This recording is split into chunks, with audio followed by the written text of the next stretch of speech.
Eminence. Go throw them knees up in the air.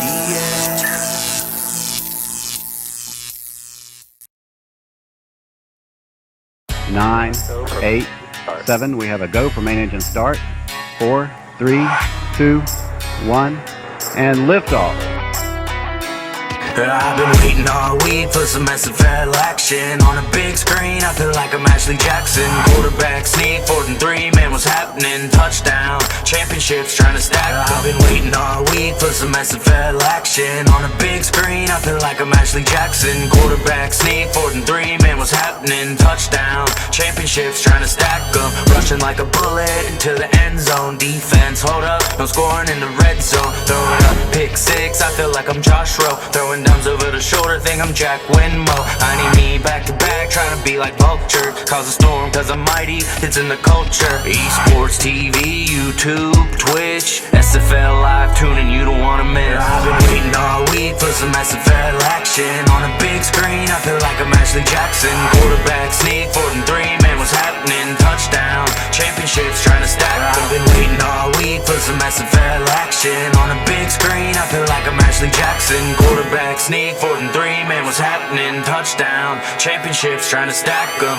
Next level like my entertainment. NXT on a stream, 8 p.m. on a beat. Catch me on the cam like I'm SFL commish. Yeah, you only got one chance, you can never miss. For the glory, revolution, feel my fury. Cause I'm a legend out in Canton, and I'm playing with dragons. I'm the king of this legion. SFL action, tuning this season. I've been waiting all week for some SFL action on a big screen. I feel like I'm Ashley Jackson. Quarterback sneak, 4th and 3, man, what's happening? Touchdown, championships trying to stack. I've been waiting all week for some SFL action. What is up, SFL Nation? Welcome back to SFL Nights with A.J.Striker. Thank you so much for joining me today or tonight, or whenever you decided to hit that play button or turn on that radio dial.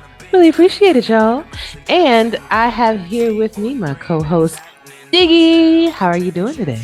Good, as always, good. Yes, and you're looking fly and debonair in your Bears outfit. I like that. Thank you, yes, thank you. Yes, Chicago. I mean, I'm not too happy with how it's going right now, but it's okay. Yeah, we're used to it. That, and it's a lot of season to go. Maybe they could change it, turn it around. Well, my thing is they're not letting Fields be Fields, and they talked him up. Oh, practice. Oh, he's doing so good. You're all going to be shocked, and you don't let him throw the ball. And that's part of what a quarterback needs to do to get downfield. So it's okay. Hopefully they change that around. Let's change subject before these tears start rolling. Guys, we're going to be going over week 13 review, and we're also be going to do our week 14 picks. Now, apologies for not actually having a show last week. I am the now director of compliance for the Simulation Football League, and so I had to kind of handle some business on that end, and it kind of took me away from this show. But I am back, and Diggy's back. Eddie is actually still on vacation, so kudos to him for going to Hawaii and actually getting some stuff off his chest, that all the stress off his chest that he needed. So the hot topic question of the week will be from Potty Patois, or is he the Potty? Potty. Got it. Awesome. From DC Dragons. Of course you know that. DC Dragons, the kicker. And he asks, what are people's thoughts on the 10 years, purchasing a 10-year subscription? So that is going to be a very interesting topic that we're going to discuss. Plus, I do have my 4th and Goal interviews. So let's get started with the fun. So Diggy, before we start, now off camera, we actually submitted our picks for week 13. So I'm going to go ahead and let you go first and let us know what we picked. And then I'll let you, and then I'll explain what actually happened. All right. So for last week, since you weren't on, I sent you a screenshot of the teams I was going to pick so we can keep our numbers going. And then you messaged me back what you picked. So for the first game with the Lycans and the Classics, we both picked LA. Okay. Then the next game was Vancouver and Motor City. We both picked Vancouver. We both picked Florida over Lone Star. We both picked Arizona over Fort Worth. and we both picked. Well, no, we didn't. Sorry. We split the picks on London and Portland, and you picked Portland. I picked London. Then we both picked DC over Sioux Falls. You picked Carolina over Indianapolis, and I picked Indy. We both picked Minnesota Legends to outplay the Predators. Then we both picked Mexico City over Denver. Then wasn't a good one for you because you missed it. It was the Louisiana Revolution over San Diego, but I ended up picking San Diego. You didn't have a pick for that one. I don't know if it was a typo or what, but we both picked QCC over Seattle. We both picked Houston to beat Jacksonville. We know how that worked out. We split the Las Vegas and Atlanta. I picked Las Vegas, you picked Atlanta. And then the last one, I think we were both in agreement on hang on a second, it's not the Baltimore game over Tulsa. We both picked Baltimore. Gotcha. Now let's figure out exactly what happened. So on September 30th, the Los Angeles Icons took on the Canton Classics, and Canton won 23-16. Vancouver Legion took on the Motor City V8s, where Vancouver was victorious, 41-24. The Lone Star Glory took on the Florida Storm, where Florida won 37-24. Arizona Scorpions took on the Fort Worth Toros, where Arizona won 27-24 in a nail-biter. Portland Fleet took on the London Knights, where the London Knights were victorious, 31-13. DC Dragons took on the Sioux Falls Sparrows, and Sioux Falls won 20-18. Indianapolis Ramblers took on the Carolina Skyhawks, and Carolina won 23-13. Minnesota Legends took on the Charleston Predators, where Minnesota won 38-13. Mexico City Aztecs versus the Denver Nightwings. Mexico won 48-37. Louisiana Revolution versus the San Diego Mavericks. Louisiana won 41-35. Queen City Corsairs versus Seattle Nemesis. Very close game. Queen City won 16-14. Jacksonville Kings took on the Houston Headhunters, where Jacksonville won 28-16. Las Vegas Fury battled the Atlanta Swarm, where Atlanta won 30-17. And finally, the Tulsa Desperados took on the Baltimore Vultures, where Baltimore won 32-24. So, Diggy, what is our tallies so far? Let's see here. So, adding all that together for the season, the new numbers are I am 52 out of 80 picked correct, and you are 54 out of 80 picked correct. So, both over 50, that's pretty good. Yes. That's pretty good. And, this last week, and I said it before, last week it's going to be the make it or break it for us. So, we'll have to see how this last week of picks go, and playoffs will be its own little thing I'll keep track of for you. But Eddie didn't partake in this, obviously, this week, being on vacation, so I'll give him a pass. I might give him a 50-50. We don't know. I'll be nice. Give him a 50-50.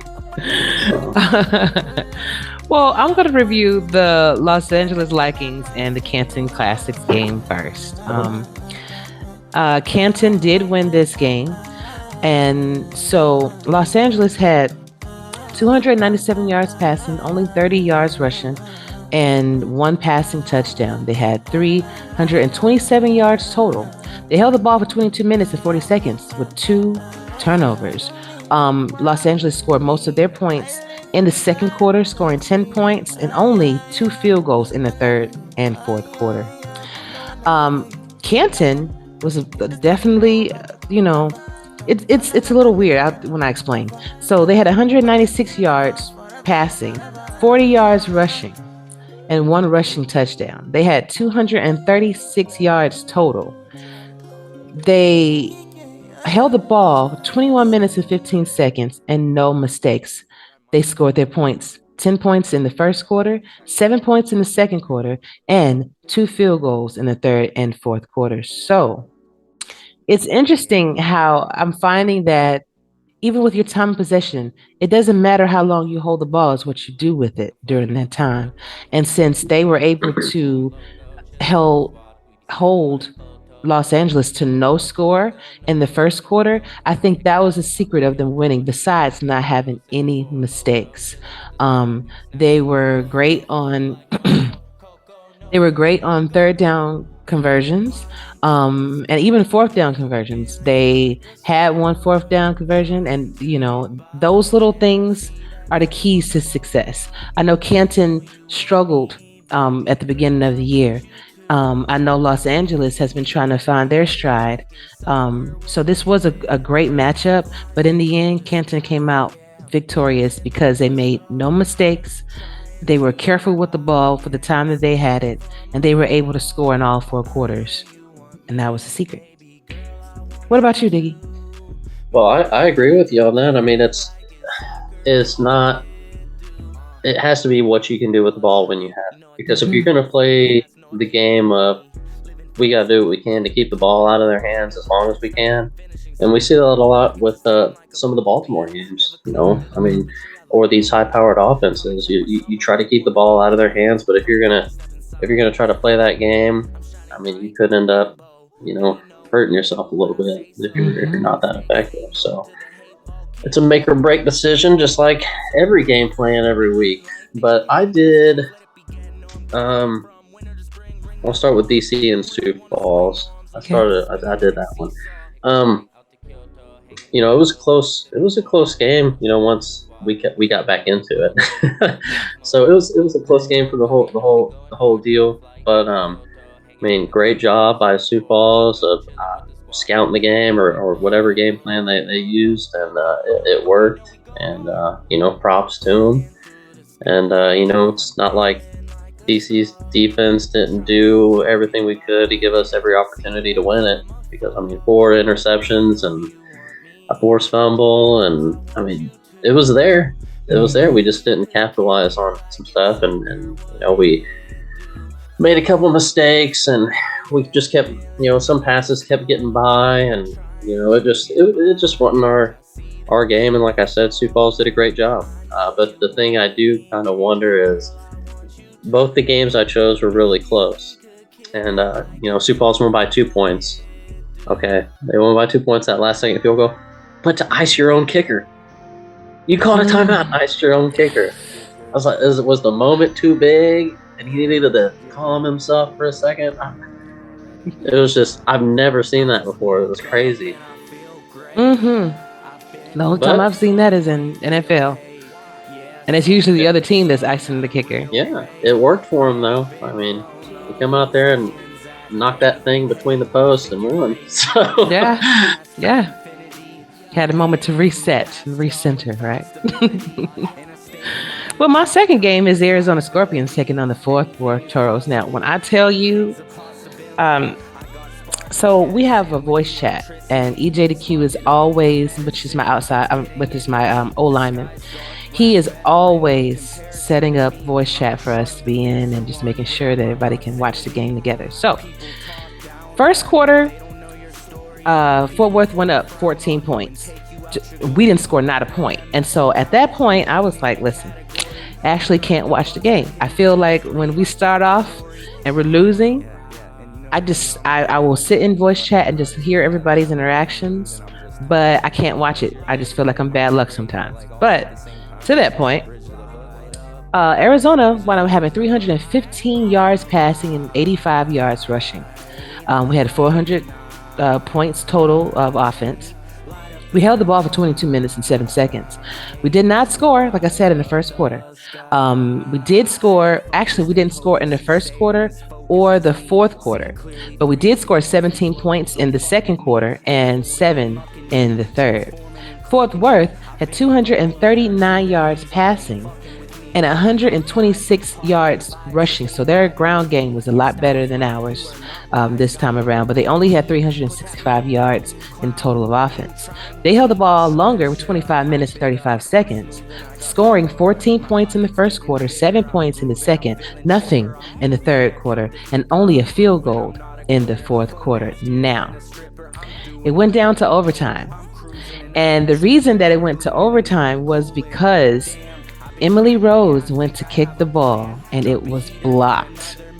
We were all on pins and needles at that moment because we were like, oh no, there's some people saying good game in chat already. And it was like, all right, we got to give it a second. We got to give it a second, y'all. It's not over with. If she missed this kick, then it's going into overtime. And she got blocked. We all just fell out. It was craziness in that voice channel. Then went to overtime. We scored the win. Cliff Allen scored the winning field goal for us. I think it was like 40 plus yarder. Fantastic. So it was exciting all the way down to the bitter end. We were better. It seems like we were better at conversions. So 22 first downs, 14 third down conversions in comparison to their 13 and only 19.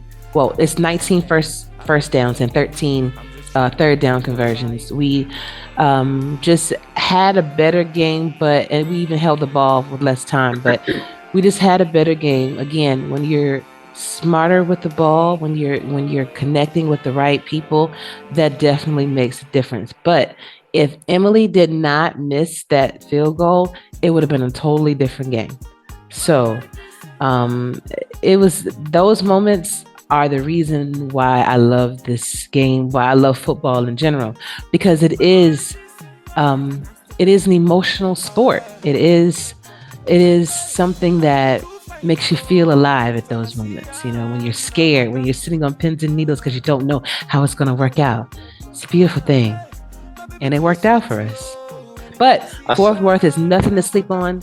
They are a hard team. They are not easy. So just throwing that out there. Yeah, I saw the GGs in the chat, and Right. If it's down to a field goal like that, I wouldn't drop any. I mean, if you know, hey, they're getting ready to kneel it out, yeah, go ahead. You know, Right. middle of the field, yeah. But I mean, when I played with QCC, I think we had something along those lines happen where we were like, man, game's over, and then we stood a chance, or man, game's over, and then we had that. I think it was 1 second on the clock, and they threw it to Adrian Ellis down there and won the game. But I mean, there's always something crazy here, so you can't count it out. No. You know. So my last game I did was QCC versus Seattle. I did that one. You know, I was glad to see T Queen get into the end zone. QCC's defense had some big moments. The interception in the red zone, keeping Seattle from scoring, and my guy Matthew Alvarado having a huge pick six. You know, it's always good to see somebody you used to play with, you know, get drafted and do well. So that's one good thing about the league.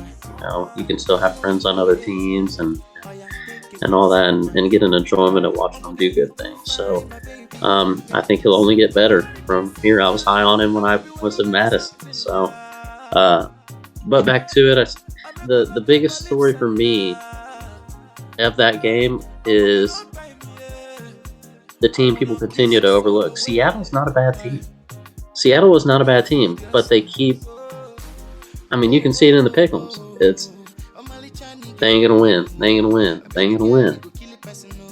But you have to look at this game. If you watch this game, yeah, QCC won, but Seattle held them to no offensive touchdowns. Adrian Ellis didn't score. Zero didn't score. That's just something in itself. Mm-hmm. So you got to look at these games and pay attention to that. You know, QCC won with a last-second field goal. We were able to get the job done, but you know, great job to both teams. And like I said, great job to Seattle. You lost a close one. There's been a lot of close games for you this season. You got one more week, but I think Seattle's just going to improve. I think they'll be something that you don't want to mess with next season if they keep. I mean, like I said, to hold a team to no offensive touchdowns. And, I mean, you got a few things to tweak. Your team's only going to get better, and if people are overlooking you now, slide on into the win column next season because they're going to underestimate you. So we'll see how many people listen to this, and Exactly. And I mean, that's a good point, though. I mean, they're an expansion team. Anytime that you are an expansion team, you will, take your bumps and your bruises, and I've always known that Ethan was a very good coach. I've actually watched him coach the minors and things like that. But, when you're dealing with a whole different team build, it's just going to take some time. But they are going to be scary next year. Just like DC, DC didn't start off there winning, but now very dangerous team. A lot of people don't want to play DC. So it just takes time, and it takes patience from the team. Hopefully they will retain their team members so that they can grow together. A lot of the nemesis that I spoke with, they did say that, they want to come back, because if you stick with your team and grow together, then your coach actually has something to build on instead of having to implement new pieces in the puzzle and things like that. So, but great games for week 13. We are coming upon week 14 very fast. I feel like everything is just happening really fast. But before we start on our pick'ems, I want to go over the standings. So, in the Pacific, the Vancouver Legion is winning 7-4, followed by Portland at 5-6, Los Angeles Lakers at 3-8, and Seattle Nemesis is at 1-10. In the West, the Arizona Scorpions still sitting pretty at 7-4, followed by Las Vegas Fury at 6-5, Denver Nightwings 3-8, as well as the San Diego Mavericks being 3-8. In the South, Mexico City 8-3. Fort Worth Toros is 7-4. Lone Star Glory is 6-5. Houston Headhunters is also 6-5. The North, the London Knights are still sitting pretty with a blemish-free record of 11-0, followed by Canton at 5-6. Queen City Corsairs at 5-6, and the Motor City V8s are at 3-8. In the East, the Florida Storm 7-4. Louisiana Revolution is 5-6, as well as the Atlanta Swarm at 5-6. Jacksonville Kings are 3-8. In the Atlantic, the Baltimore Vultures are 10-1. DC Dragons are sitting at 8-3. Carolina's at 5-6, and Charleston Predators are at 3-8. Lastly, in the Central Division, Sioux Falls Sparrows sitting at 7-4. Minnesota Legends is also 7-4. Tulsa 6-5, and the Indianapolis Ramblers at 2-9. And clearly, Minnesota and Canton are winning as far as the expansion teams, who's actually doing a really having a really great season to start. They both have shown proof of that.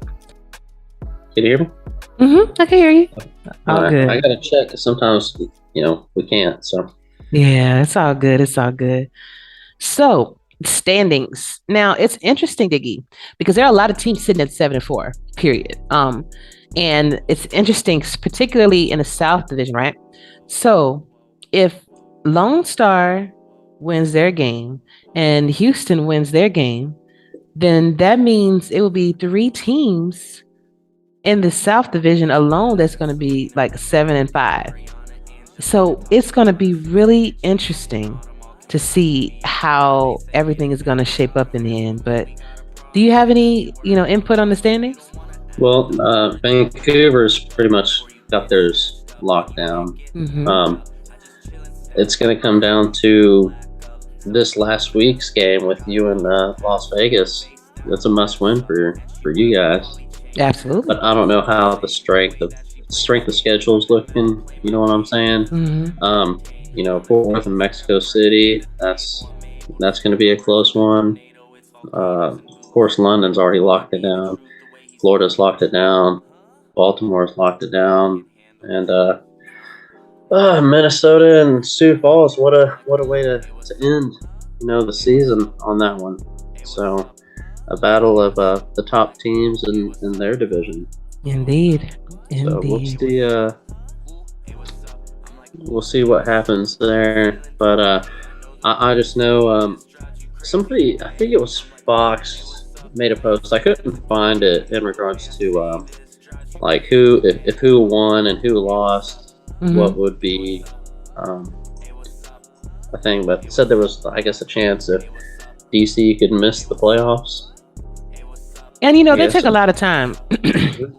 They take a lot of time figuring that stuff out too. I gotta find it and see. Yeah. But it's just crazy. It is. It really is. So I think it's a must-win situation, especially for those teams that are sitting in that 7-4 category.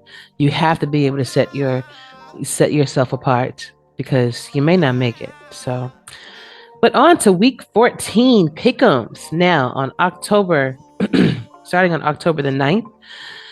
The Las Vegas Fury will be taking on the Arizona Scorpions in Fatality Field. Now, we did lose our matchup against Las Vegas earlier in the season. So I am fully expecting us to win this game. It's going to be a very close game. I don't think it's going to be another one of those pins and needles game where you cannot sit down. You probably can't eat. You're so nervous. But I'm going to definitely go with the Arizona Scorpions. We need this win, and I think we have what it takes to win.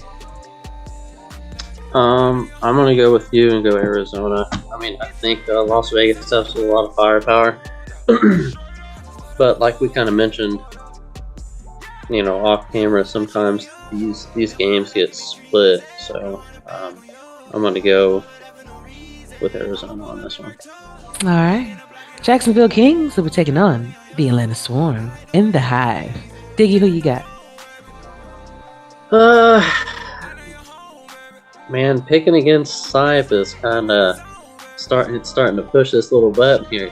They're coming out and playing. So I've also picked against Atlanta before, and it's done the same thing. But I'm gonna pick Atlanta at home. We'll see if that home field advantage works out. I agree. I think I'm gonna go with Atlanta at home. Jacksonville's offense, I'm just not too sure. I mean, they actually have been showing significant strides. They've won 3 games this season. I think you cannot count out Frank as a coach. He's a busy man, but he also knows what he's doing on those sticks. So it's going to be a battle. It's going to be a definite chess match. But I think Atlanta is going to come out victorious in this one too. Queen City Corsairs will be taking on the Canton Classics at Fatherhood Festival Field. Diggy, who you have? I'm going Canton. I mean, I don't know. QCC is going to have to come out and get that offense playing. Their defense is doing good, but you gotta play even field. So we'll see if they can bring out that right stuff next week, or this week. But I'm going Canton. I think Canton's got it rolling. So okay, I'm actually going to split with you. I'm going to go with Queen City Corsairs on this one. I think that the tenure of the team is definitely going to take effect in here. You do have Canton has been showing significant strides, in they're about Chris Porter and he's going to kill me. Chris Porter and KJ. Coach, oh my God. Hold on. I gotta get this. Hold on. I cannot think of the offensive coach. He is going to kill me. Hold on. I'm going to be so mad when I see it because it's right at the top of right on the tip of my tongue. Let's see. Mike Twin Screw. Jeez. Yeah, oh my Screw. God. You could have helped me out, Diggy. But Mike Twin Screw, he has been working very hard on figuring out everything on this one. But I just think that Queen City is going to wind up taking this win. And I don't think it's going to be by much, but I think they're going to wind up being victorious. Carolina Skyhawks have taken on the Charleston Predators at Fort Moultrie Memorial Stadium. I think I'm going to go with Carolina Skyhawks on this one. Charleston has been struggling a little bit this season, even though this is a home game for them. I think it's going to be again another close game, but Carolina just seems to be a little bit more seasoned right now in comparison. I'm going Carolina as well. All right. Then the Baltimore Vultures will be taking on your DC Dragons at Lord Destro Production Stadium. Diggy, who you got?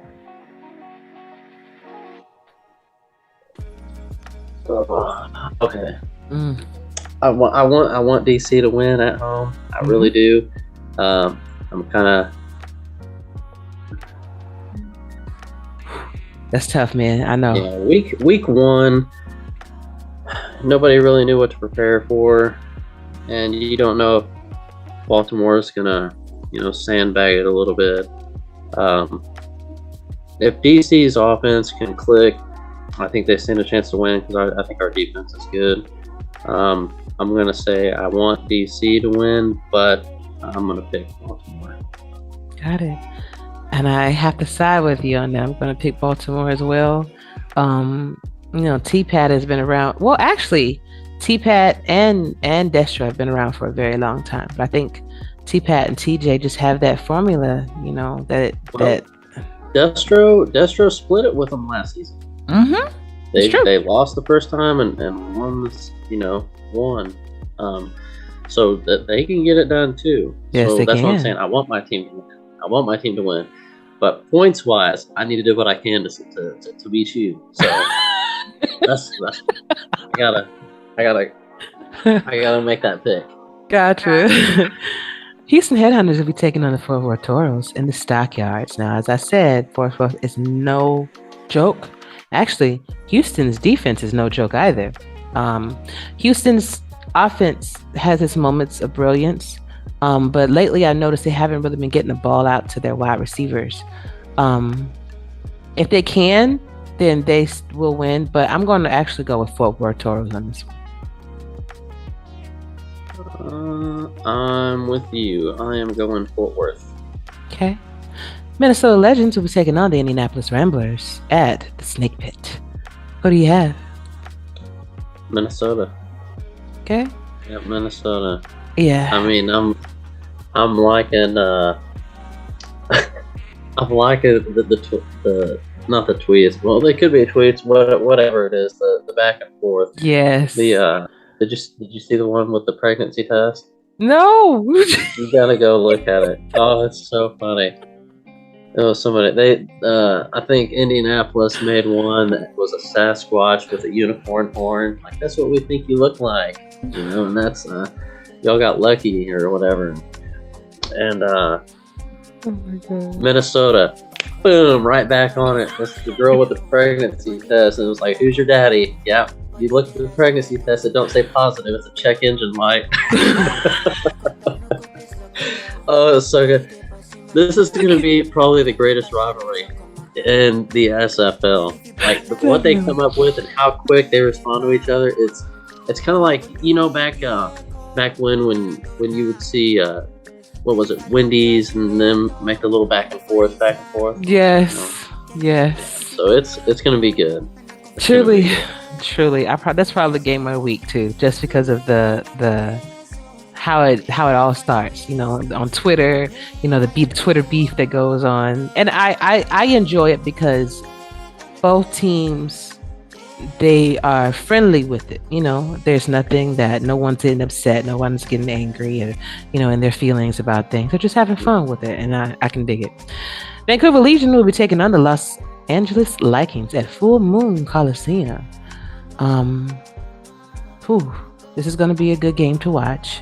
Vancouver has been shaky this season, but I don't think that they're going to lose this game against Los Angeles.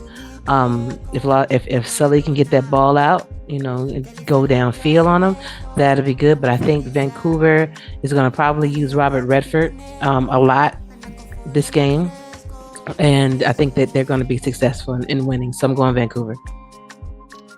Yeah, Vancouver's Vancouver's on a winning streak too, and Los Angeles is on a big losing streak. I think the Lycans can stand a chance.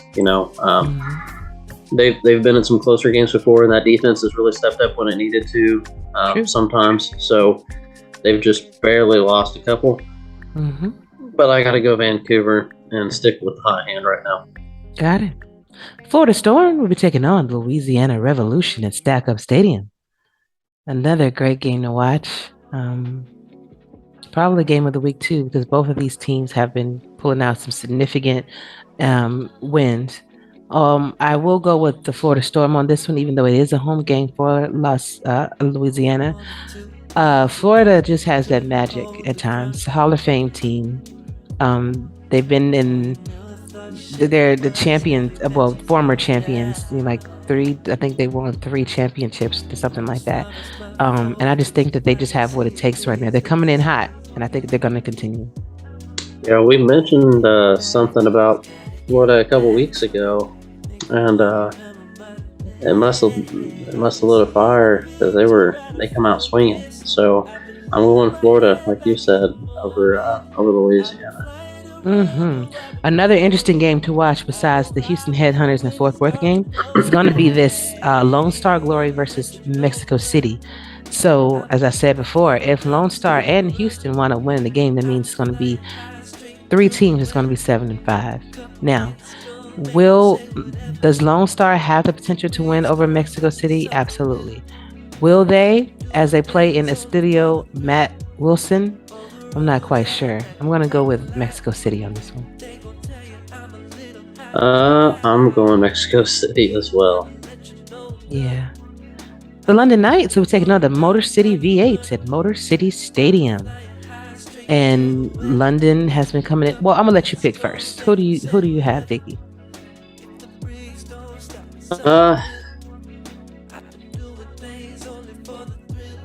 I don't see London stumbling and falling at the finish line. I don't think you run a race that strong and not dodge that huge pothole that's waiting right before the finish line. So I think they finish undefeated. Okay. I think they do it. And then but that being said, I would rather take my loss now and roll into the playoffs, getting that out of the way. And it makes me feel like if you win undefeated now, yeah, it's going good, but you're about to get tripped up in the playoffs. Whether it's on some BS or whatever, something crazy is gonna, you know how it goes. Yes. You know how it goes. So yes. I would rather take my loss now and go into the playoffs, but I don't think it happens. I think they finish undefeated. I agree with you. I think that they're going to finish undefeated as well. But that's a good point that you want to bring up, Diggy, because I was thinking, that made me think of the Pats. Remember when the Patriots went all that way and they started publishing books that they were going to be 19-0 and all this stuff, and they wound up losing that game. They wound up losing the biggest game. So, like you said, if you do want to take that L, you might want to take it at the end of the season, Exactly. Seattle Nemesis will be taking on the Portland Fleet at the Shipyard. This is going to be a fantastic matchup, I believe. Seattle has been showing some fantastic strides in changing their game. And Portland, of course, with Mel Davis and Ezekiel Love, you never know what to expect from these guys. And this is going to be a very kind of a toss-up game for me. But I say Seattle wins this by about maybe a field goal. You going against Portland? What's going on here? I know, right? And I have Nelson on the show. I know. This is. You just have that feeling. Otherwise, it'd be favoritism. You had to pick against me. Okay, I think you're right. But it makes it feel a little bit better if I can rub some salt in there and pick Portland. So I'm gonna pick Portland, even though I think, like I said before, don't sleep on Seattle. Seattle's got it going. I spoke highly on them just earlier in the show. You can go back and watch that. Like I said, don't underestimate them. But yeah, I'm going Portland just because you did. Gotcha. And I'm sure I'm gonna hear something from Nelson too. But Denver Nightwings will be taking on the San Diego Mavericks at Robert Hansen Field at Lee Archer Stadium. Great game to watch. I think Denver is actually going to come out with this win, unless San Diego can, get their wide receivers involved. They have some wide receivers that will burn you, unless they can get them more involved, get the passing game, more involved. I think that Denver is going to be ready for that, though. So I'm going Denver. Well, it's going to come down to, and like I said, don't think I'm talking down on anybody, but it's going to come down to which team's tired of losing. They've been both on a 4-game slide. So which team is ready to cut that off and get the win? And I think it's going to be the Mavericks. Okay. All right. Sounds good. Last game will be the Sioux Falls Sparrows taking on the Tulsa Desperados at Greenwood District Stadium. I have to do that with Tulsa. It's my old team. I love them. I'm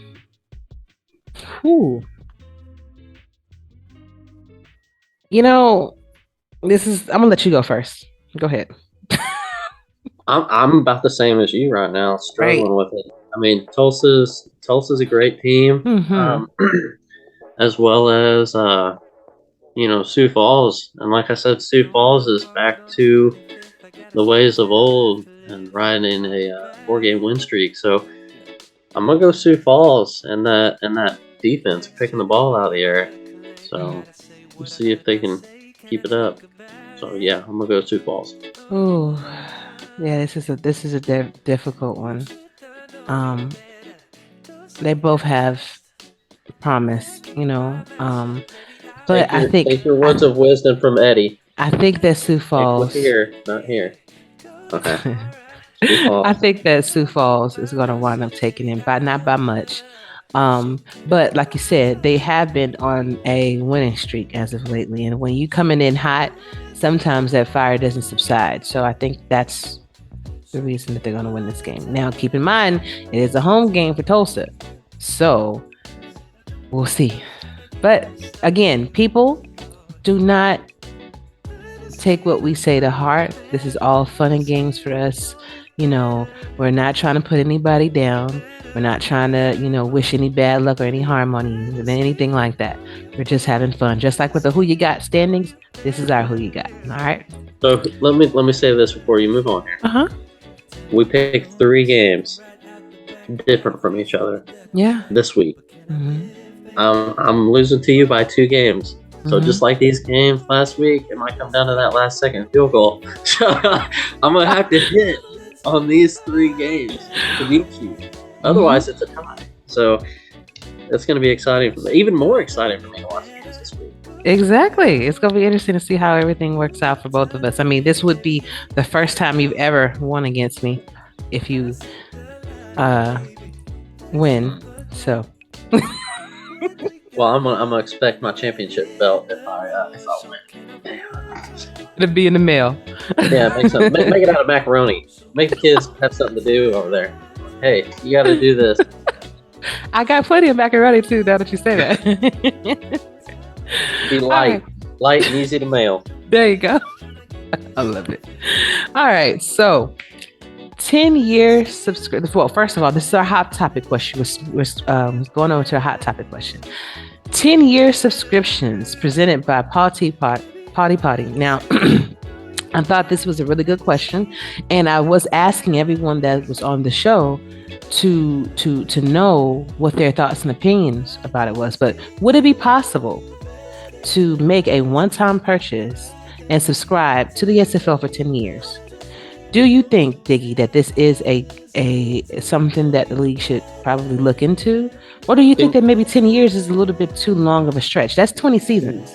Can you word it however he worded it? I'm trying to. Would it be possible to make a one-time purchase and subscribe to the SFL for 10 years? Okay. I'm not gonna lie, when I first read that with everything going on, how it was, I took it as a joke. That's how I took that one. Okay. If you look at, Potty and the boys on the Sim Pod, you know how they are. That's I kind of took that as a little jab, a joke, whatever. But I wouldn't think it'd be a good idea. There's too much that rides on it for Cam and the league. Somebody mentioned in there, hey, if my husband or wife pays for this and dies after a year, do I get my money back? Or what happens? Or just there's too much stuff dependent. A lot of the stuff in the league isn't set in stone, so you'd be committing to a long thing and not know if you're going to be happy with it in a year or 2 seasons, or a new rule could pop up that you don't like, or something in the league itself like we just recently had that you may not like, and dip out. Are you going to try to dip out and take your money, or are you going to try?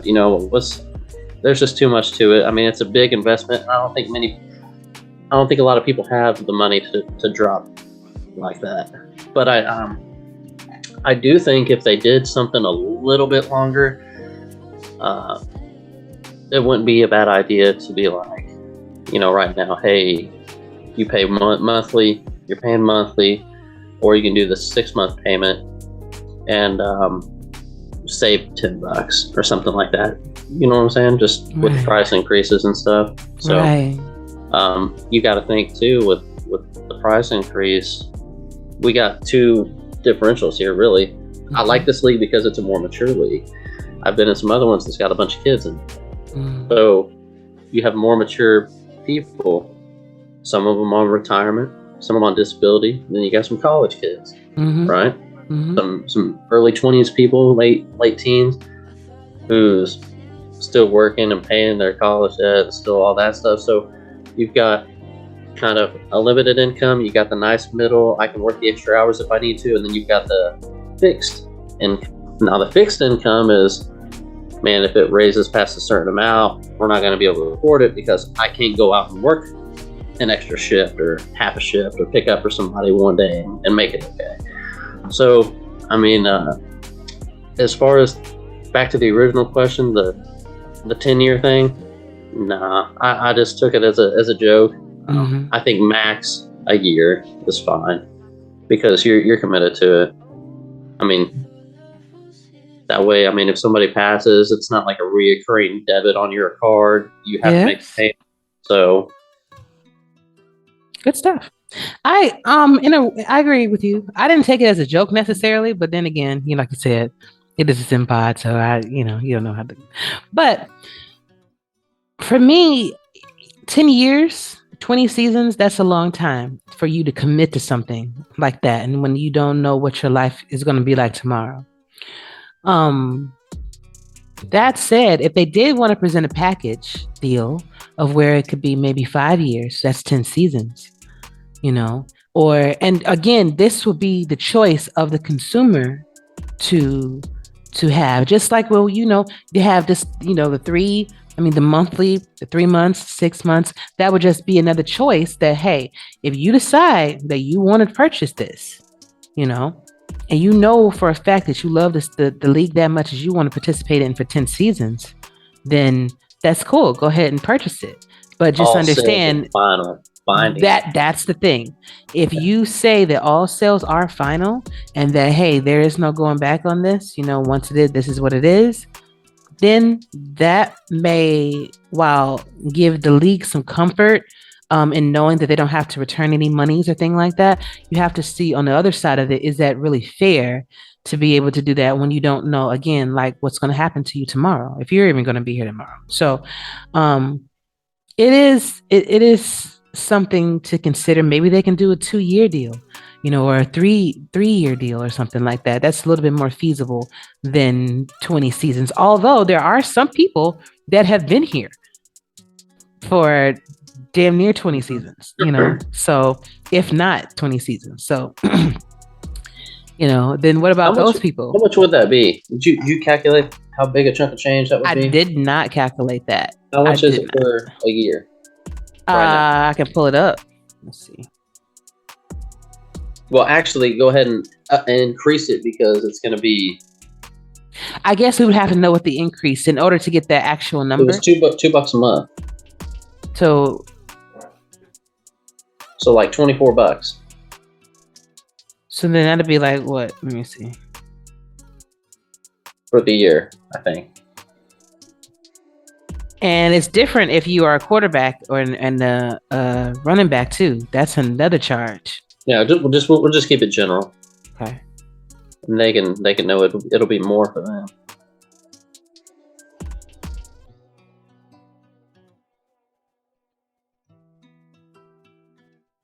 If I did that correctly, that's. Ooh. I don't know if I did that correctly, but that seems like it's about $1,400 if they decided that they wanted to do that. So I don't know if anybody has $1,400 just to drop on the league. I know I ain't got $1,400 lying around in the bank to drop down on it. Like if I did that, I don't know if I did that math correctly, but $1,400, that's rent. That's food. That's yeah. That's a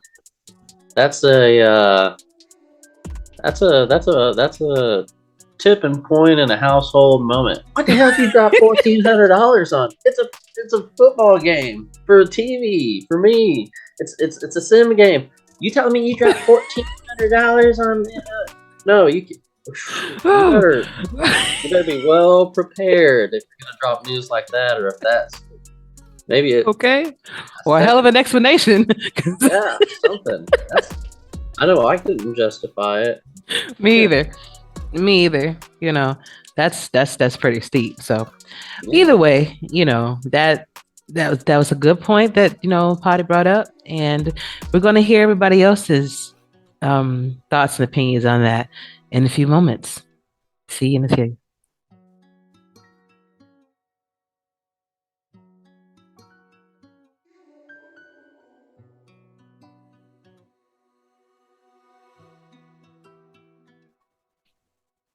What is up, SFL Nation? We are back with my fourth and goal interview featuring Mr. Jay Viper. He is the wide receiver for the Indianapolis Ramblers. I was going to mess that all up.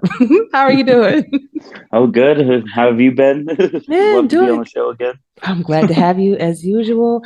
And I have been doing fantastic, just been embracing the new changes that have been happening in my life and, doing the best that I can with, what's coming. So yeah, that's awesome. Yes. And speaking of what's coming, now, the last time you were on the show, Jay, you were telling me that you were going out for wrestling, like real wrestling. How has that been going out for you? How's it working out for you? The pro wrestling dream's been doing pretty awesome 5-6 months ago, because I think it was only like a month or two in. I can't even remember the last time I was here, but I've had a few matches now and just been doing my thing a little bit. Lost a bunch of weight still. Grew the hair out a little bit. I got to watch that last episode now to see where everything was. But no, it's been awesome. Been traveling a little bit across Colorado, getting to train at different places now. So it's been going very well on TikTok still, and that's been going very well on that front. The title that we did, the TikTok World Title thing, that thing's blown up, and it's a sanctioned title in Colorado now. So I don't know if I even talked about that on last show. I came up with this title named the TikTok World Title, and it's a sanctioned title in Colorado now. Oh my God! Look at you making a difference. It's been pretty awesome. Awesome, and I'm really happy that you're living out the dream that you said that you wanted to do. And that was something that's important to you, and I'm so glad that you're going out for it. Yeah, no, it's been crazy just doing the wrestling thing and being a part of that world. I don't know if you know who Eric Rowan is from the Wyatt family, or Carlito. Those are names that are a lot of WWE fans will probably know it, but I got to wrestle on a card with them, and they're ex-WWE guys and everything, and it was pretty awesome to wrestle like on the card with them, not with them, but on the same card and on the same show and meet them and everything. So that was probably the highlight of the career so far. Fantastic. Now I've heard of Carlito. But the other one, I've been watching wrestling on and off, but since I've been so busy, I'm kind of out of it. So I need to get back into no, it. the Wyatt family was back in like 2016 with Bray Wyatt, and it was his group, and that's one of my favorite things ever in wrestling. So to be able to kind of meet him and be on that card with him is pretty awesome. Fantastic. So how many you won, and how many matches have you won? As Jalen, I'm just at one. I won a fatal 4-way on the December last month. Whatever day it was. Fatal 4-way too. Congratulations. Yeah, it was. And then I have a match on the 15th for Colorado Springs Wrestling against Hussey Steele. So her and I are going to go 1-on-1 for the TikTok world title. So I should have brought the title. I have the title here, but it's downstairs. Oh man! Well, if you want to go get it, I would love to see it. But listen, I'm happy for you. Again, I wish you the best of luck. If you want to give me those links, so I can put it in the description, so everybody can kind of check you out and see what you're doing. Love to see that. Okay. Awesome. Jay, so SFL.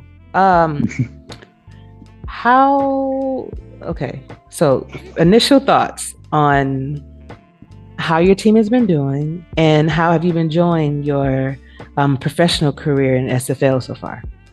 Well, I will say this about the Ramblers. I'll talk like behind the scenes a little bit. I love them. I absolutely love the Ramblers. They keep me up to date on things. Like I obviously have never been on a different team, but like they are probably one of the best backstage, just communication wise. And like I said, I don't have any experience with any of the other teams, but communication wise, they've been perfect. They talk to me. They want to know what I'm thinking about the product and everything that's going on.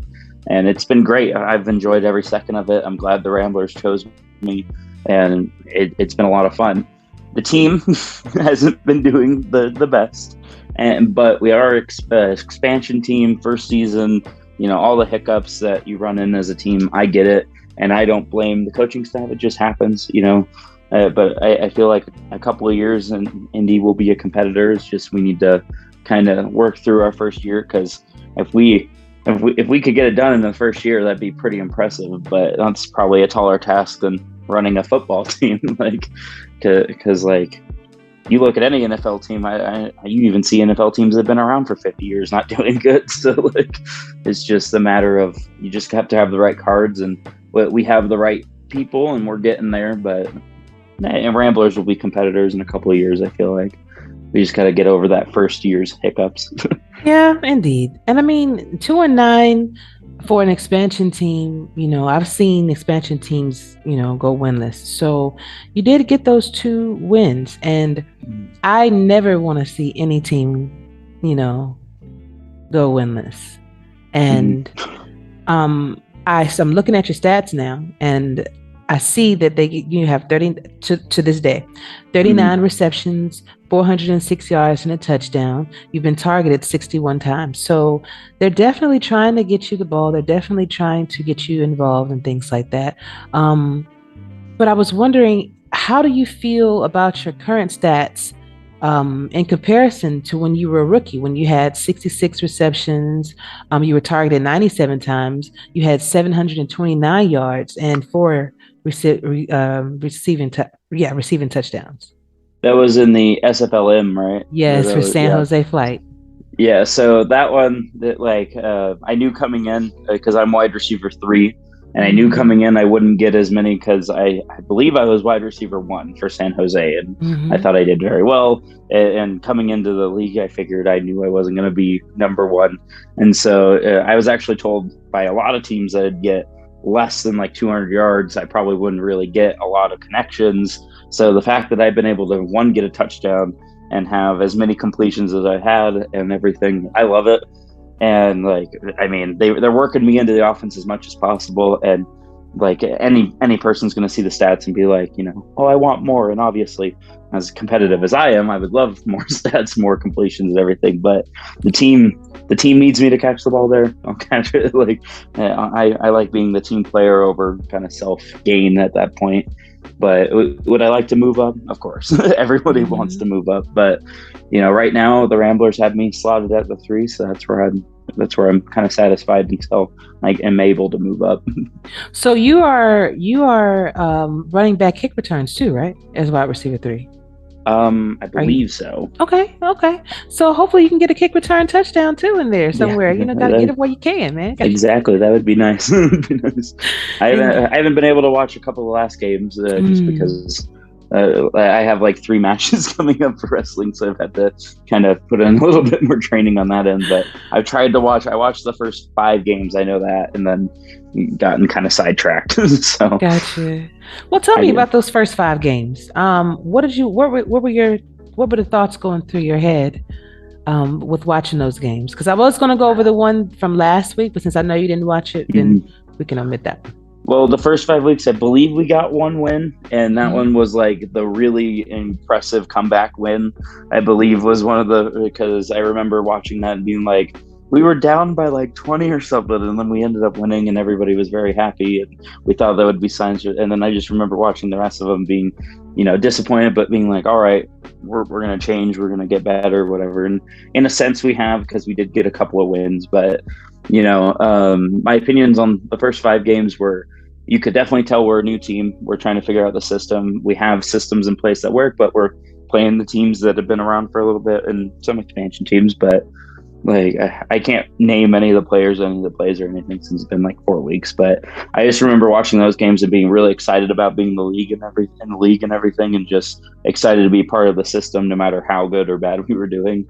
And it's been awesome still. I absolutely love it. Like I said, the community that Indianapolis Ramblers were able to build within 1 season is pretty awesome.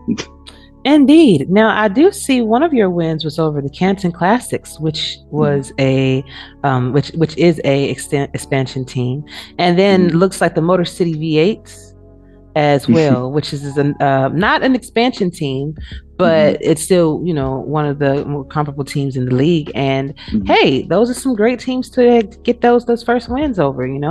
Oh yeah, for sure, definitely. And then the large margin that you guys won, for Motor City too. It was like 63-10. That's crazy. So you guys are capable of doing it. Yeah, it's just getting in that stride every week, and like we were saying that one day, any given sim day, literally, we win 62-10, and just like with everybody watches NFL. If you do this stuff, the NFL season's been absolutely crazy. like there are teams winning that I'm like, how are they winning? There are teams losing that you're like, how did they lose? Yes.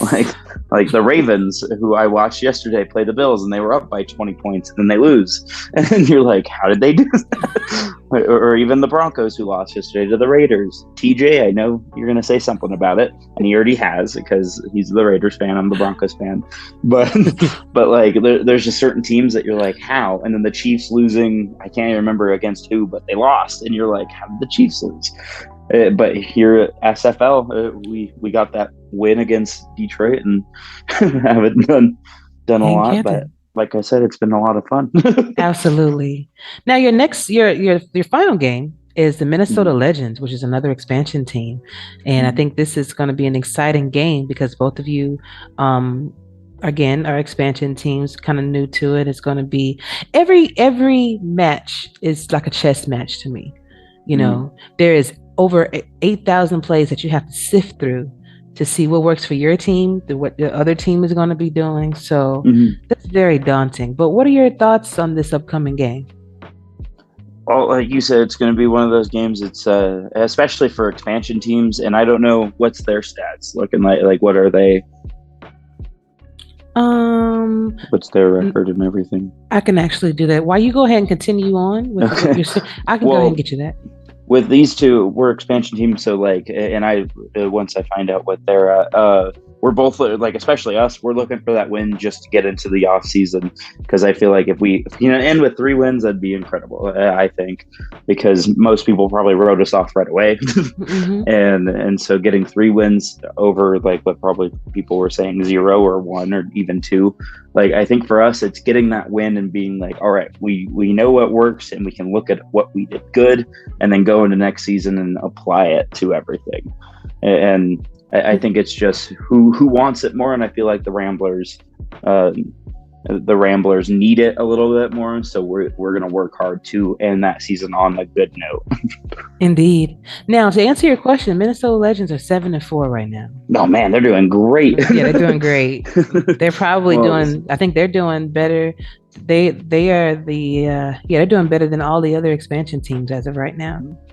Well, and then that's more the merrier for us to win, right? Because to me, like the team that's the Detroit Lions last year. So I'm going to keep comparing it to football. The Detroit Lions almost won like no games last season until the end of the season, where they were just winning everything. It's because most of the teams were giving up and were like, all right, we're going to the playoffs, but they keep beating all the playoff teams because Detroit was like, we need the wins more than you. And if you come in with the mindset of, oh, we're gonna run over the Indianapolis Ramblers, there's a chance you're not, because you've underestimated us a little bit. And to me, they need to win a little bit more, because going into the playoffs, you need as much momentum as possible. And like they need the win, but I think we're hungrier for the win. Definitely. And you're right about that. You shouldn't write off anyone just because you see them on your list. I'm assuming, this is just an assumption, that when people see Motor City V8s or people like that, teams like that, I should say,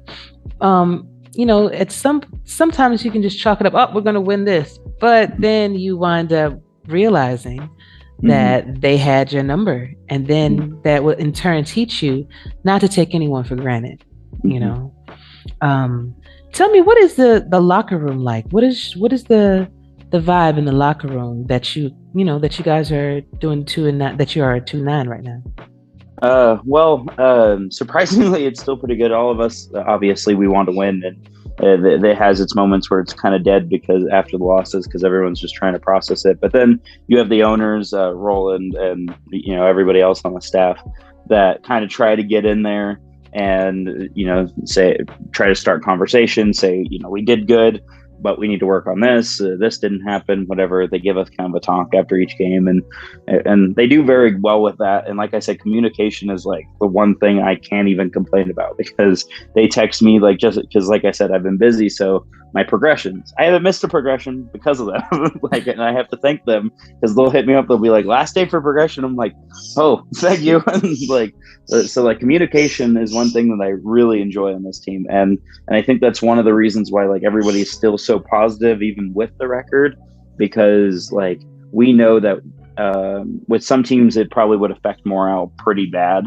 And in a sense, it hasn't, because like any 2-9 team probably isn't the best mood, because that's just how sports are.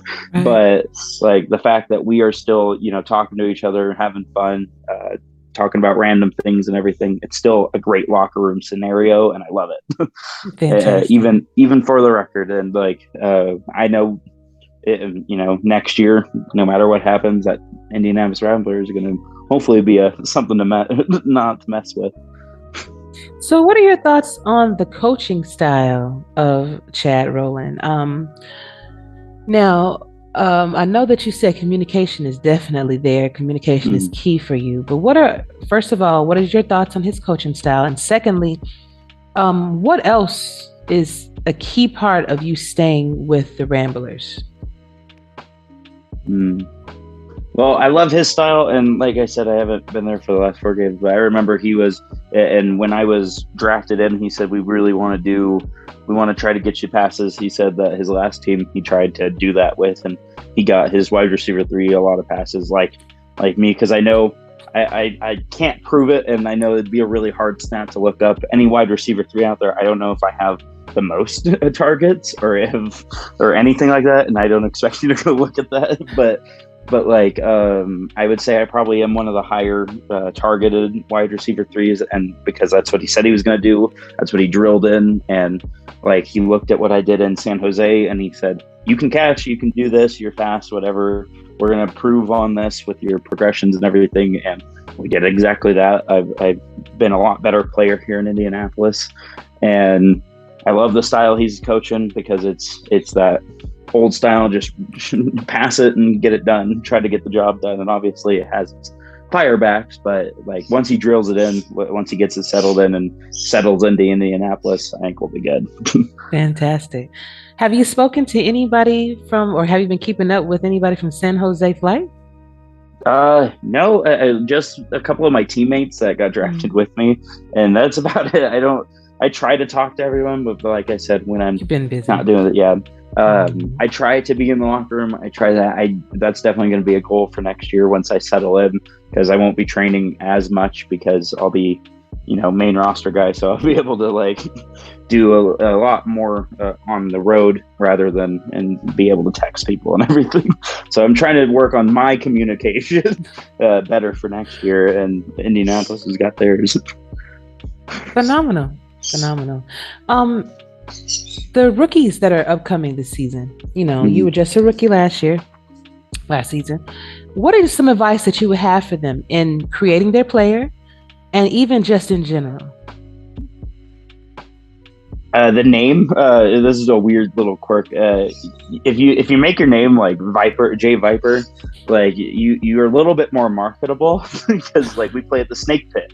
I am Viper at the Snake Pit. It's one of those weird things that like just so happen to work. But like there's certain names that people say that are like really unique and really cool. And like that's a marketable thing because then you could like create a shirt for it. You can create your character around it. Like I'm a wrestler, so like character work is like very crucial in the industry. And like I'm a very hated person. And so, surprisingly, yeah, I know I got the face to punch apparently. Oh no! But like it's just like creating that character. That either if you want to be an enemy of the league, you'll probably get a lot more attention. You want to be the good person of the league. Like for the rookies, just create that character that can make yourself marketable to people. Because if you come in with a great attitude or even a bad attitude, you'll make yourself a little bit more marketable to everything. Because then you can, you sell the shirts and then you're way more valuable as a player. And this is the marketing side, the business side of everything. But also don't get down on where you get drafted. Because you could. I was one of the, and this is just my little gripe. I was one of the top wide receivers in the SFLm, and I dropped to one of the, I think the last two or if the last one of the last wide receivers drafted. I believe so. And I remember, going through day one and then eventually I think day two and not being drafted. And it sucked to a degree, but then I found Indianapolis that I absolutely love. And I wouldn't have asked to be drafted by another team because I've loved my first year so far. And so that's one of the biggest advices for the rookies is it does hurt if you don't get drafted until the end, but once you're drafted, because you get drafted, you'll be fine. Because you'll find that team. Exactly. And sometimes, you have to wait, for just speaking as a general manager too. Mm-hmm. A lot of times, if you feel that the person that you want is going to remain on the board, you will draft key other pieces that you may need because I know that you're going to be there. Perhaps with our talks, or maybe I noticed that you haven't been as active with anybody else. Or when I'm doing my interview with you and I ask, okay, so how many teams have spoken with you or things like that? And it hasn't been very many. That lets me know as a general manager that, okay, this person is probably going to be there. And it's a risky chance. Because I've lost people like that. I've lost people just waiting for that next round to come. But it's a chance. A lot of times you try to make these decisions because, let's say if I need an inside linebacker or if I need a third wide receiver, more than likely I'm going to go with the inside linebacker because that's something that is necessary, something that I need. And if some good ones are there, I don't want to miss out on an opportunity because, hey, I know you're going to be there and I know I want you and I've told you that I want you, So I do understand what you mean when you say it is a little disheartening to have to wait to hear your name called. But it's so wonderful when you actually do find your home and when you finally get to hear your name called. I don't know too many people that have had that professional experience, in their real life. So there is one person that I always say that people kind of forget. Tom Brady is the greatest quarterback, no matter how you want to say it. And that man was drafted in the 6th or 7th round. That man has won 7 Super Bowls, and he was drafted in one of the later rounds of the NFL draft. And he is the greatest quarterback, no matter which way you want to sell it, to ever live. Because nobody hits his numbers, and I even leaves a sour taste in my mouth saying that because I don't like Tom Brady. But it's one of those things that you look at guys who have done it 6th or 7th round. Like that's a real life player who has made millions of dollars, and he was drafted late. he was Right. a late round pick. Even Michael Jordan, if I'm not mistaken, Steph Curry, they weren't the first I ones think drafted. Jordan, I think, was high up there, but he got cut from his college team. That was his story. Was Right. his freshman year he didn't even make his college team, like, or his high school team, one of those teams, and then he got drafted high. But and then look, you know. So it's not where you start; it's how you finish. So exactly. But it's been an amazing experience to watch you grow, and and I was wondering, from your perspective, you being in the league from SFLm to now, is there anything that you think that the league can improve upon? Just in general, that could be from any aspect, from maybe the way that we interact with the rookies, or maybe how things are handled. What is your opinion on that? You guys have grown so much, even since like I've heard about you, because like even before I even joined the league, however many years ago, TJ Punk, you know him very well. He did the league, and like where you guys are from there to now, it's crazy. You guys are all doing great jobs, and I commend every single one of you guys in the front office, the GMs, everybody, because you guys are taking the league to places that I bet you guys didn't even know. And like there's things that are going on that are like, that's crazy, but like, and you guys do very well with like the marketing and everything, and you guys have turned it well, and like really don't have any advice because you guys are doing so well with it. Like my only thing is like the business side of things. You guys do great with the marketing. I do think like, and I don't know about other teams because I don't go on the shop because I'm buying wrestling stuff rather than SFL stuff. I will get a jersey someday, but definitely I think marketing towards the players a little bit would be something that would be kind of cool, because like you look at like Brady's got the TB12, Fitzgerald had the Fitz stuff forever, JJ Watt and the Watt brothers all have the Watt shirts, and like if you get one of those people, you know, like Viper, or there's I can't think of anybody else, any of the other names that are super rare and like fun for football, make a shirt. You never know who's gonna buy one, and like they probably are, but like that's just one of those things that is a little weird, because like you can make money off of literally anything. The internet is a strange place these days. So like super marketable, and TikTok, all that stuff, use social media to try to garner new stuff, because like I said, I've seen stupider stuff go on the internet and go viral and make a lot of money. So it's just the marketing, and the rookies, make yourself marketable, because like I don't know about you, Ashley, but if somebody has all this followers on social media with their player and they've hyped it up, they make these cool clips for SFLm, I think you'd probably be a little bit more inclined to get them, since they put all this effort into making their player look like $1 million. So why not slap your uniform on them? And then they're not just marketing themselves, they're marketing your team now too. So now you've garnered more attention to yourself. So I would definitely make, for the SFL in general, just make marketable. Make it marketable, bring business aspects into it, the rookies, everybody. Okay, got it. Now we have a hot topic question that I kind of like to introduce on every show, and it typically comes from the suggestions channel that we have in the Discord server.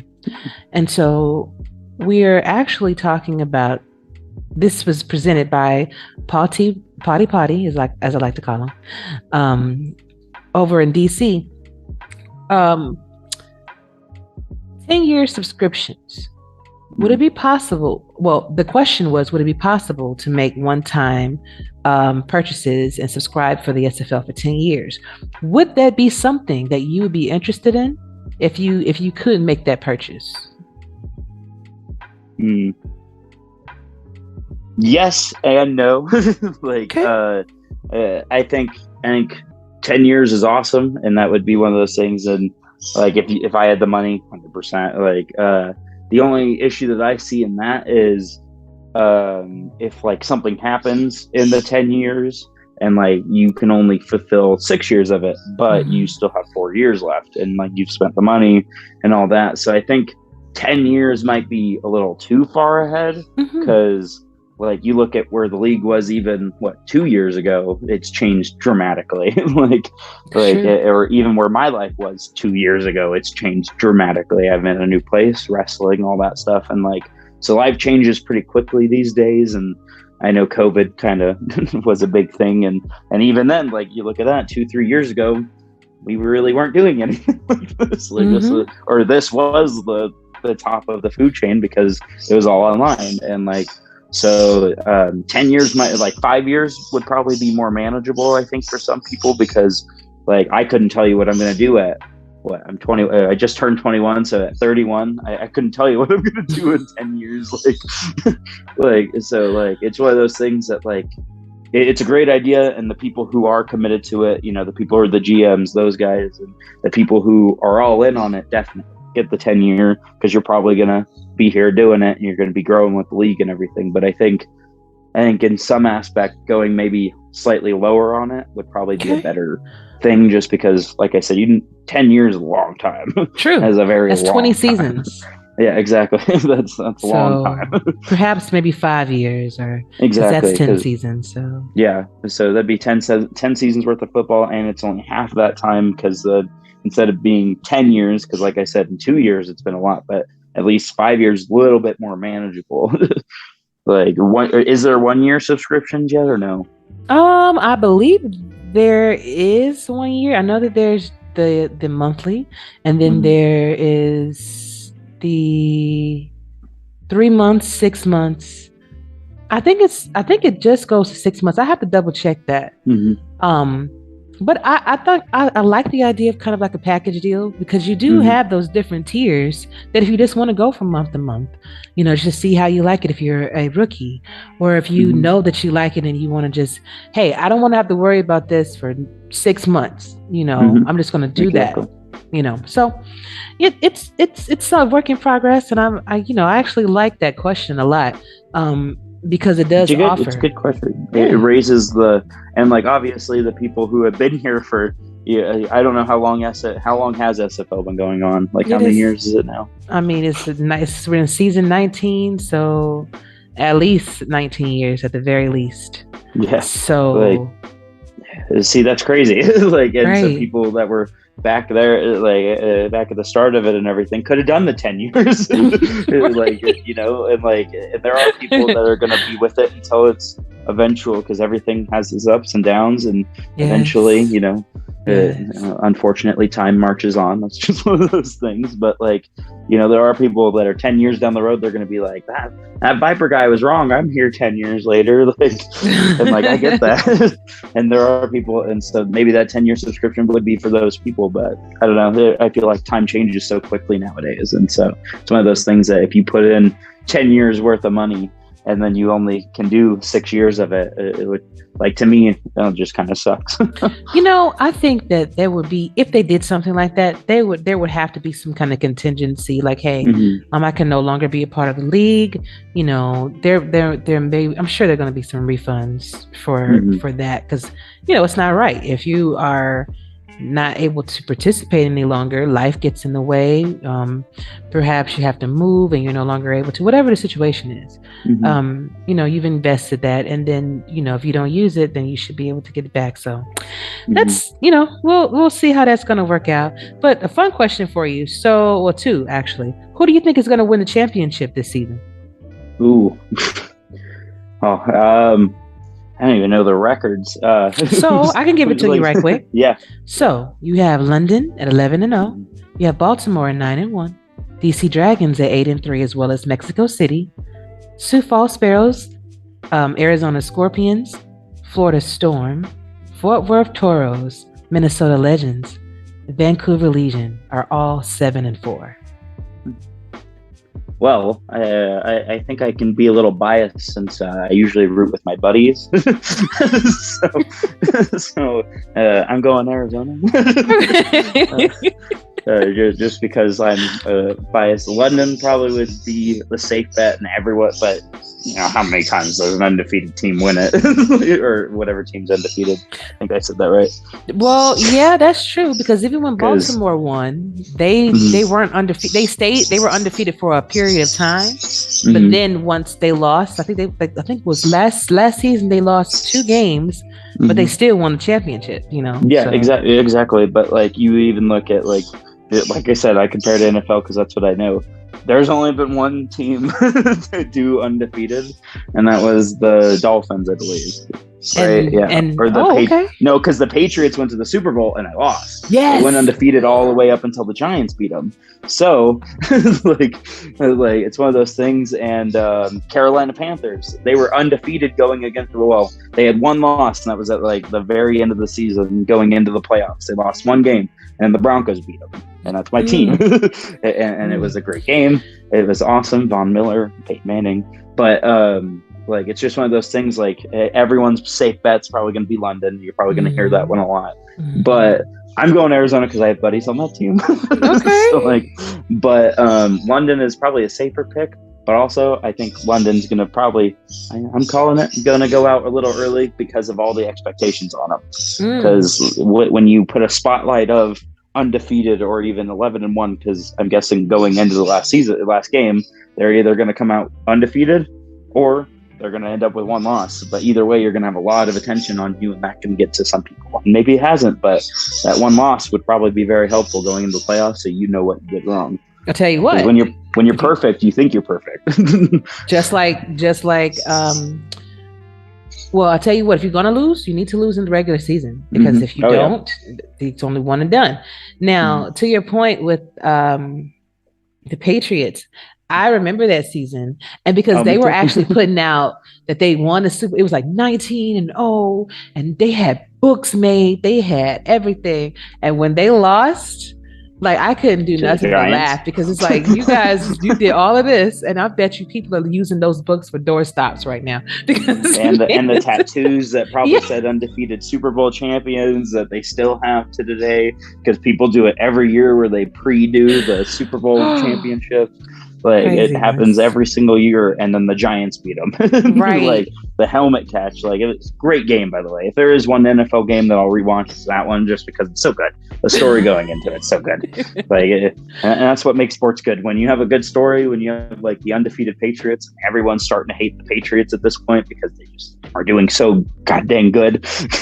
And everybody hates the champions, because even when the Red Sox story, I'm a big Red Sox fan, and I don't like the Patriots, which is weird because I'm a Boston guy, but I love the Red Sox. The Red Sox didn't win a World Series for 86 years, and everybody loved them going into the 2004 World Series, where they beat the Yankees, and they were down 0-3. They won 4 games, beat them, and went and won the World Series.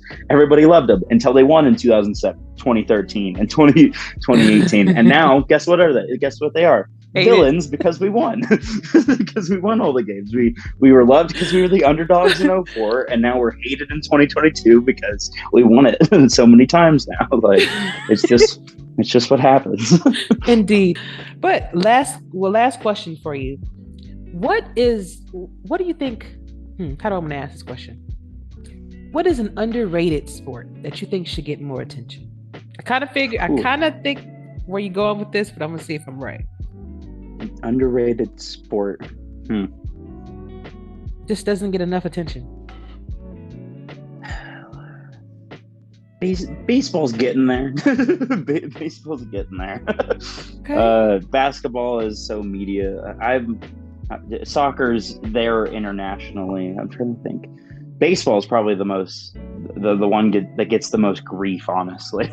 Really? If there was one that I would like to see not get so much grief because of how long it is. People don't like the 9 innings, and they say that there's not a lot of action, but like, I personally love baseball. Like, and football is football. We all know football. Like, if people are like, it's not known internationally, and then London sells out in however long. I'm like, come on. Like, don't give that to me. Basketball is basketball. Like, right. I think football and basketball are the biggest, and I don't know if this is where it was supposed to go, but I'm thinking baseball, just because it's not as big as the other ones. Like you have, I mean, Aaron Judge is definitely helping it. I hate the Yankees, but Aaron Judge is helping it with going for the record and everything. And like there's certain aspects of baseball that make it, but like in my opinion, it's one of the harder sports because like I've tried to hit 90 miles per hour and it's not an easy thing. And like for some of those guys to hit the 450, the 500-foot home runs, like that's crazy to me.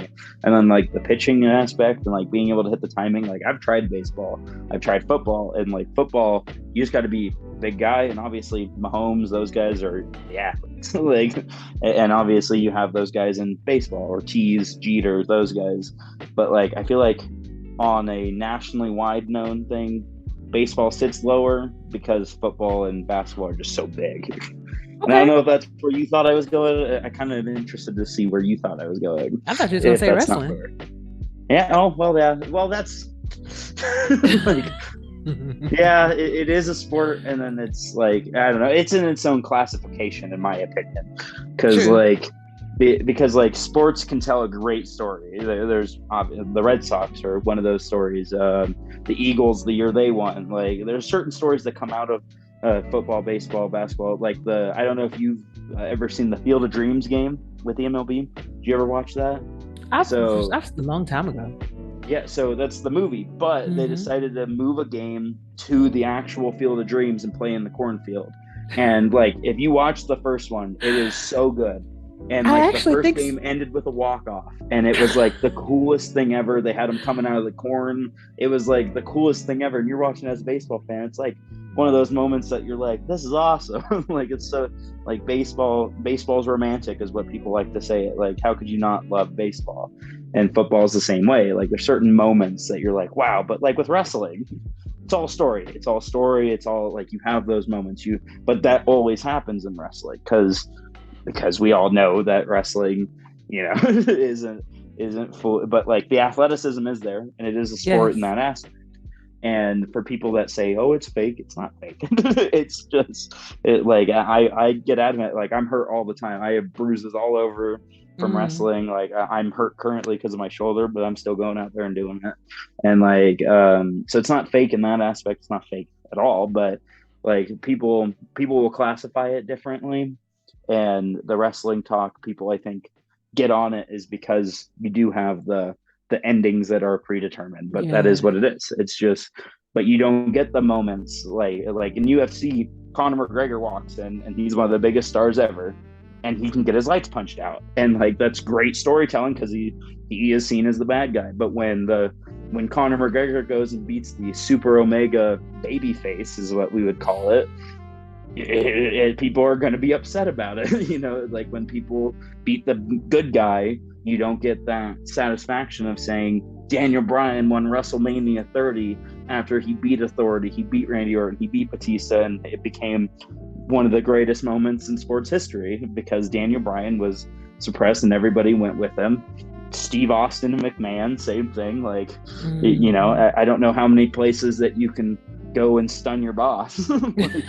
Like, you know what I mean? Like if Tom Brady walked up after the Deflategate stuff and stunned Roger Goodell, I think that would have probably been the coolest thing I've ever watched. But that's not what happens because you have the actual barrier of you can't go do that. Indeed. Well, Jay, it was a pleasure hanging out with you. It's always a pleasure having you on the show. Well, thank you. And whenever you have time, you can come back. I know you've been busy, but it doesn't have to be the show, as I was telling you off camera. And this is for anybody that's listening. If you want to just talk to me, you don't have to just come on the show, just to do that kind of thing, because I'm available, especially since life is kind of settling down for me now. I'm more available to talk to you on, one-on-one basis and, things like that. So you're invited to come back and just. You'll probably start hearing from me a lot more then because I try not to interrupt people's lives. That's just one of those things. Like I'll hit you up every like very very like spread out in between. And we can. I think the last time we talked was the last time I was on the show. Exactly. And, like it's been months. Just and like obviously like you said, you've shaped up. You got longer hair. Like you said, look a little different. Like and I got to go watch that last show because I know it's been significantly a lot of time because. I think at that time I was sitting around like 260 and now I'm like 230 for weighing now. So I've dropped like 70 pounds. So That's wonderful. 80, something like that. Thank you. Yeah, it's been a fun journey. Good. And I really hope and pray that your journey continues and that you don't DDT somebody and hurt yourself, man. Don't No. Figure four leg locks. Pedigree, that pedigree is fun to do. And Gotcha. I got DDT'd though the other day, and and I'll give you the video for that one. I got DDT'd and it was pretty fun. It doesn't look fun, but I'm glad that you're having fun with this. Oh yeah, no, it's so much fun. I absolutely love this stuff. Like everyone's like, why would you do that? Why would you want to get hurt? I'm like, it's fun. Like I'm having a great time. Like I've gotten to meet people I never thought I'd meet. I meet some of the coolest people in this world. Like some of the nicest human beings are wrestlers. They're so cool. They're such cool people, and like the stories you get to share in the locker rooms and everything, and like the promoters meeting them. It's just been a great time. Like I absolutely love it. I'm glad to be a part of this world, and I'm glad I left my little small town and tried to achieve this stuff. So it's been pretty awesome. That's sometimes you do have to expand your wings and probably go somewhere else, to make more of a difference. So I wish you the best. And I'm looking forward to seeing your matches and seeing what you got going on there. And just keep me up to date. And again, those links will be in the description so that, people can come and watch it too. But I'm going to give you the last word. So that can be a song, that can be a poem, or that could be a simple shout out to whomever you like, Jay. But right now, the floor is yours. All right. So I have a shout out and then I want to leave a little bit of my wisdom if anybody listens to it. Go follow the TikTok world title. Links obviously will be there. 34 Jalen Lee, 34 is my other one. Go follow TJ Punk, follow this show, follow Ashley on everything. Like I'll shout out everyone.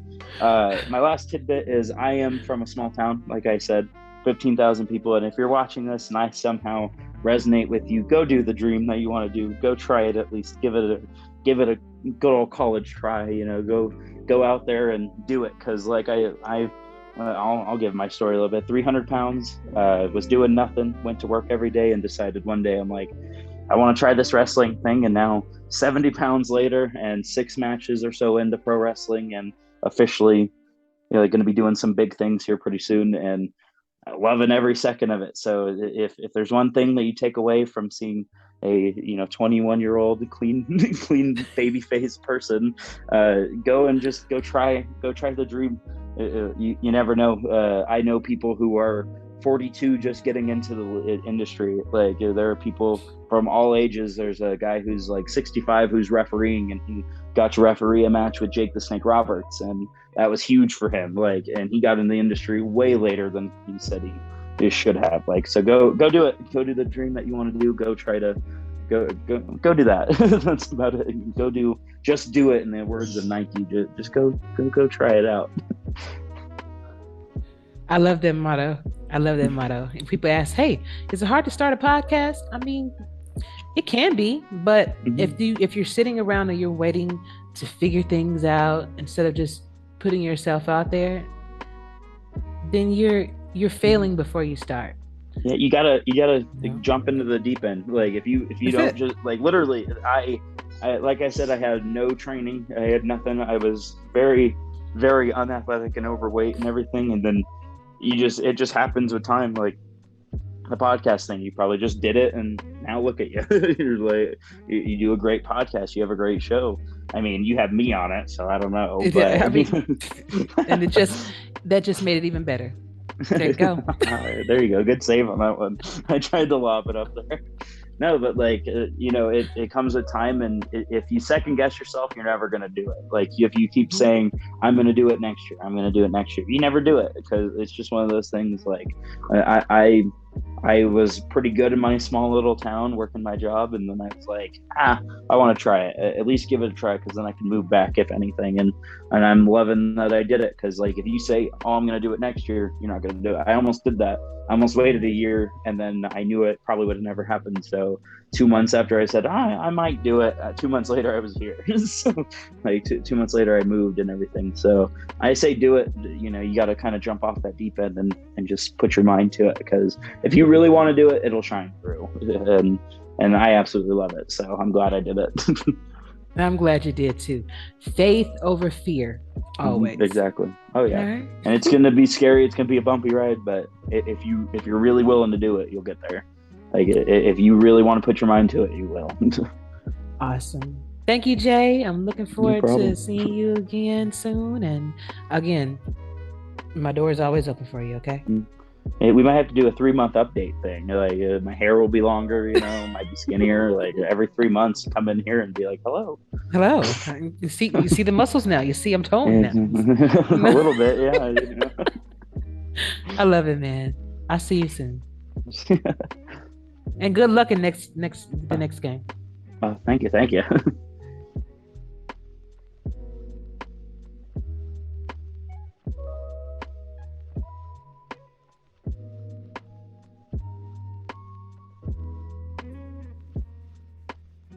What is up, SFL Nation? And we are back with my second 4th and Goal interview featuring one of our rookie class members. His name is Mr. Nick Frossil. He is the cornerback for the San Jose Flight. How are you doing today? Doing pretty good. Awesome. Glad to have you on the show. I see you in chat a lot. Thank you. Yeah, I have time. Good. And it's a good thing, though. Yeah.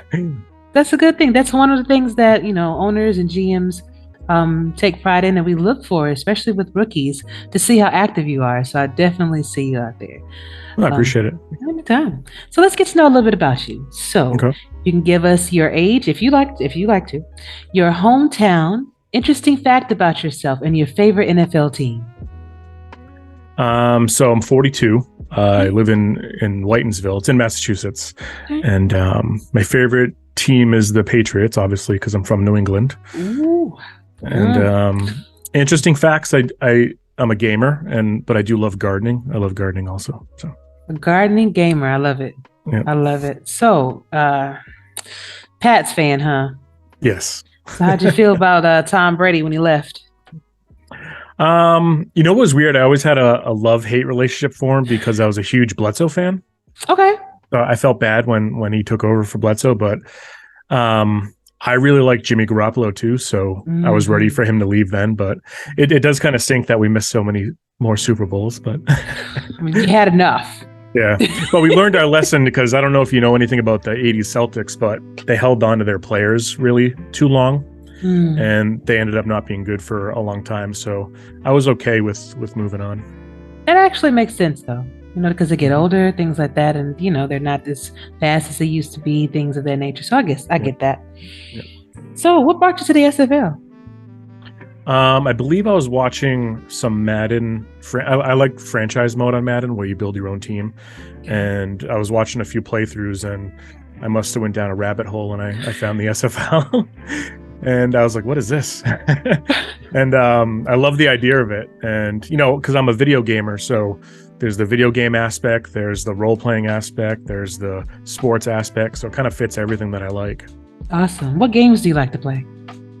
I'm very management heavy, so I like a lot of like town builders, like City Skylines or Banished. There's a bunch of games like that. I like a lot of indie games too. So my two favorite, if anybody knows them, is RimWorld and Kenshi. I don't know if anybody would know those, but if someone does, good job. Got it. You never know. We have a melting pot of different backgrounds and ethnicities and just different people doing different things. So you might find someone that knows. Could be. So cornerback position. Have you ever played sports before? Is that the reason why you chose to be a cornerback? I was really big with baseball. I didn't really play football, but I did quarterback for a little bit. But I kind of wanted to go on the defensive side.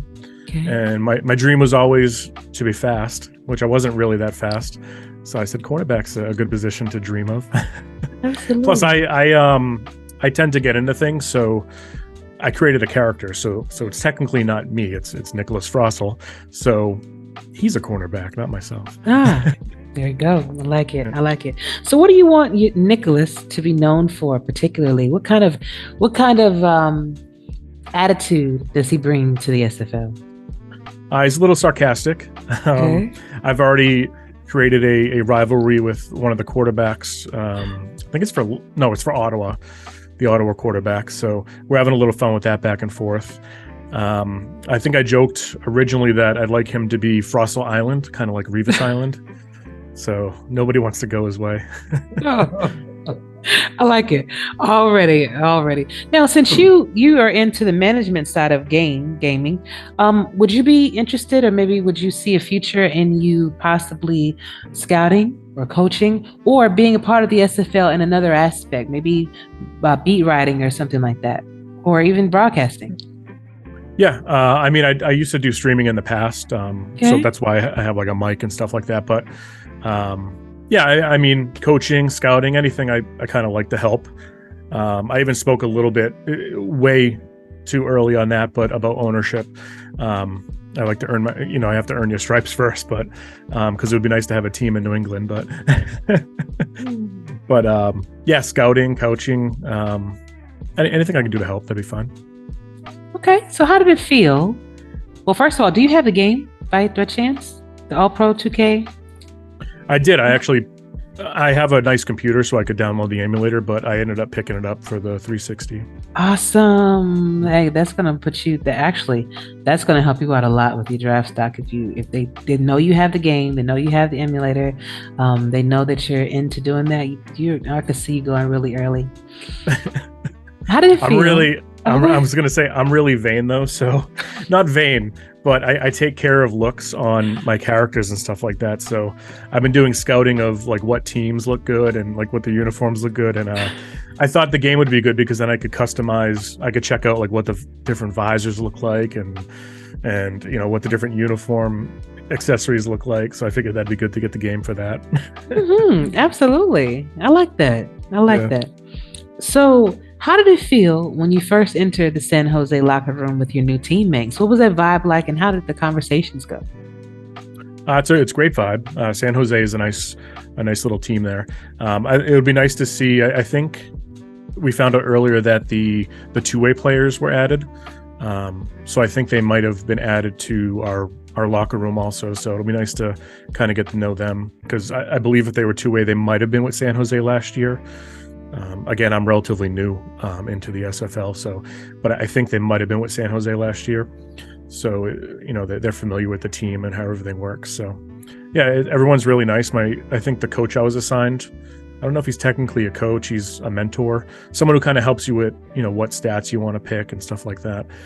He's really nice. So everyone's really welcoming. Good. And that's what we want. That's definitely the type of experience that you want to have, especially coming into a league like this. And anything online, you do have to be kind of leery about, sharing information and things like that with. But the league has been wonderful, to me and to a lot of other people. So I think that you'll definitely have fun. How are you about adversity and trash talk, though? I mean, hopefully it's not real. So it's more SFL based. So I don't mind it. I mean, if people get out of line when it's not really the SFL and they're not playing the part, that's a little different. But I don't mind trash talking. I mean, I think it's Lakeman. My brain's not working right now. It's late for me. Lakeman, the quarterback from Ottawa, I think that's his last name. We've been trash talking each other because we're trying to get our rivalry started. So I don't mind that. Yeah, he says I'm too short because my cornerback's only 5'11". so he's bragging that all his wide receivers are taller than me. Oh my gosh! But I mean, can your wide receivers actually, push away? Can they get the ball, or are you going to be there to kind of cut that route and intercept it? So you got to, Would be nice. Okay, nice. Exactly. So what are you most excited about starting this season as a representative of the class of 20, season 20. Yeah, I think like most of us were excited to see the games because I've been watching a lot of the SFL games, the pro games, I guess you would call them. And, obviously I'm not in that. I'm not in that league. So it'd be nice to actually see games where I'm actually associated with it because I'm in the SFLm. And I think everyone's kind of excited to see their player play, see the competition play. So it'll be interesting. Indeed. How easy or how difficult was it from you going from creating your player, being added to the locker room, and things of that nature? I was pretty good because everyone would help you. I think some of the process could be streamlined a little bit. I think when I filled out my character sheet, for an example, it asked for like how many weeks you had saved, and I had no idea what that even was. And I think for a rookie, it's always 0. So I had to ask if I had to fill it out or not, but it didn't really matter because they answered me. So so they were quick to respond. So it was pretty good. Awesome. Is there a player that you modeled your player after? Was it Darrell Revis or is it someone else?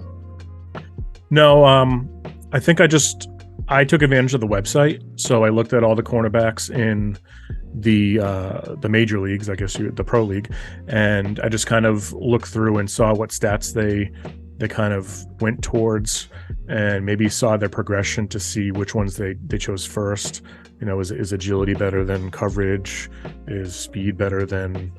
And then my coach was really good. He told me he kind of talked me into a more balanced approach where just don't jet right for speed. That sounds great, but if you're not agile and you don't know your coverage, your speed's not really going to matter. So great advice.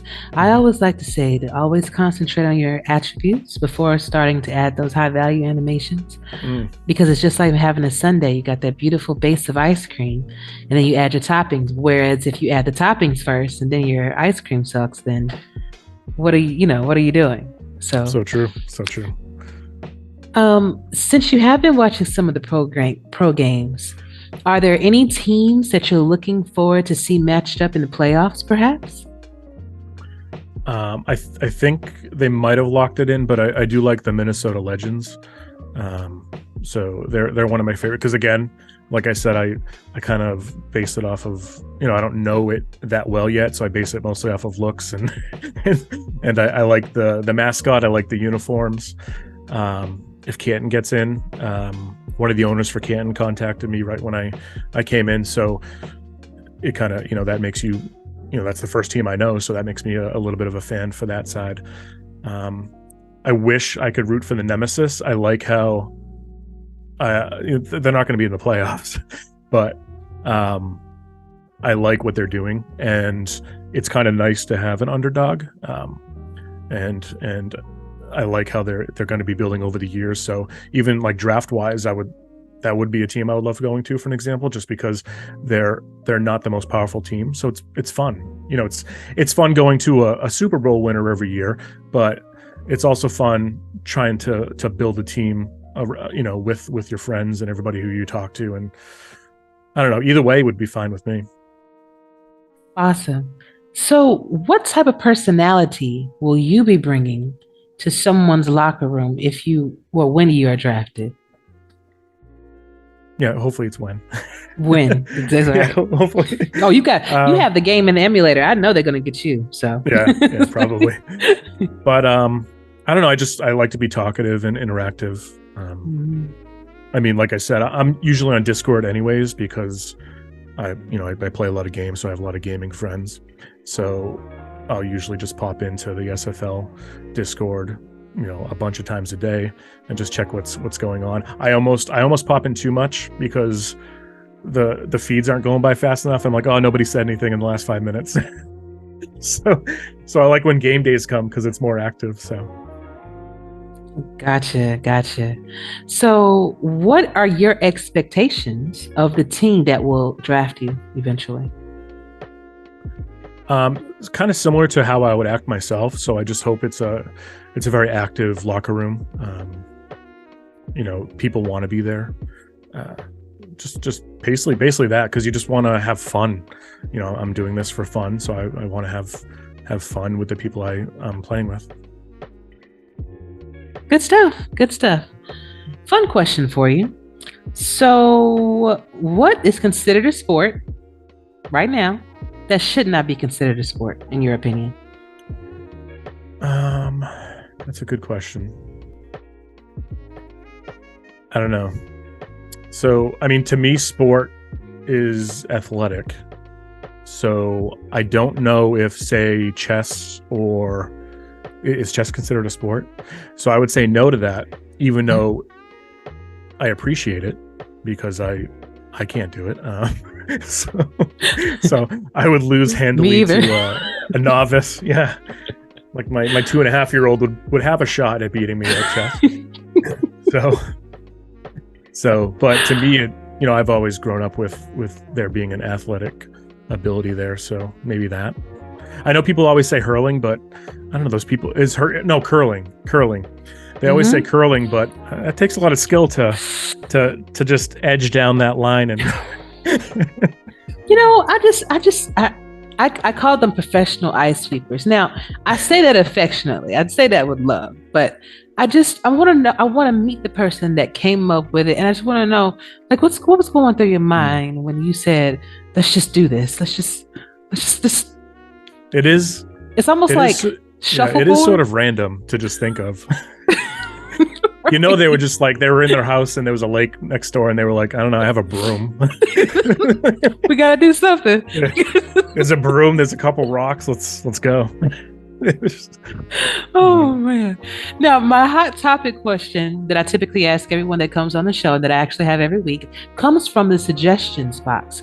This one was from Palti Pati, which is the kicker for the DC Dragons. Okay. And he asked what the opinions were on purchasing maybe a 10-year subscription to the league. Now, would you be willing to purchase such a subscription, maybe if it's 5 years or if it's 10 years? Because in 5 years, that's 10 seasons. I'm sorry. Yes, 5 years, that's 10 seasons. So that means 20 seasons. Would you be willing to purchase something like that? So, being so new, I would say no. If you asked me in a year, maybe yes.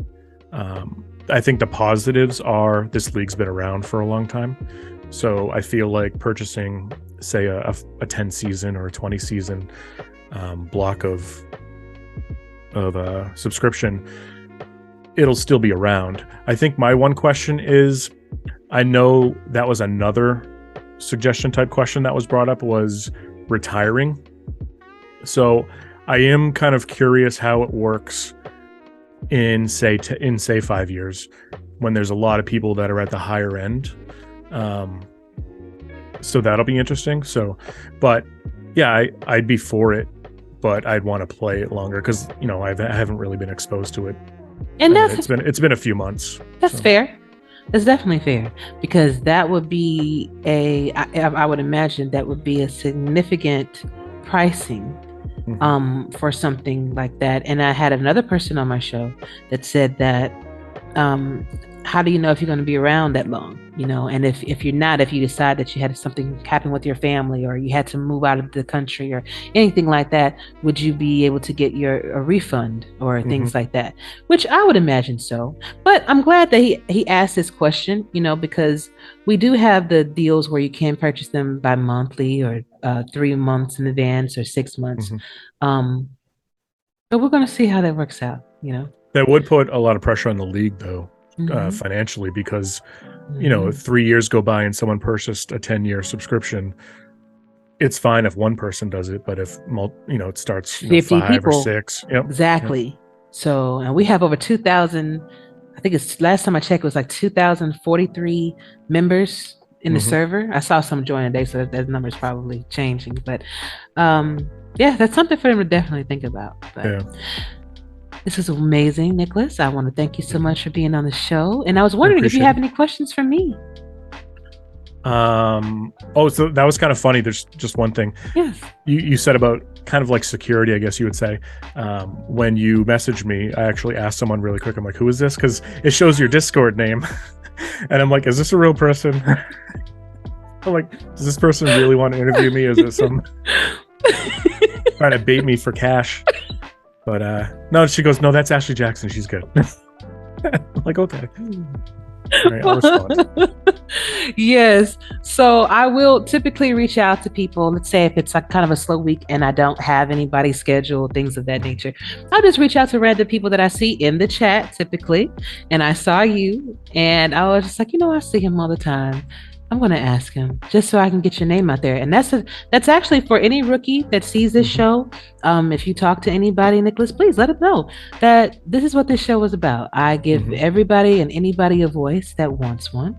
I am this is going to be my 234th show. I'm GM of the Arizona Scorpions at this moment. We are looking for another one. I'm also co-owner of the Arizona Scorpions. And I'm also the director of compliance as well for the league. So I saw that. Congratulations. That's new, right? Yeah. Yes, brand new. So it's been a lot of hats to wear. It's been a lot of time spent. It's been a lot of energy spent, but I think it was well spent energy because I look at this as another extension of my family. So, and you are now. So if you ever have any questions, if you ever have any concerns or anything like that, feel free to voice them. Feel free to let me know how you feel. And if I don't know the answer, I'll find someone that does. Period. I appreciate it. All right. Hey, Nick, I cannot let you go without giving you the last word. So that can be a song, that can be a poem, or that can be just a simple shout out. But right now, the floor is yours. Shaboopy. Shaboopy. You thought I didn't know that, did you? Just popped into my head just randomly. It's funny because I saw that the other day. Good times. Oh, love it. Well, Nick, come back whenever you want to. I like to try to keep track of the rookies, as they go throughout their rookie season in the SFLm, as they get drafted, their first year. So whenever you want to come back and share anything, feel free to do so. Okay. Will do. Thank you. All right. Welcome.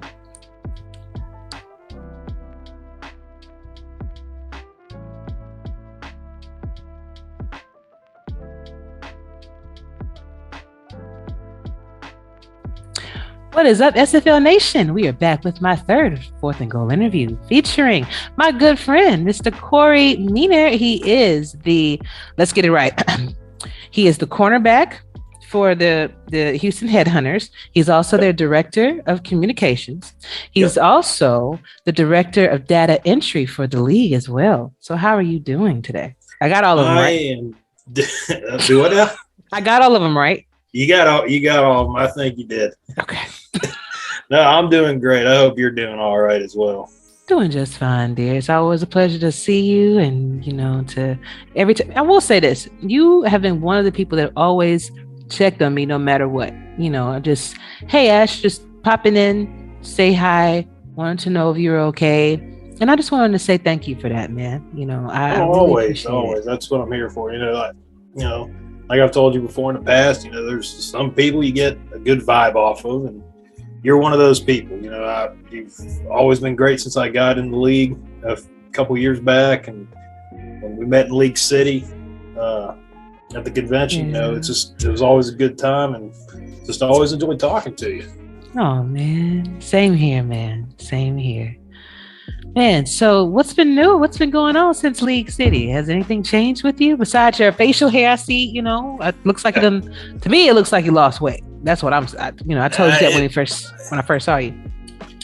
Well, mission accomplished. I guess looks can be deceiving then. Everything's just going good. This has been a busy, crazy year, I remember the last time I talked to you on here, but it's just been a crazy year, just dealing with some family stuff and in the real life. And just other than that, just work keeping me busy.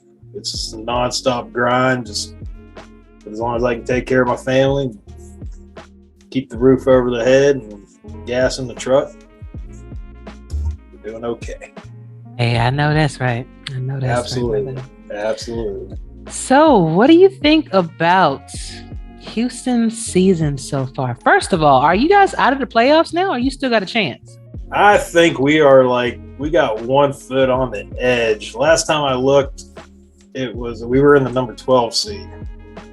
So we were on the inside, but we are too close to the outside. And, it's been a roller coaster. We've had great games. We've had mediocre games. We've had, like, the past few games, just been very frustrating. For example, this last one we played against Jacksonville, I think if I remember right, we had 7 or 8 offside penalties on the defense. And I think there was like 3 in one drive. 3 of them in one drive. It was that was not a game that went in our favor by any means. Defensively, we're better than that. We've shown that we're better than that. We can stop the run. We can stop the long ball, but for some reason, we just can't seem to get our nerves under control on the line and just keep from jumping the ball too early. But that's what killed us in this last game, and just trying to get things settled in and dialed in, just so we can get focused on the hopeful playoff run. I'm not ready to be finished this season. I'm not ready to hang it up and wait for the next season. I want to see us go all the way. It's going to be an uphill battle, but I'm ready for it. And for a while there, I thought that you guys were in the running for that, though. You were definitely doing your thing for a minute. And actually, looking at your stats from that game against Jacksonville, you got 10 tackles and 2 assists. You even got a pass deflection and an interception for 26 yards, So you've been doing your thing. I think it is, sometimes it's just the luck of the AI as well. 8 defensive penalties? That's crazy. Yeah, I could be wrong on the count, but it was one of those things. Actually, I'm going to pull it up right here because now it's bugging me. It's bugging me now. But just those penalties is what really hurt us more than anything. I think it was. Obviously, offensively we couldn't get anything going. So I think it was maybe just a bad night. But yeah, offensively, we just could not. Let's see. It's only showing 5 penalties, but it seemed like 100. Listen, I feel But it just offensively, we just couldn't get the ball going down the field. Burr and St. Green and Sims and the rest of them. Wells. I think Jacksonville just really studied us up and had our number, and then on top of the penalties, it just things couldn't go any worse. Yeah. To be honest with you. And it was 2 interceptions in the game, but you guys had 2 interceptions, but like I said, I see the receptions of Mike Green, and of DR Sim. And it's funny because when Mike St. Green and when DR, when I first learned they were going to be on the same team together, I was wondering who was going to be getting the ball more, or who was going to be getting more receptions and actually turning those into points, because both of them like the ball. Oh yeah, absolutely. No, there's no denying that fact. I want to say for the most part, it seems like it's, pretty split. Should have had all this pulled up beforehand. I apologize.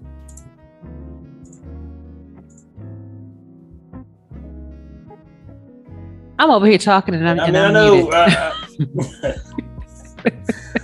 No, I know. I know, Sim's been a little bit more targeted, but but both of them have been just phenomenal. I mean, making the points when they count. Same with like Corky. He's been knocking it out when it needs to be done. Wells, he's been doing a hell of a job. We just got to find that groove. And of course, we got a lot of new moving parts this season. I mean, I know this is a rebrand, but I consider this a new franchise. This is an inaugural season for this franchise, and all things considered, with all the parts that have come in, I mean, we haven't done terrible at all. No. The majority of the games that we've lost have only been like a point or two, like to Arizona, to y'all. I mean, that was close. I mean, we are contenders. I know we are contenders. We just got to get everything in the right groove. We got to get everything clicking in the right direction. Defensively, I mean, we've been pretty phenomenal at stopping our stopping abilities between the run game, short ball, long ball, whatever it is. Absolutely. You have been. I mean, that game was not an easy win for us. Yes, it was about 1 point. Yes, a win is a win, but that was not an easy game. And I think, your defense is absolutely scary, And once the bugs get worked out, we got I think, if I'm not mistaken, I think we still have the sack. We lead the lead in stacks. So, I mean, you got Butch, Tanner, Slayer, all them up on the front line. They're just getting back there, making it happen. I mean, right. I mean, you can only do the best that you can do. And I'm looking at your matchup for next week, and that's with the Fort Worth Toros. We just played them, and they are scary as well. If Emily wouldn't have missed that field goal, it could have been another story. Exactly. It could have been bad news for us. But no, yeah, they're definitely a competitor. Fort Worth, definitely. I know back in week 4 we took care of business in Houston against them. But this is week 14. That was week 4. Right. So we're talking 2 months in between the games, just about, and things they've developed as a team. They've been kicking some ass, hands down. So it's definitely going to be a battle come Sunday. I'm looking forward to it. I always enjoy the games against them.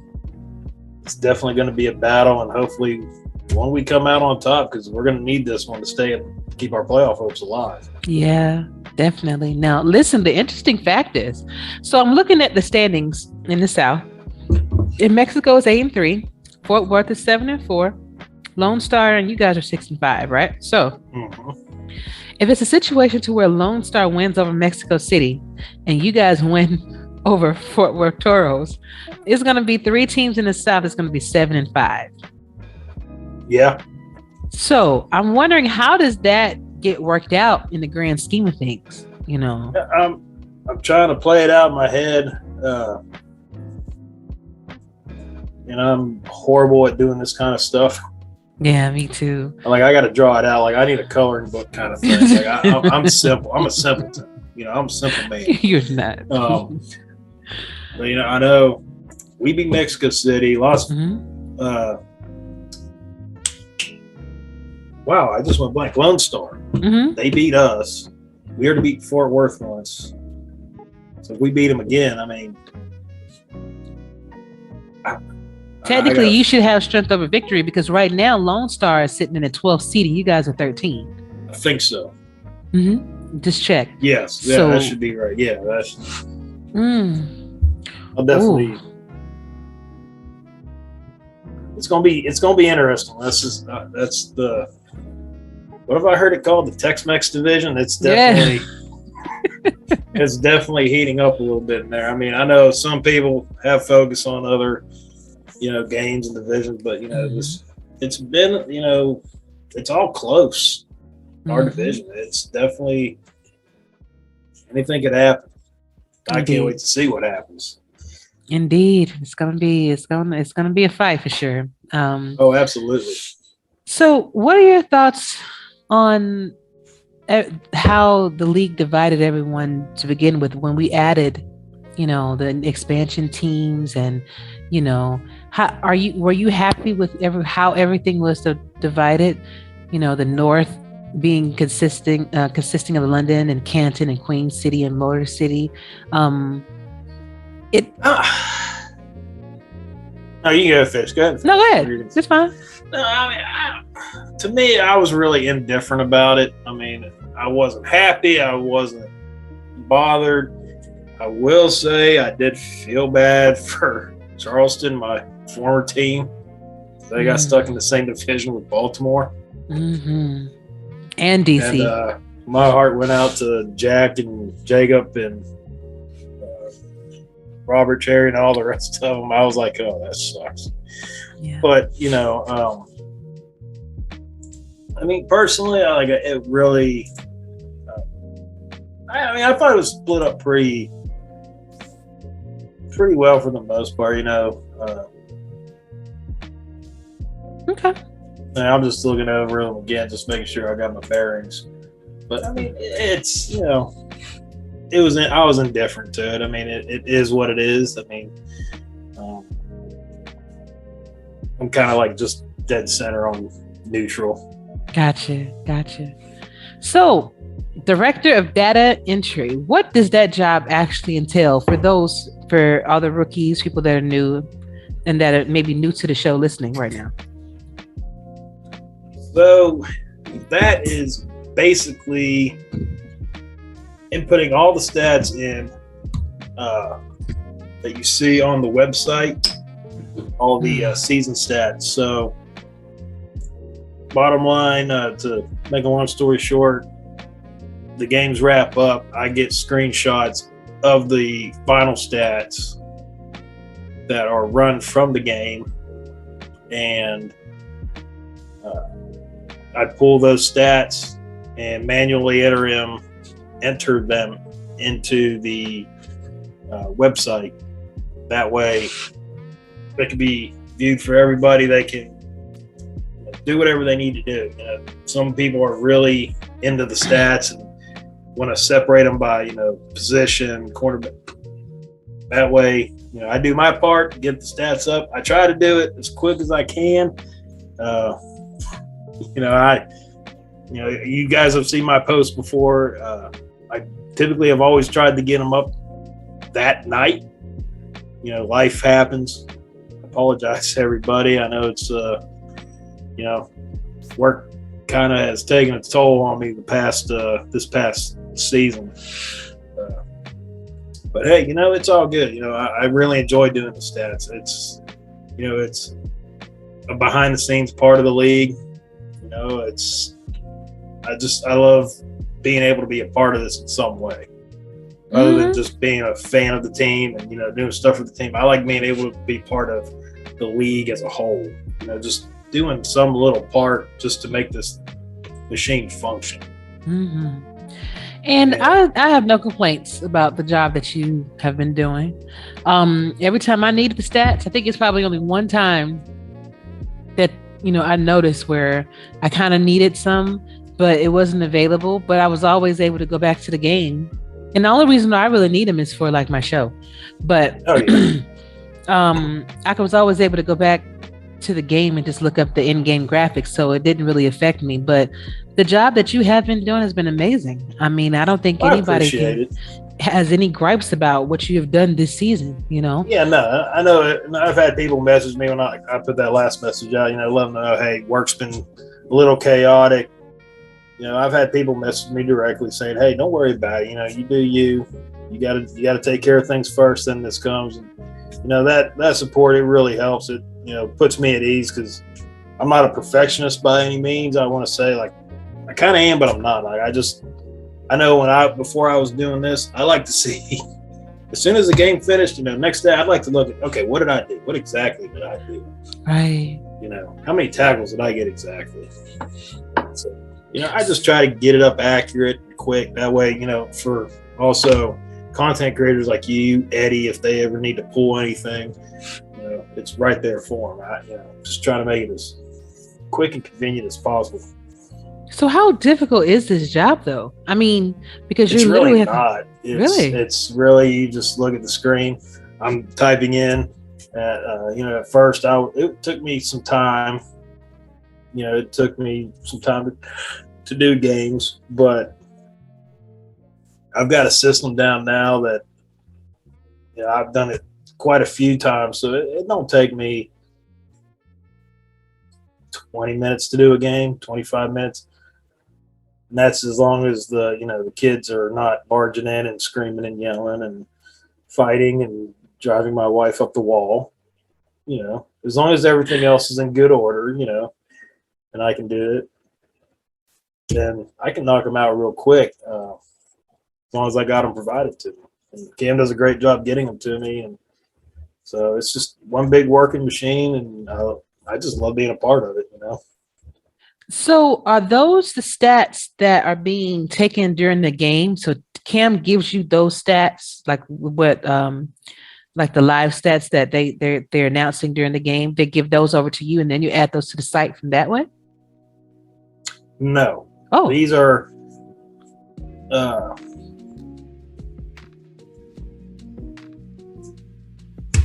don't know if this is an insider secret, but it is what it is. So I get the screenshots once APF has done its thing, it's run its game. Cam goes in and takes screenshots of every single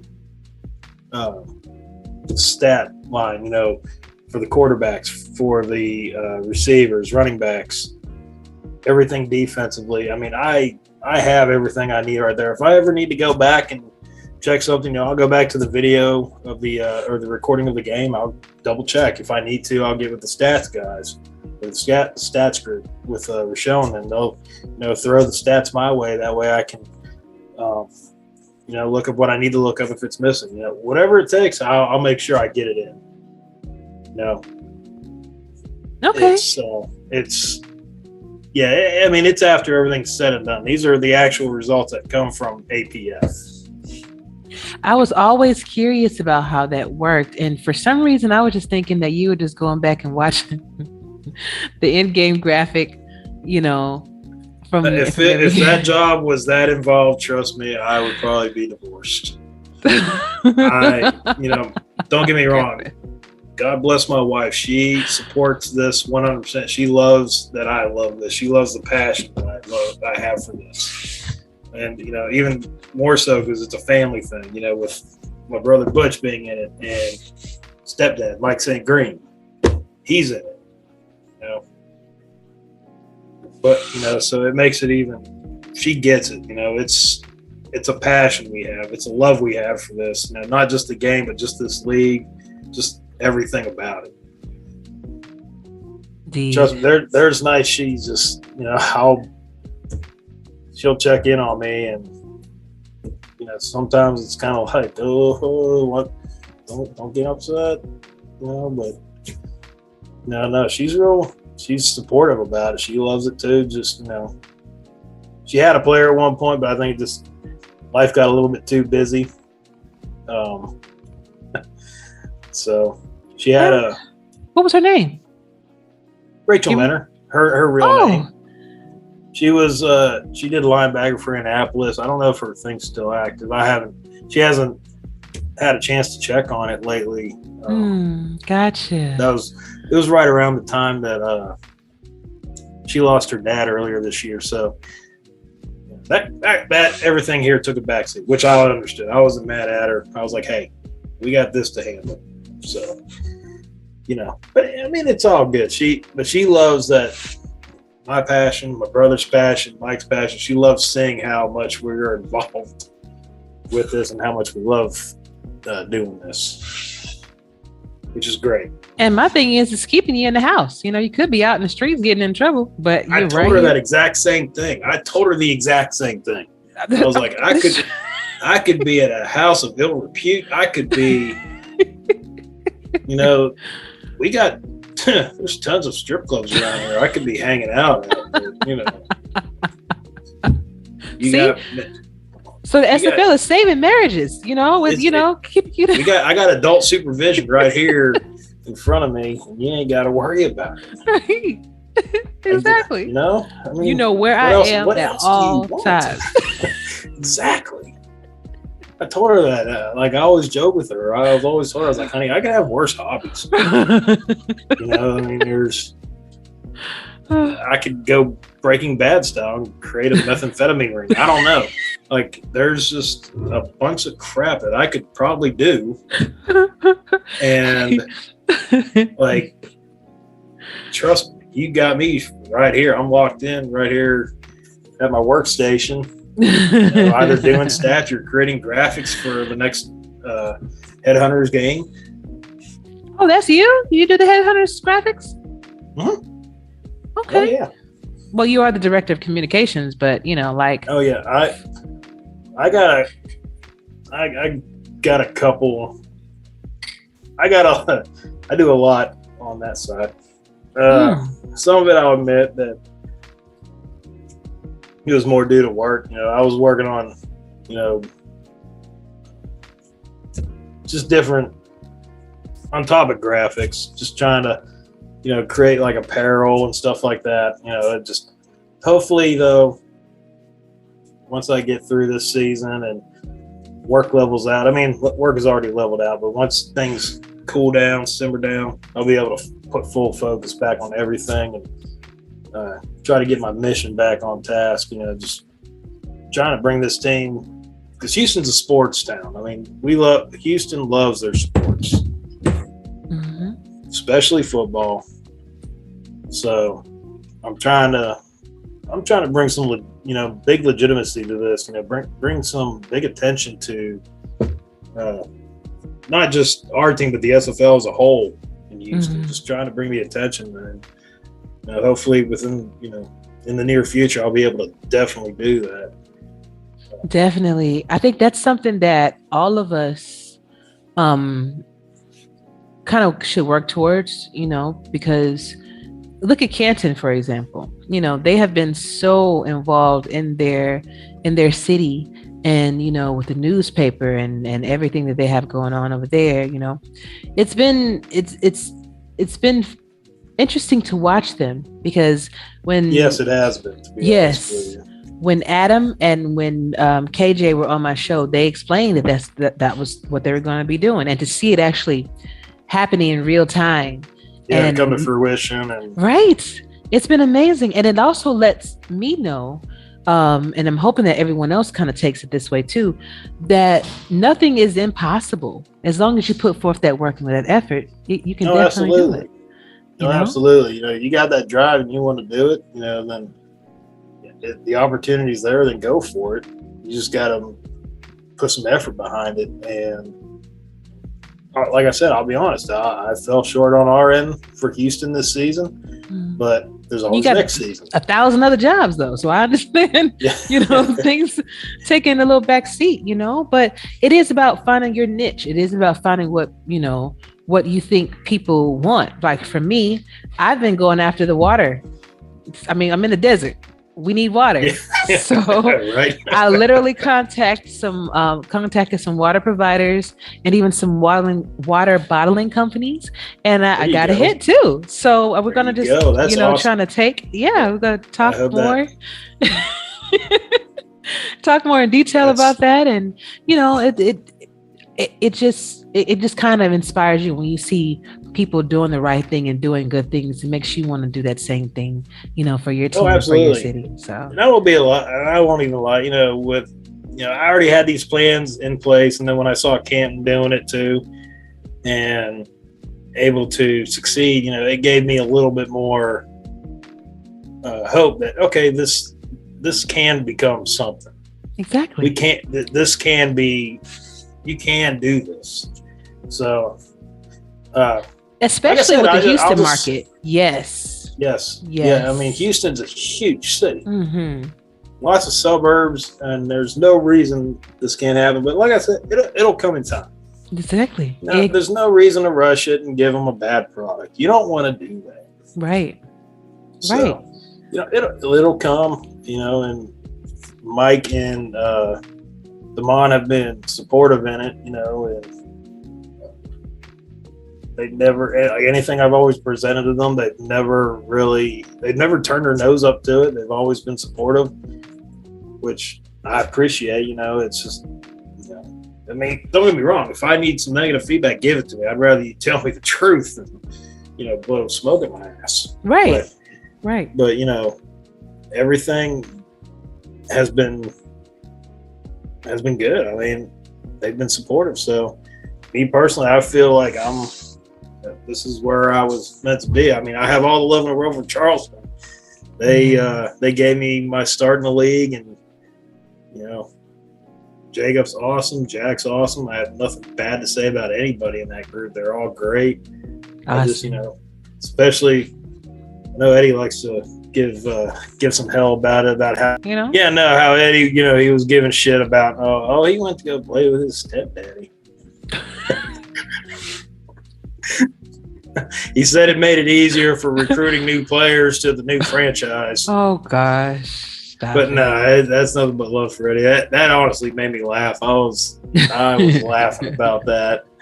But you know, I mean, it's just the whole atmosphere of the team's been great. You know, it's just got some great people, and everybody.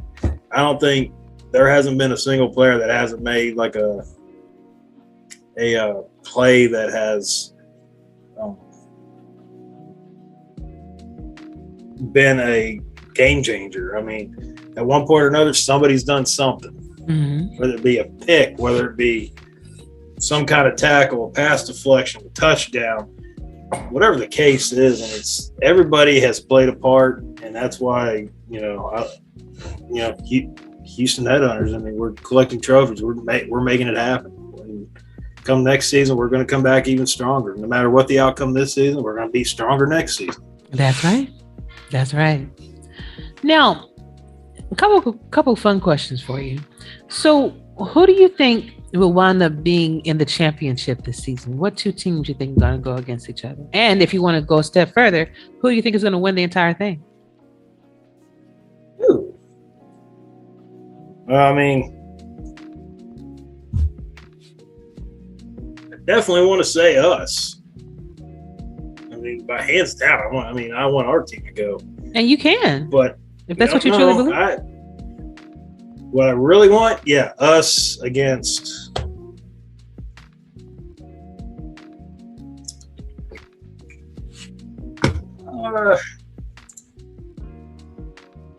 I don't know. I think we would definitely. I think we have a chance. I truly do feel like we have a chance.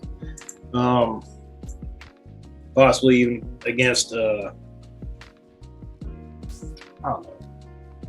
There's a part of me that would love to see us beat Baltimore. I don't know why. Because they're the top team right now. Well, yeah, they're the top team, but like, I just don't know why. I just nothing against. I think maybe I just hate the Baltimore Ravens. That's why. The NFL team, the Ravens. I can't stand them. So anything Baltimore, I can't stand. But no, us against Baltimore, that'd be great. I think. Do I really think? I really feel. I can't say who I know the second team would be, but one, I think London. They're just strong. They've been making it happen. I mean, that's undeniable. I mean, they're 11-0 right now. That's right. But they're just a top-notch team, hands down. Indeed. They got the right pieces. They got the right formula. And I think they honestly. Oh, go ahead. Liam has been doing his thing on the books. Oh, Liam's been doing phenomenal. Yeah. Yes. You know, and I'm not sure I'm not sure if he's actually running that over there by himself entirely. If it is, that's even more impressive because I've seen them, go through their hard times and their, having their shortcomings and things like that, and people pick on them all the time. So for them to be undefeated, has to be a fantastic feeling for them. Oh, absolutely. I'm happy for them. Don't get me wrong. I want our team to win all day, every day, but I'm happy for the other teams when they have success like London, especially being, they've always been a good team. They've always been a good team. But to have the success they are this season, I'm genuinely happy for them. Exactly. For any team that has success, I'm happy for them, especially after building themselves up like Mhm. London. Mhm. They're doing it right this season. They got it going on. You They can't do. deny it. You Absolutely. can't deny it. Absolutely. So it'll be interesting to see how everything shakes up, in the end, and to see who's actually going to come out on top. But this has been an incredible season all around, I believe. Even with the expansion teams, I don't think there's anybody that's winless. I think that I'm sure certain teams would definitely like to have more wins, in the win column for them. But I think overall, this has been a very successful season for the league. Well, absolutely. This is definitely, especially like you said with the expansion teams. Mhm. I know some of them, some of the teams aren't doing as well as they thought they would, but I mean, still all together, everybody has at least one win in their column. It's you can only look up from there. Exactly. That bothers me. Don't ever let it get you down, and because that's kind of the way I was the first couple seasons with Charleston, and next thing you know, we made playoffs 2 seasons in a row. It kind of sucked we didn't make it to the big dance, but hey, there's always an opportunity. There's always opportunity for growth to become a better team, learn from each other, learn from everybody else in the league. Those opportunities are there. You just got to go out and get them, take them. Exactly. And when it's your time, it's your time. That's Absolutely. It's going to happen at one point or another. It's you just got to be patient. That's it. Got to be patient. That is it, dear. Now, my hot topic question of the week comes from Potty, and I'm probably pronouncing his wrong. Please forgive me, dear, if I am. But he's a kicker over in DC, and he posed the question of the 10-year subscriptions. Is it possible for us to come up with like a 10-year subscription plan to where you just pay one set price and you're good for 10 years? I saw that. How do you feel about that? Would you be interested personally in purchasing something like that, or do you think that's kind of too far in the future? Maybe it should be like 5 years or so, because that's 20 seasons. Yeah, that's a lot of seasons. That's a lot of seasons. Now that you break it down like that, yeah, that's 20 seasons. That's a lot. I wouldn't say I'm opposed to it. It's definitely an interesting concept. I could see a 5-year subscription being more feasible and likely than a 10-year. And it's not necessarily because I think the league's anything's gonna happen to the league, because I think the league's gonna survive. The league's gonna thrive. It's just gonna get more. It's just gonna get better within the SFL. I just think, because I'll be honest, there are days like, especially after losses, I'm just like, this gets frustrating, especially after that cluster that we had against LSG with that failed punt, fumble, block. What in the heck was that, bro? What? You tell me. I'm still trying to figure it out. I've never seen anything like that in my entire life. Trust me. My head still hurts thinking about it. But, I think a 5-year would be a great idea. For those that are truly dedicated, like I would do a 5-year. I'm that dedicated to the league. I'm not going anywhere. Exactly. I know, I'm sure you're not going anywhere. Nope. But a 10-year, that's kind of stretching it. Just because you don't know where your thoughts going to be in 10 years, where your mind's going to be. Or what resources you may have. Exactly. In 10 years, things like that. So. Exactly. You're hitting the nail on the head on that. So, and then again, it is a choice. So you can offer that package. Yeah. And if you want to do that, fine. But if you're cool with paying month to month, or if you're cool with paying every 3 to 6 months or what have you, then do your thing. I think,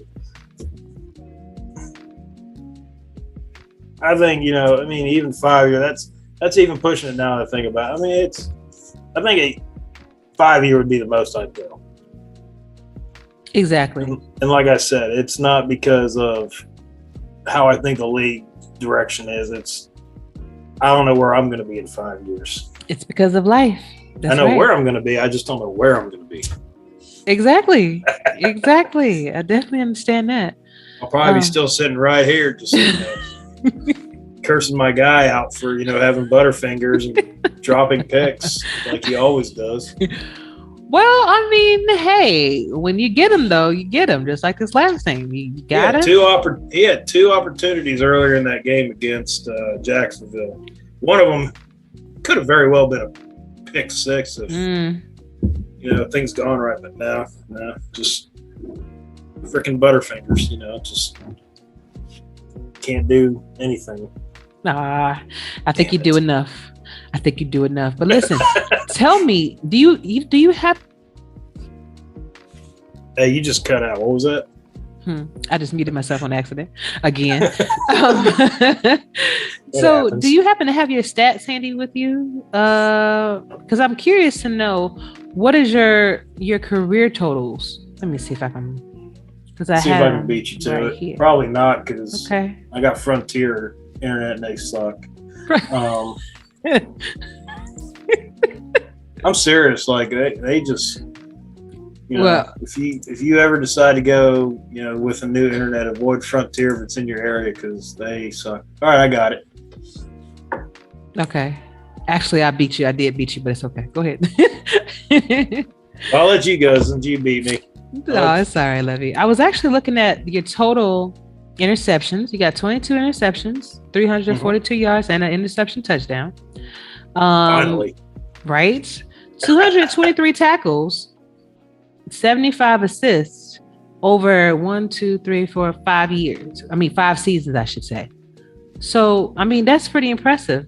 And even if you're looking at your playoffs, you were still making noise in the playoffs. 2 interceptions for season 17.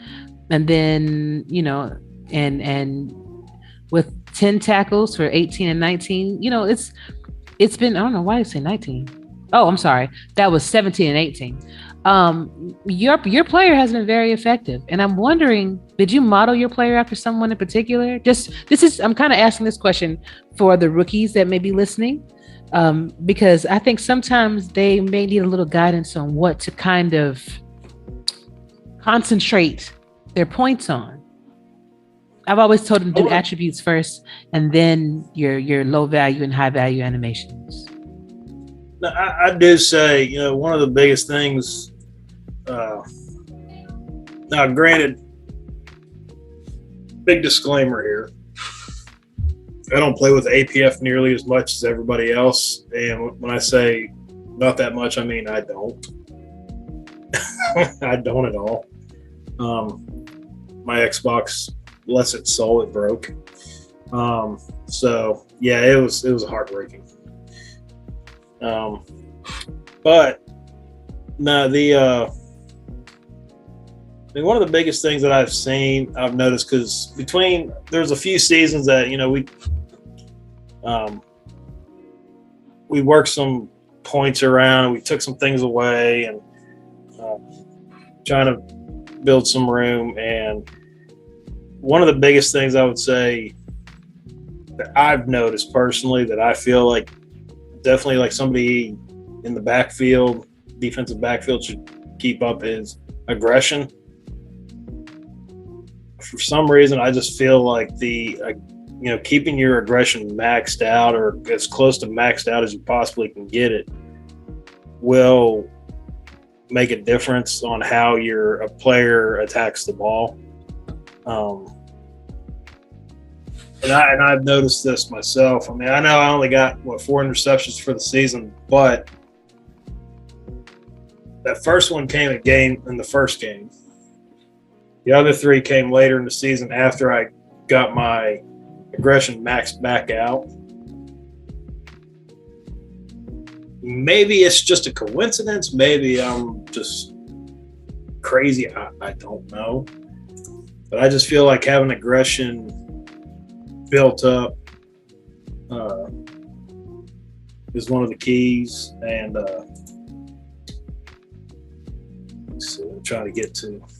I apologize, Mike. No, you don't have to apologize. It's fine. You're fine.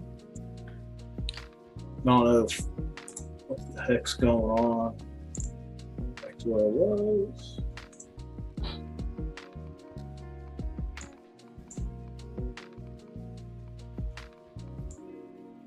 There we go. Okay. Definitely, and when it comes to like the animation closing speed, you want to be able to, you know, for some reason, I don't know why, my got, and there's actually two specific players. One is Chris Lee, and the other is E.J. Minson. They always seem to burn me. I don't know why. Don't ask. I don't know why. I don't get it. But closing speed has seemed to help close the gap just a little bit to where I have a little more. I'm in there a little bit more than previously. So. Hey, and I think that's some good stuff. I think that, most people, or some people are just like, hey, when you're a rookie, you have all of these choices that you can make to Yes. make your player better. But I think it's important for them to maybe get with someone that's in their position, or Absolutely. to kind of bounce some ideas off of. And definitely your coaches are going to be there. Absolutely, yes. Player personnel is Definitely. going to be there, Yes. but just get with some Talk- people. Yeah, exactly.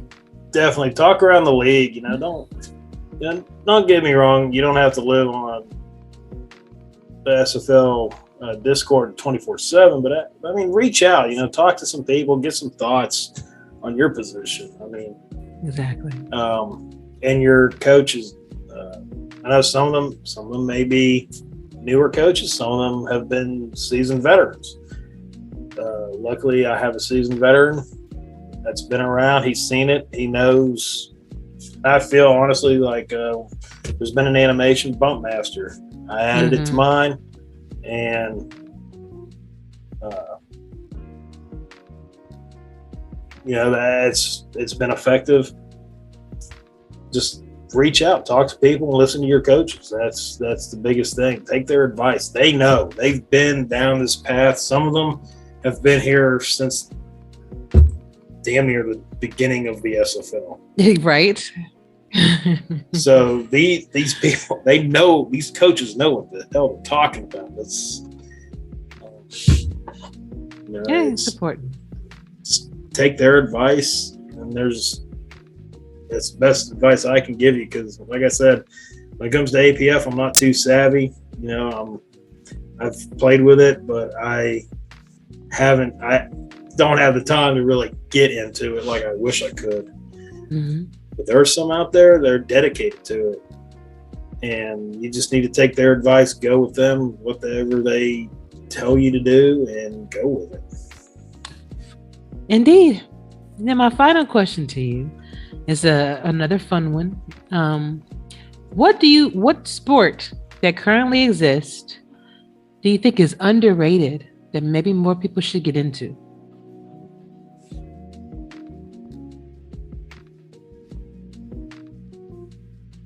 Underrated. Ooh. Like for some, I had one person tell me baseball, it's kind of underrated because people don't like the whole 9 innings, having to sit there through the entire 9.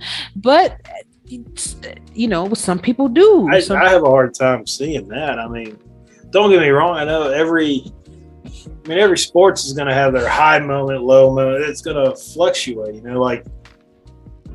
Baseball didn't get it. It got a big boost back. I'm going to mess up the years probably. I'm not even going to try. Mark McGwire and Sammy Sosa, they were going for the home run record. Right. There was a huge resurgence and interest in Major League Baseball around that time. That picked it back up a little bit. And that because I think that was just after a lockout a few years before that. But what underrated sport. Mm-hmm. And then baseball, I believe, is played all around the world too. So Yeah, no, you're right. So is hockey for the Mhm. most part. For the most part, I don't know. and that's fair to say. If you That's just all. don't- That's all I watch. I don't even know. I mean, 'cause all I ever watch is football, baseball, hockey. You know, and if they got the professional cornhole league on TV, I'll watch that. I mean, I don't know. So do you think that's an underrated sport that should be made into? Yeah, actually, I think I do. You know, because that takes some skill. Damn it, getting it. I mean, I know usually I do it when I got some, adult beverages in me. It's a little bit harder then, but I mean, still, some of those you'd be amazed at some of the shots they come up with to, get that bag in the hole and then knock their opponent's bag out of it. I got to give it to them. They got some skill. So I think I'm going to go with cornhole. Hey, nothing wrong with it. I think you'll be the first person ever on my show Probably. to have said that. So you are first. It's just the hillbilly in me. I just it's No. it's just them country games that I enjoy. I know that's right. I wonder how many people did not know that Butch was your brother and that Mike St. Green was your stepfather. I wonder how many people just found that out tonight, that's going to find it out when the show airs. I mean, Butch. I mean, I think we share the last name maybe on the thing. So I mean, that's not a very common last name. No, it's not. No, it's not at all. So, but yeah, with St. Green being stepdad, yeah, I think that might be like, well, what the fuck? What did we just say? But he got me into the league. He showed it to me, and at first I was his first season. He was like, "Hey, you need to check this." It's like, nah, I don't think so. Not right now. Finally, I sat down and watched some games with him, and it's like, all right, you talked me into it, and here I am now, and I enjoy it. I love it, dog. It's just, but yeah, Awesome. yeah, that would be. I'm kind of curious how many minds. I mean, I'm pretty sure the good majority of the league already knew. Mm-hmm. But for I'm the sure ones there's that don't, maybe some rookies, and maybe some out there viewers that maybe you're like, whoa. this is new to me. But- Oh, you'll get the DMs. Trust me, you'll get the DMs. Like, I did not know that. So I'm Right. sure you get them. No, But- he's awesome though. He's awesome people. Yeah, He's family. He's family. that's That's what brought me to Houston. That's the only way I was going to leave Charleston. I told him if he ever took ownership, I would go with him. nice. And that was the only way I was ever going to leave Charleston. Here we are today. And you kept your word. That's Yep. important. And best part of it, I live near Houston, Mhm. part of the Houston group. I think Eddie did a little talk about this a few shows ago, probably was a while ago, Mhm. about,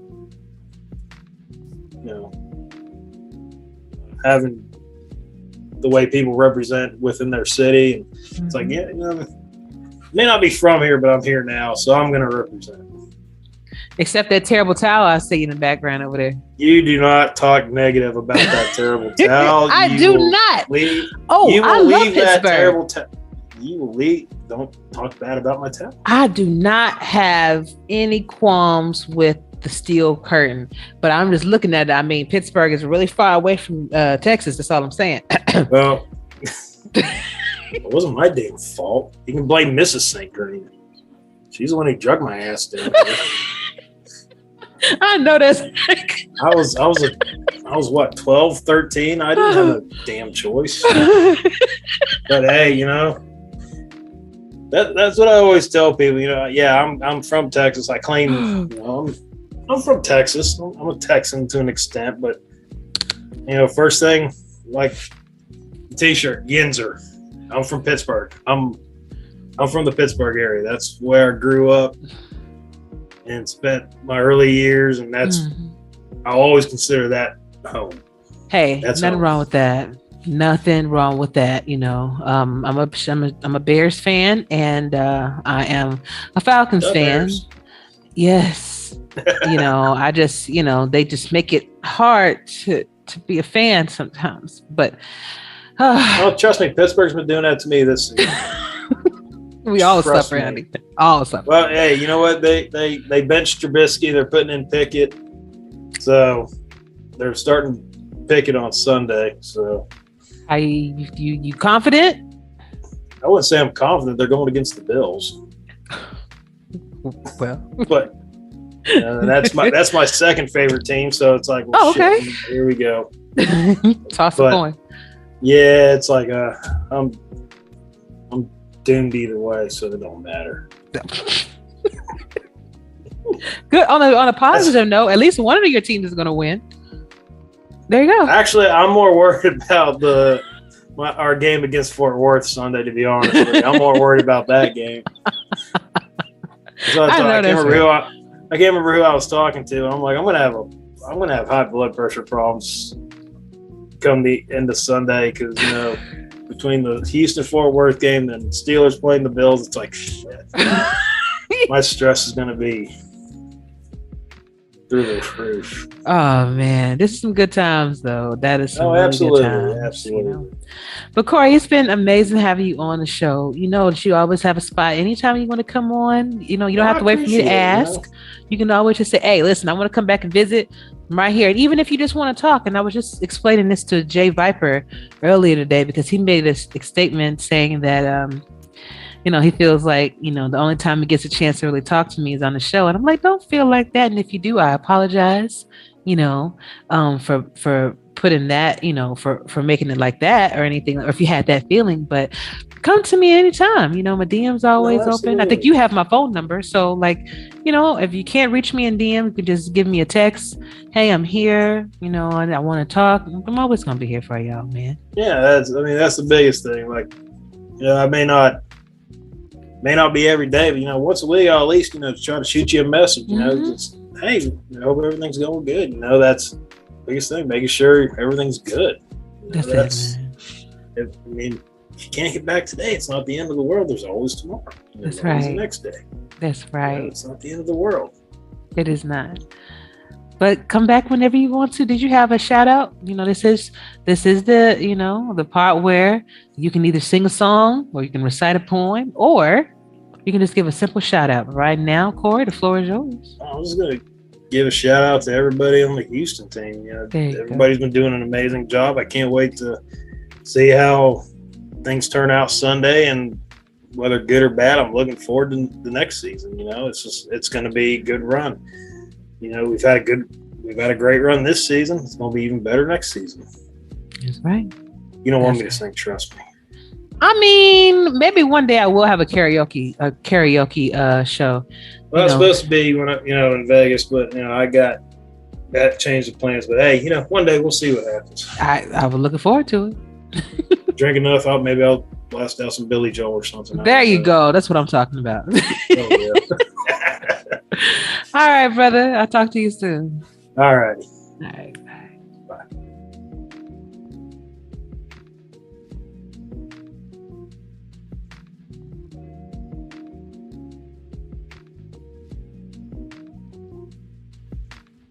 What is up, SFL Nation? And we are back with my fourth and goal interview for the evening.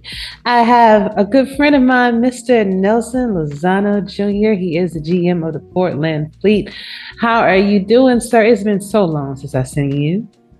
Yeah, I know. It's been a while since I've been on the airways or on any type of shows or anything like that, but I'm really happy to be here with you today.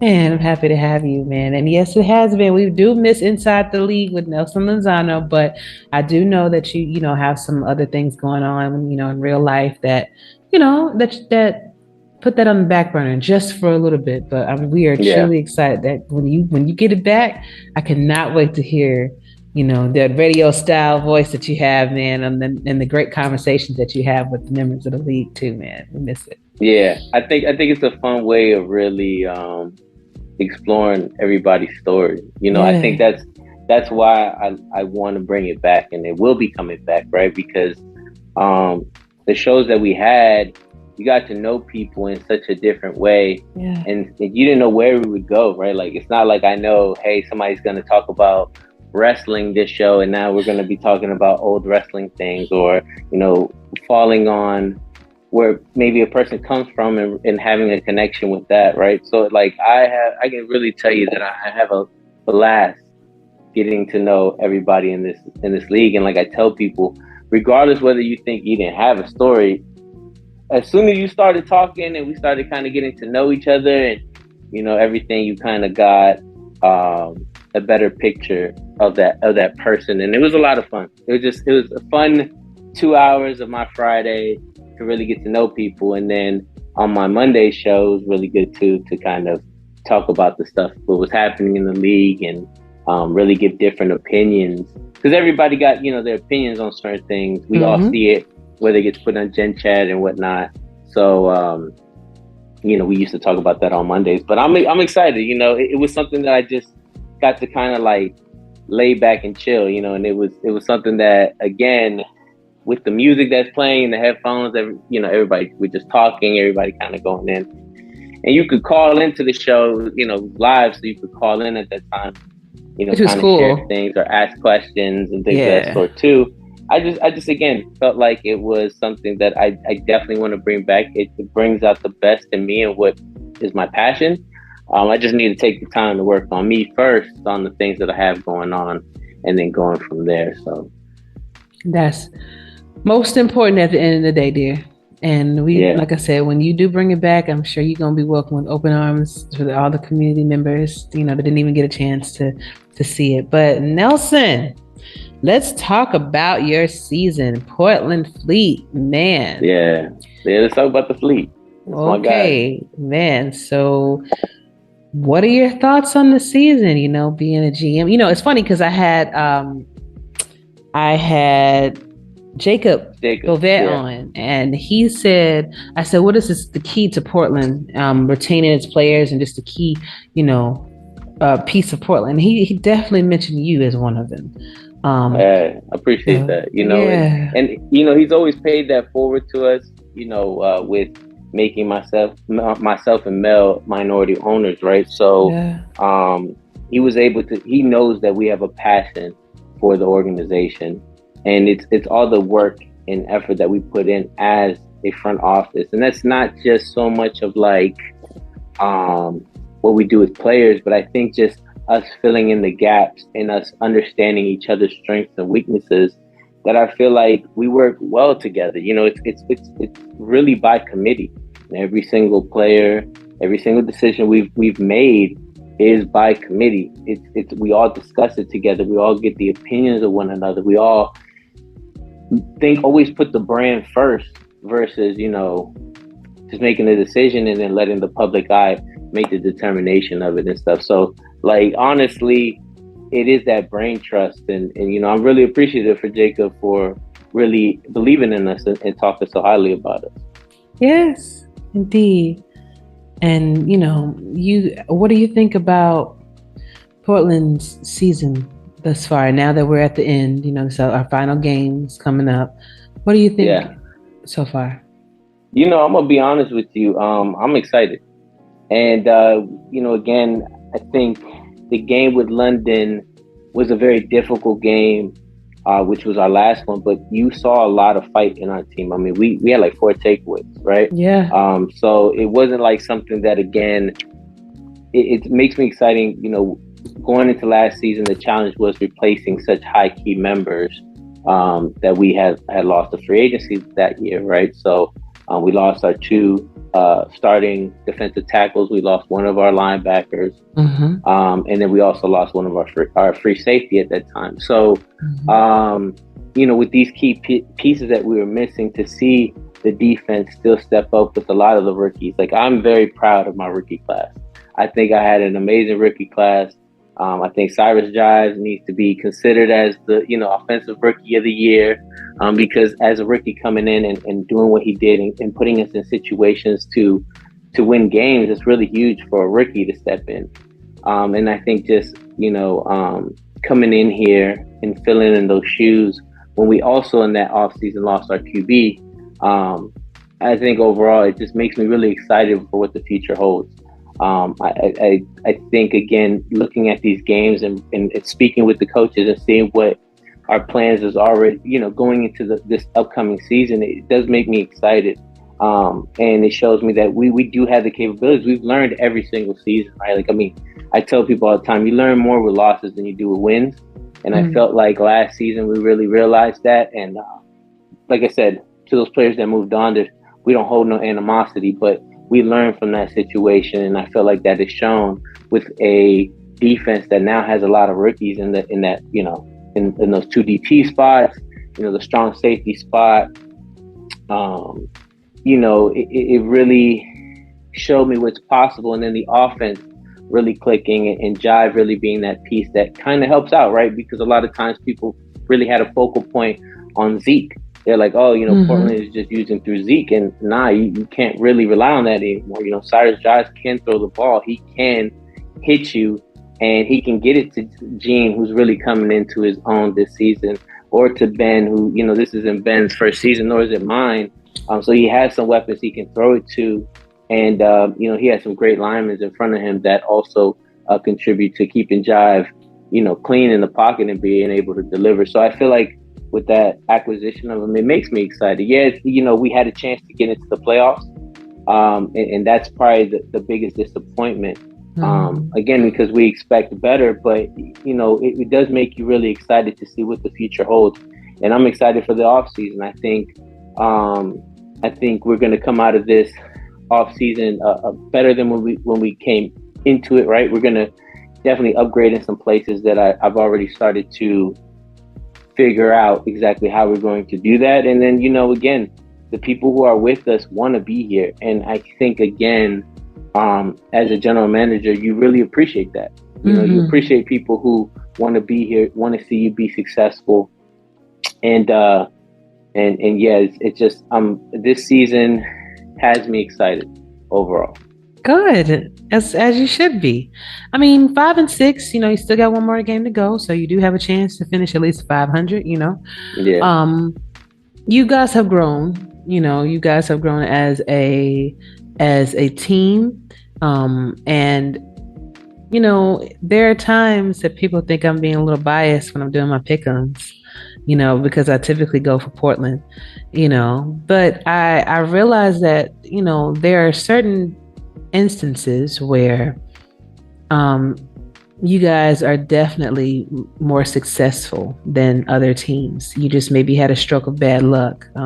Even with the 4 interceptions that you guys did take off London, that is something to acknowledge, because London has been firing on all cylinders all this entire season.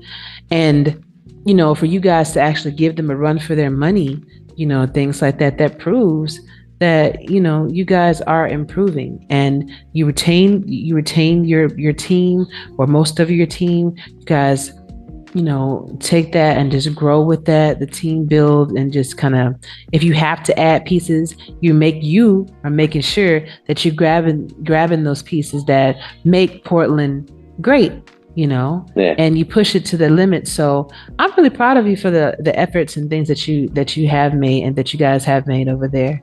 I appreciate it. It's not easy. It's not easy to find people who also want to be here. And I think it's a mix. You look at everything. You look at where we're at salary cap wise, what potentially may happen down the line, what relationships have you built that you may want to utilize to kind of help out with some missing pieces sometimes, right? Like, being a general manager isn't always just the building of your team, but it's also how's your organization, with everybody else. I have constant conversations with the coaches to figure out what they need, right? I think, I don't know how every GM does it, but having that close relationship with your coaches is key when picking players. Like, we understand the personality part, and that's where your GM and your assistant, GM really focus on that. Like, me and Ben, we really do focus around the environment, the atmosphere, the things that we can control, the experience for every player.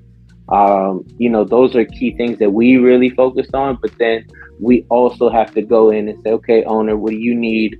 What are you seeing? What do you wanting to do? Hey, coach, this is what we need. What are the off season? What are some things that you want us to try to acquire for you? And what are some of those things that are important to you to find in those qualities, right? And I just think that if you really work that way, it works. You feel that, and as a player, you feel that too, right? I always talk to my players that I had such a crappy experience my first time in the league that I wanted to leave. Like, I was ready, packed my bags, I was about to quit. And if it wasn't for Mel Davis saying, "Hey, just give this league a chance again," right? You had one bad experience. So sorry about that, but like, don't let that stop you from still being part of this league. Right. Who knows? That's something that I promised myself, that I don't want any player to feel, what I felt, that alienation, that I don't feel like I have any support. I can't talk to nobody. I got picked up by the GM, but I don't even know the coach. The coach hasn't said hello to me. Like, those things, I wanted to ensure that every player that comes to Portland understood what we stood for, understood, what we expect from them, but at the same time too, had avenues to talk to Jacob, talk to Mel, talk to Zeke, talk to Ben, talk to myself, and feel comfortable in doing so. And they had those, like, they knew it. Like, they know exactly, if I have an issue, I can hit up these people. And it wasn't, you didn't feel nervous, you didn't feel uncomfortable. That's something that I made a promise to myself as a general manager, and I feel like that's what really has helped us with our success. All important key points that you made, and especially when you do have that bad experience, because the first thing some people want to do is just leave, and you got to take what happened into consideration, or what is happening. You also have to think about it from like your perspective. Like, yeah, I didn't, have the type of experience that I wanted to, but that doesn't mean I couldn't go to another team and try to have a better experience, or maybe try to understand why that experience happened to me that way. And then, if it's a team culture, then what you don't want. So when you are interviewing with these GMs and things like that, you can say, "Hey, this is what bothered me with the last team." There's nothing wrong with saying that, This is what's happening. I'm thinking about leaving. And is there any way that you can basically, try to help me change my mind about this? And the more knowledge that you have about things, the more powerful you are. And I'm glad you stayed, because look at you now. The opportunities that presented itself has arisen because you decided to just give it one more shot.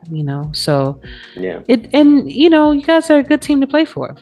People often come in asking about Portland, and the team that you do have right now. I can foresee you keeping most of them. Maybe some people want to test the waters, but I think when they hear the passion and the drive that you display when you come on my show, or Jacob, I think that that's important for people to know and to hear from you, because, hey, we may not have a winning season right now, but what we're about, what our philosophy is, and how we do things. So some people won't mind just building you guys up, because they know what you stand for, And I think that's important overall, I think you got to know your values and know what is important to you. You know what I'm saying? Like, every person, enjoys this in a different way, right? And I think, again, for us, we understand, like, this should be for fun, right? Like, this is a fun league. And if you ever feel like it's not fun anymore, you don't feel like you're getting the experience you want, then see out there, because we're all different teams. We all run our teams differently. I tell every rookie and every free agent, as a GM, I'm here to make sure that you're good, you're happy, you're in a place that you feel valued and welcome. And they see the work we put in, right? They see the effort that is put into every game plan, every how to scout, to do things like that. Like, it's a lot of effort that goes put in that, and we understand that you have to give people an opportunity to have a balance in their lives, right? Like, this is a secondary thing for people, third thing, right? They got work, they got a family, then they're gonna have something like this. And if they really like other sports, then they got other sports that they're giving their attention to. So I think understanding the consumer and realizing that if you make them feel overwhelmed with what the league offers, or make them feel obligated to do something while they have a lot of things in their own personal life, I think that can turn a lot of people off too. I think if you don't really have a balance in this league, like I said myself, like, I have a wife, so me not taking on much to respect her, to respect my family's time, that's stuff that I think also needs to be considered, because I feel like a lot of times we're putting on these kind of responsibilities to people and maybe overwhelming them, and that sometimes can turn people off and wanting to leave the league, because they're like, man, it feels like work. Like, I left work to come back to work, I'm not having fun. And so you always got to be very considerate of these things, and always check up on your players too. I know you're very good at checking up on everybody, but checking up on your people too really do matter, because you don't know what they're going through. Indeed.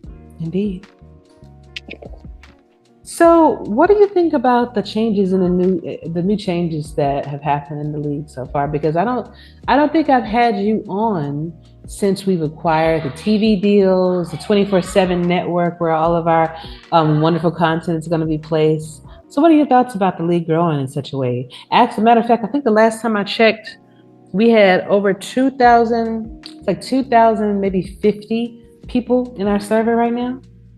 Yeah. So it's and congratulations. I'm sure now you can see even more now with your own promotion. So congratulations on that as well. Thank you. I feel like a lot of the changes, it's always going to help get more people into the league and allow us more opportunities to monetize the league as a whole, right? Give more incentive for people to want to be part of this league, and potentially build fans. I think that's the next step to really, I guess, solidify this, right? And it gives us an opportunity to do so. I always talk about, what makes the NFL and other leagues successful. Well, after a game, then there's post-game coverage. There's now shows around the news of the week for that sport, right? Reviews and all that stuff leading back up to the next week when they have to play again. And when you can be in conversation, when you can be having real fans, is when you're honestly going, bigger than you can really expect. That'll get us into to those major leagues, right? And I think that us getting on these TV deals and us being able to do this is allowing us to get more exposure to eventually get us to that point. So it's very exciting to see that, right? And what I always tell Cam is, every year he impresses me with how he pushes the envelope, and these are again great ways of pushing the envelope. I'm just hoping that we get the reception that we get from that, and not just in the sense of having players come in, but people actually being fans of the teams. And if we get real fans, then again, when we do sell our merch, when we do sell the things that we're trying to sell, there can also be some exposure that way, right? Like, I would love somebody to say, hey, I love your player, and I want to get a Nelson Lozano jersey because I like the player that plays on the field, right? And I think we have some people in this league now whose players, we really love how they play, right? Like, regardless if they're on another team or not, just love how they play. And what's so crazy about this game is that there is character kind of attributes out there in these characters that differ from one another. I always mention that, like, there's two people who have the same rating, but they don't play the same way. It's very interesting when you see that, and you kind of see some of the players that had came out, and you're like, wow, like, again, people see Zeke and realize that it's hard to emulate Zeke. Like, you can try to do everything and the game could be like, no, that combination doesn't sit well. You're not going to play like Zeke. So I kind of give that example just to be like, hey, to see that we have individual players and in our teams that really are like in the NFL, where you're like, oh, I really like how so-and-so plays, or I really like how this person plays, or whatever. I think the potential's there. I just hope that we get that reception back for giving this new exposure. And the things that come with it, again, is a price increase, right? So, but I hope folks understand that with the potential that we have right now, there's a lot of opportunity.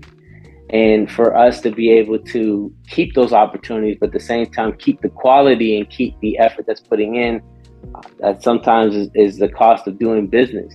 But there's a lot that this league, like I told you earlier, offers as a total package versus there. And that's one of the packages there is your perk is that you're going to be on TV and you're going to be able to be talked about, and you're going to be able to have content creators speak about you. And I just think, again, people seeing that if we can get real fans, not people who just want to join to be a player, but people who love the teams and like, man, I just want to follow y'all because I find this cool.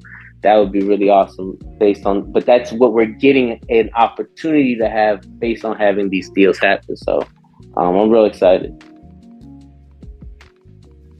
Indeed. And we actually do have a few fans that are in the league that follow certain teams, and it is refreshing to watch that sort of thing kind of go into fruition, because not a lot of us have had the experience of even playing a professional sport, hearing your name called during the draft, actually being called by the GM or the owner to welcome you to the team, those kind of experiences, maybe some people have had, maybe some people didn't, maybe it's been disabilities or things like that prohibited people from actually playing this football. So, or either maybe you did play football and you just want to kind of reminisce, and now you're hearing your name calling, you're directly contributing to your player with the progressions that you do and to making him or her better.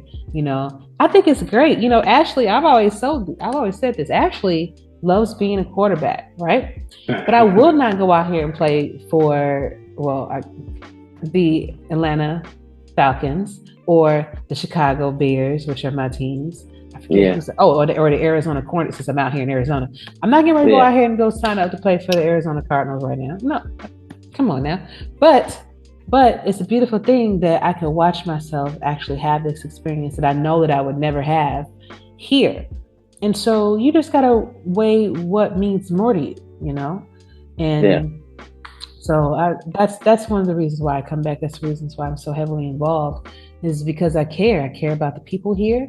I care about my team, and I care about the general. I love the general experience that I have here, and I'm hoping that will continue for a long time. Now, I noticed that Potty asked a question in the suggestion box, which is my hot topic question for this week, and it was, how do you feel about making a package for like a 10-year package, right? Being able to purchase a subscription for 10 years. Would you be interested in doing something like that, or do you think that's just a little bit too steep? Hold on one second. I gotta get my battery. Okay. Okay, so what are your thoughts on them possibly adding a 10-year subscription? That's 20 seasons. Yeah. I think it is a huge commitment, right? I'm sure there's something behind it, probably allowing somebody to prorate whatever they may not want to use. It's just to sign up for something for 10 years and you don't know who may have it for 10 years. I think if it is an option, cool, but I don't see it being many people's option, and it's just, again, what happens in 10 years. Not saying you're not going to be here, but you don't know what may happen in 10 years. You don't know where you're going to be at financially 10 years. You don't know anything of that sort. So I feel like locking people in for something that long, it might not be for everybody. Maybe 1-2 people might decide to do it because, they're so committed to the league. But it's just, to me, I don't think I see so much of a value for that for somebody. And to lock in 10 years, it's like, I'm guessing, I don't know. I would have to see what the whole structure is going to be, whether it's like, hey, you do 10 years, but now your subscription is a little less because you're guaranteeing them 10 years of, money coming in, right? I feel like you might as well just have the 1 year auto subscription at that point then, because then you're going to be subscribing every time. So I would have to know, for his question, was there a benefit? Was there something that he was pitching outside of it just being a 10-year package? Because what is the benefit of being that 10-year package? Are you doing that because you're committed to that much into the league? And if so, maybe finding ways that you can maybe contribute to the league outside of your subscription, whether, that's like, hey, I want to give a donation to the league because I believe in your cause, like maybe something like that. But I just think, like, I don't really see too much of a value in my own view about somebody doing that. And there's just knowing that there's some people in this league that really are struggling just to get the monthly subscription. So, to me, it's just, how can we help people enjoy this league, enjoy the product, but also understand that, everything is increasing in price. We just know the real life scenario where you go to a grocery store and it's expensive to buy some stuff now. So with that increase, then you're locking yourself for 10 years and you just don't know what may happen. And that's a good point too. I think when Diggy and I tried to crunch the numbers on that earlier in the show, they came up to about $1,400, something like that, that you had to pay. And that's pretty steep, That is pretty steep. That's pretty steep. But, I still am grateful that Potty asked that question, because it is something to consider. Maybe if it wasn't so long, maybe if it was 5 years, or maybe if it was like a 3-year subscription, at that particular rate. You would have to definitely have some kind of benefit in order to get people to find that attractive. But and I would like to know, what are the numbers too, with how many people are 1 year subscriptions versus monthly subscriptions versus all that. Because if you're having let's just say you only have 100%, if 40 of your bases are coming from just, let's just say, monthly subscriptions, then what does that leave the other, or 60%, let's just say in this scenario, is monthly subscriptions? Well, that other 40%, what is that made out of? Like, I would love to see that information to see how it could be beneficial to the league. Like I said, to do a 10-year package, it just tells me you're really invested in this league, and that's awesome and great. But how many people are going to really drop $1,400? How many people are really going to drop that amount? Not often, but you do see it, right? Like, I'm seeing some of these teams being sold for the thousands, and I'm saying back, like, wow, who, like, again, it's just, somebody's willing to pay it. If you put the price out there, sure, somebody's willing to pay it, but I just don't see it being as a very feasible for many people to do it. Right. And I think it would be, you have to, when you're dealing with college students, you're dealing with people with fixed incomes, you're dealing with people from all walks of life, folks that are retired that have a fixed income coming in, that are like, hey, I'm getting XYZ coming in, what I'm giving y'all, is what I can give. And I just feel like, again, hey, offer doesn't mean people have to take it. But I just wonder, how much will that be? Will it be like 2%? 2% might not be much when you got 60% of your people doing. So, like, I guess you kind of have to know the numbers to kind of see, at the end of the day, does it make sense? And is there another way of maybe that $1,400 that's guaranteed funneling its way another way? Because I'm sure maybe that might be a benefit to Cam to have the money up front so he can invest in other things. But then that becomes a slippery slope, because you're working with money that you have now.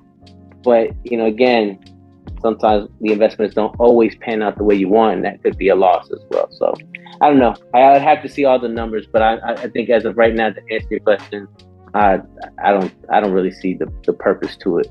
I think that if we could find ways to keep people in this league to still enjoy it, it shouldn't just be enjoy this league because you got money. Like, that shouldn't be the case. It should be a fair aspect of understanding whether you're a 15-year-old, person or a 80-year-old person would still understand it's fair for everybody to be taking part of this league and then, having fun at the same time. So, indeed.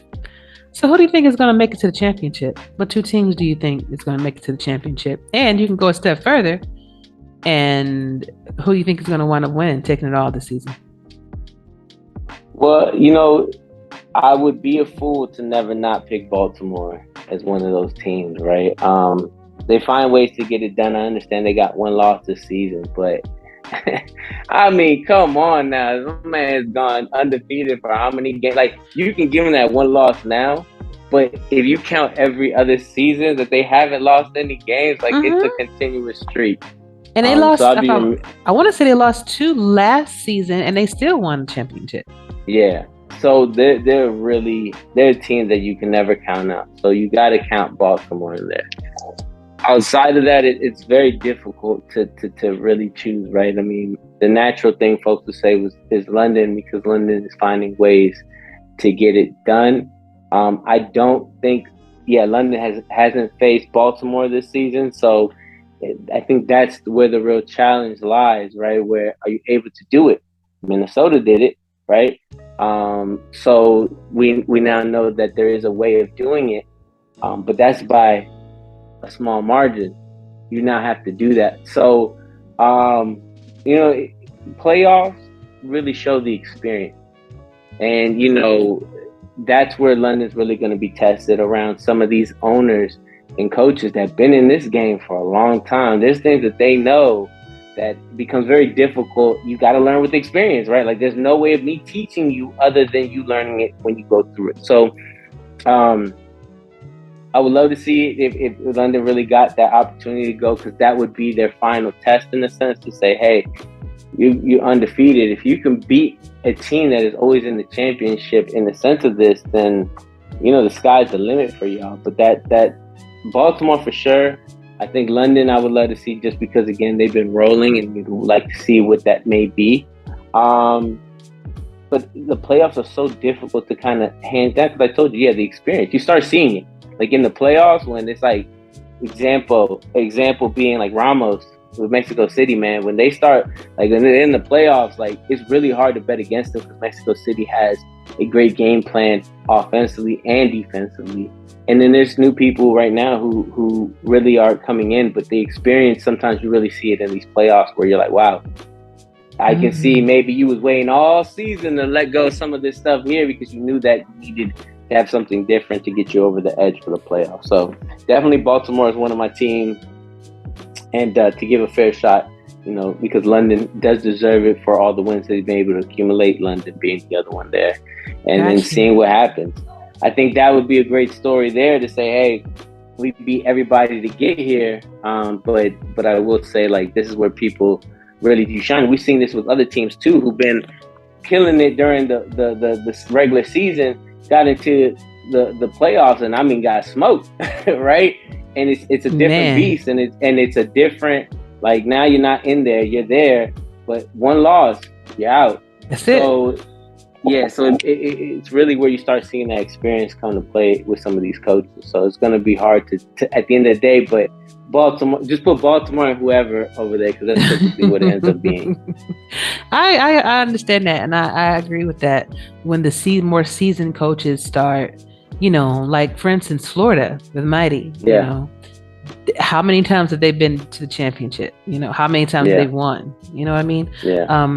When you have people like that know what they're doing, like you mentioned Ramos, they know what they're doing. T-Pat, they know what they're doing. Yeah. It's something. It's going to be a fun ride either way, to see. Yeah. And maybe it's going to be somebody that we're not even expecting, that it's not even on the radar. So could be, that's right? always the beauty of it. Yeah. Yeah, and because it's always the SFL, I'm gonna tell you, regardless of what people think, I think it was Cam that said it, that he put in real good perspective. We all have the same salary cap. Mm-hmm. So there isn't so much of like, hey, this person has this person better and whatnot. A lot of times we're even, and it's really you being able to, who can manipulate the AI better? Can you manipulate it better than I can? Or vice versa, you don't know what the game is going to choose. the game is simulating based on what's happening in real time, based on what's the reaction, the momentum. There's a lot of things that engine is trying to figure out while trying to call the right plays based on what you put in there. And so anything can happen. And I think that leads off to the playoffs, where when we see what the official playoff picture is, there's going to be people who, again, you expect, like Florida, like Baltimore, but there's going to be some people who have an opportunity to take out those teams who had that experience and maybe change the game, right? But as of right now, you can't really bet against Baltimore. I mean, they're going to have to a point where they're going to have to put rings on their toes, and it's just, again, where, it's great to see that, but, it's that challenge, but we all just have to figure it out, and that's just going to sometimes take time to do so. Indeed. And then it gives you something to shoot for, right? Yeah, exactly. It gives you a bar that's set that you have to meet and surpass in order to do things. So I got a fun question for you. So I think I've asked you my other question as to what is a sport that should be considered a sport, that what is known as a sport that shouldn't be. But what do you think is an underrated sport? Maybe a sport that's out there that's just not getting enough attention from people that really should. So a sport, I think you've asked me before, just off the top of my head, a sport that I feel like shouldn't be a sport. Honestly, no. Pool. No, a sport. I mean, a sport that is underrated. So you want an underrated one? Yes. That underrated sport. That should be up there. In your opinion, I've heard some very interesting. I've even heard cornhole. So so. I don't know, man. I mean, nowadays sport is a general term. I'm trying to think of something that should be considered a sport. You know what? I think again, and it's funny. So you remember like American Ninja and some of those shows like that. I think that should be considered a sport. I think to be able to do that, to go through, and it's an obstacle course, right? Essentially, but it's a sport, man. I mean, what you got to go through, put your body through, the obstacles you got to put your body through, the rigorous training those people probably had to do. Then, of course, when you watch American Ninja and all that stuff, it's, they had the silly people that, of course, they brought in there to fall on purpose, funny to happen. But the people who really do it as a sport, who really practice, train, put their body through those rigors to just ring an alarm for a prize, like, I feel like that should be considered a sport, because you can really see those real athletes versus those people who they just doing it for TV, right? But, I think that's something that should be considered a sport or put into it because of how much vigor they put their body through to get it done. I feel like, again, it's just like an athlete training for football. They run sprints, they do drills, they do all that stuff. Them people are doing the same thing, except it's for a show versus it. But if it was a legit sport, I'm pretty sure, it'd change. It'd be like similar like the gladiators back, in Roman times. That was considered a sport for them, was gladiators and having that stuff. And it is. I think if it exhausts you, if it makes you feel like if you have to train for it, practice for it, get better at it, then it should probably be considered a sport. If something like how football and soccer and anything else in between. Awesome. Last question for you, and it's a two-parter actually. Okay. What is some advice that you want to give to our new rookies that have joined this season? Okay. That are joined, because SFLm is right around the corner. And what is some advice that you want to give to someone that's seeking ownership? All right. So I guess advice for rookies, I got a lot, but I guess one is, enjoy the process. Enjoy the fun of what this league provides, going through being on a minor team, being around people who are like-minded as you, and then going through the draft and being brought into the majors. I mean, it's amazing. I didn't get to be drafted. So to hear your name, to get called, to be told, hey, XYZ, we're going to choose you, and this is why, it's such a great experience. I think, again, you got to give everybody an opportunity in this league. I know people come in this league and say, I want to be here.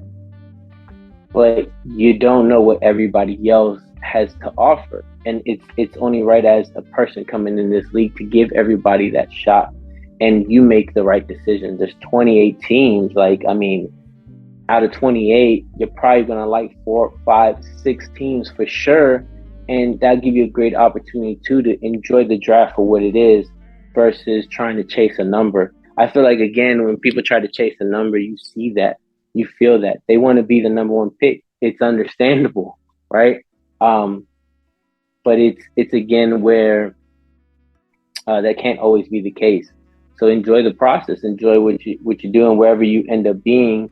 Hopefully it's a place you want because you opened up your options. You got 5 or 6 teams you like, 5 or 6 opportunities for you to get picked up by a place you actually value. And you wouldn't know that unless you try to be like, I only want this team. And I feel like those people who try to do that a lot of times fail, because then you get put on a list of kind of like being of those people who, aren't a team player, is selfish, only thinking about themselves, and is trying to put themselves in a scenario that, a lot of people work towards. So I would say my advice for that is do that, and don't be afraid to talk to people, right? Now, will I tell you that everybody will answer? That's a different, right? Just because I said reach out to people don't mean they're always going to answer. And if they don't, that's their loss. But for the people that do answer, for the people that do take the time, for the people that want to let you get to know us, because the record doesn't tell the whole story, that's my advice to rookies is do your due diligence, have fun with the process, enjoy it. The people I was in the minors with, I still enjoy those relationships now. Shout out to Jeff Gagne, that's my line brother. Eric Hammer, that was my line brother in Indianapolis. It's something, again, where you build those, you have those relationships, and enjoy that, and enjoy everything that comes around it. For folks who want to own a team, my advice is understanding your brand is very important when looking at a team. How does the league look at you? How are you carrying yourself? Are you putting the league first, or are you putting yourself first? Are you talking to everybody, or are you keeping to a certain group of people only and not really thinking about this as a realistic thing? I think that's something that most folks don't understand or appreciate, is that they, this is a real thing. We take these teams seriously. Like, I literally look at Portland as a legit franchise. And if I don't do that, then my brand isn't strong. People can see me some type of way. And we know that brand recognition is huge, right? If you don't have a strong brand amongst consumers, you can lose out in your business, right? If consumers are like, man, I go here and this is a terrible spot, you can lose money that way. So I would say look at your personal brand, look at what you stand for. When they ask about your name, are they saying, hey, this person is XYZ, a stand-up person, somebody who really believes in themselves and will embetter the league? Or are they looking at you and, man, this person is always in some drama, this person's thinking about themselves, this person is very selfish, and then that'll make you lose out in the bids is there. So I would really give that advice to people. If you really want to be an owner in this league, then you really need to network with people. You really need to understand the work it takes to be here, the how you have to put your brand first. And seeing a lot what these owners do to invest in this business is a lot. I give credit to Jacob, for example, getting us the sponsorship with Evo 9X, right? That was an opportunity he saw, and as an owner, wanted to build that relationship. So we had other options outside of, what we have now to supply merchandise for our potential fans and players, right? That's huge. I think that's the type of mentality you have to have, and you have to have the mentality. It's not just about me. Yeah, when you own your own team, you make your own decisions, right? That always appeals to people. But those owners who have put the league first are the ones that typically you can really see that. And I don't think it all needs to be the same. Just because you do something different than the other doesn't mean that we all didn't try to better the league.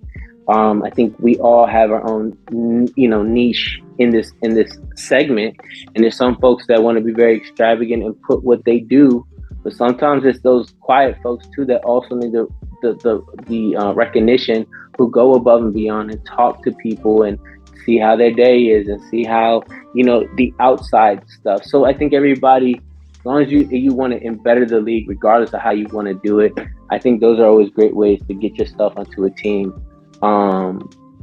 Because at the end of the day, if the owners vote for you, it's because they trust for you to be a partner and they trust in you to continue the hard work it takes to be there. I think a lot of folks get turned off and they like to do this whole like old guard, new guard BS within the owner's room. And I don't think that's the case. I do think some folks get stuck in the past a little bit, but that doesn't necessarily mean that they, it's like this, we got to paint this wall between us. It's not the case. I think for older owners, it's like, dang, all these new people coming in, I had to do X, Y, Z. These people aren't going to come in and have the same level of respect because they just got it. Nah, it's not always the case, right? I think it's also, you got to look at the maturity of that person, what that person's gone through, and realize that we all can get, I used to tell my team all the time, I can't think of this stuff by myself. I am one brain, right? But if we all come together, if you have a great idea and you speak up, please do, right? Like having multiple people think for you for the betterment of your team, the betterment of your whatever you're trying to accomplish, that's better. If you have more heads that are there to think outside of how can we keep this thing going. That's my recommendation for somebody who wants to get in this league. Don't like, it's easy in your mind, but like, oh, it's a video game, I should just be able to get a team, right? No, it's not the case. And we can see, kind of going back to, we were talking about pricing, how I've seen some people talking about what they want for their teams. As a person, don't have that type of cash to drop on a team, it does mean that much to somebody, so that they gave a value that they see as value to them to let something go because they take it that serious, is what one of the things that I like to share, with people who want their own team. You got to take it serious. You can't come with some BS. You can't come in here and try to make a joke of things, because when you make a joke of something, then people look at you as not a serious person. And it's not saying you're not having fun or you're not sharing who you are. It just means that if you, in business, you got to look at it that way. Like, as a business, I have to be impartial and I have to be understanding and I have to be able to adapt.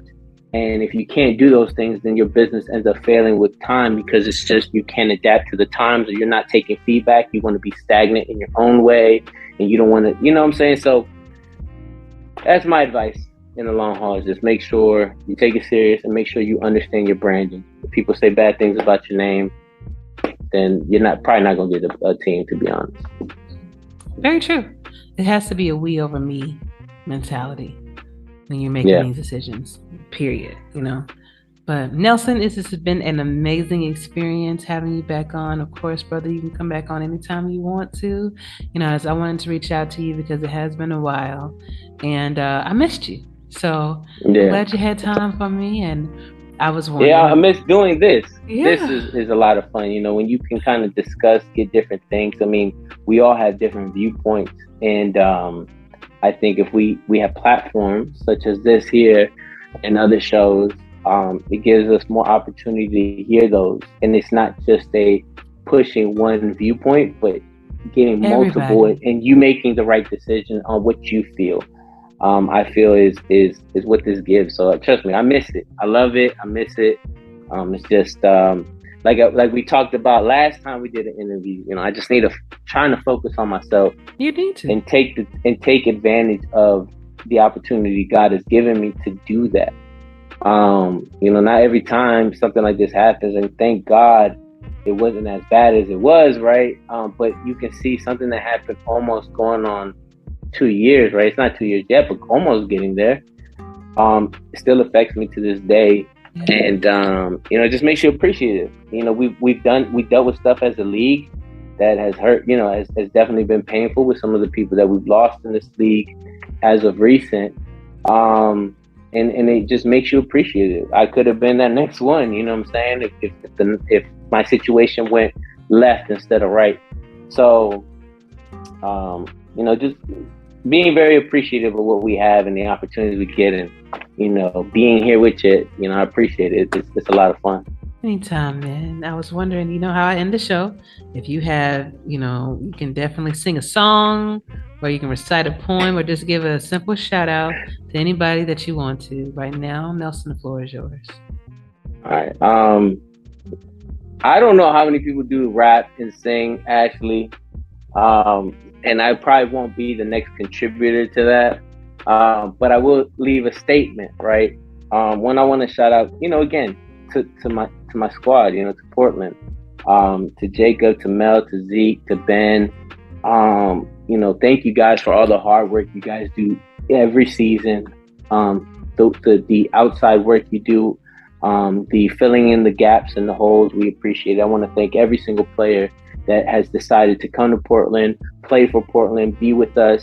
We always tell you guys, we're nothing without y'all. And again, those folks who did leave us, hey, best of luck on whatever you decide to do. There's never any animosity. We just want the best for everybody. And, I always tell my players, man, I just want y'all to be happy. So I hope you guys are happy in your situations. And again, Portland's always forever going to be your home. And to the players that are staying with us, hey, thank you. Thank you for believing in the vision, the dream, and everything else. I want to shout out the league, of course, to you. Just for everybody who's always checked on the situation that I've been through and trying to keep me involved when sometimes I kind of go adrift. So thank you for that as well. And you know what? I want to tell the rookies, hey, you guys are about to be in the minors. Welcome. Enjoy the process. Enjoy having fun. But challenge yourself to put yourself out there, but understand too, you can take on what you can. I think a lot of times going through the rookie process, I feel like rookies tell you whatever because they feel like I got to tell you whatever to be here. Be honest and straightforward with people. If you can't do stats, you can't do stats. Just tell us, I can't do it, and we can adjust, right? I think I felt that with rookies recently, that they have been, I'm willing to scout, I'm willing to do this, I'm willing to do that. And then once they get picked up, they're like, oh, I didn't know it was this or that. And so it's just, again, come with a very open mind, but know what you can do and know what you can't do. And don't feel like, oh, this guy is asking me about scouting and I really want to get drafted. So I'm going to say yes, but then fall at the job. It's not fair to anybody.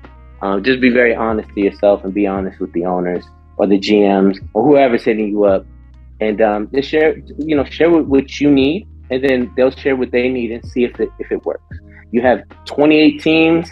I'm sure somebody's fitting what you want to do, but just enjoy the experience overall. And anybody who's interested in Portland, you can hit me up. Nelson Lozano, I'll pop up. I got my number on there and everything else, and talk it up. Because again, I think what Portland offers. And again, to all the rookies, just enjoy the process, and again, have fun, and good luck for the season. Very excited to see which SFLm team ends up being the champion this year. The Adams are being like the Baltimore Vultures, exactly, in the majors. So we'll see if the Adams are able to repeat it, or will we have a new champion like Madison almost had an opportunity to do last season. So should be very exciting. Hey, go Navs. Go Navs. I got to shout out to my Annapolis Navigators. Go Navs. And that's a really good thing. I love the fact that, you see where you said you never got drafted. I never took place in like a SFLm type game where I had a chance to display, my wide receiver capabilities, Yeah, you guys only had that one game. Right. And you had to make it count, so that's really good. And then you find you get a taste of the locker room life. You get a taste of all of that before you even join the pro team. So that's awesome. And Nelson, again, thank you so much for being on. Come back whenever you want to, brother. And we're looking forward to seeing Inside the League whenever you can bring it back. Yeah, it's gonna come back, guys. It was supposed to be this season, but you know what? To kind of focus on one thing that's time sensitive. One thing at a time. That is taking up my time, but it will be back. I promise you, it will be back. I just now can't put a time frame on it, just because if I can knock out what I need to knock out, then give my undivided attention, and the time that I put into the research, the time that I put into the questions, will show again like it did before. So, but any rookies that want to hit me up. It just won't be on air. Maybe the interview process. And besides, I do all that work for you. Yeah, exactly. Right. It's real easy to drive to the store or whatever and hear your interview. So I do invite a lot of rookies to utilize the platforms that we have. I think a lot of things that turns them off is the fear of being on camera or the fear that you're being judged. I always heard all the time with the show, and they'd be like, man, I ain't got nothing to say. Everybody has something to say. Everybody has something unique about themselves, whether you think it is or not. It is unique. I get wowed every time I ask the player, like, how did you find the league? And they tell me, like, oh, it just popped up on my feed. It just this and that. I've never had that happen. Like I tell them, I said, if it wasn't for me hearing it from word of mouth, I would have never found the league. It's just reality to it. I don't play video games. I don't look up Madden and things of that sort. So it wouldn't have naturally came up to my feed, but I'm so happy that it did. And, just hearing something so unique on how you found the league, it always gets me to be like, wow. And I know some people probably be like, wow, this dude's probably BSing me when he says wow, or, he's impressed. But it's true, because I wouldn't have found it that way. And if it wasn't for people that I know, who knows if I would have been part of this league, because I'm just not, I don't want to necessarily feel like a target audience, but just all the ways that people find it, like, oh, I was just scrolling through my TV. I'm not on my TV like that. Oh, I found it on YouTube. I'm on YouTube, but I'm watching like conspiracy theories or, IT stuff or like some other stuff like that. So these things wouldn't naturally come on my feed, but I love hearing it because it just shows me, wow, we're that unique that we get found in multiple ways. So, that's my thing. So, rookies, man, jump on Ashley's show and just be prepared to share who you are, because that's a very important piece as much as the player that is on the field. Indeed, brother. I'll see you soon. All right. All right.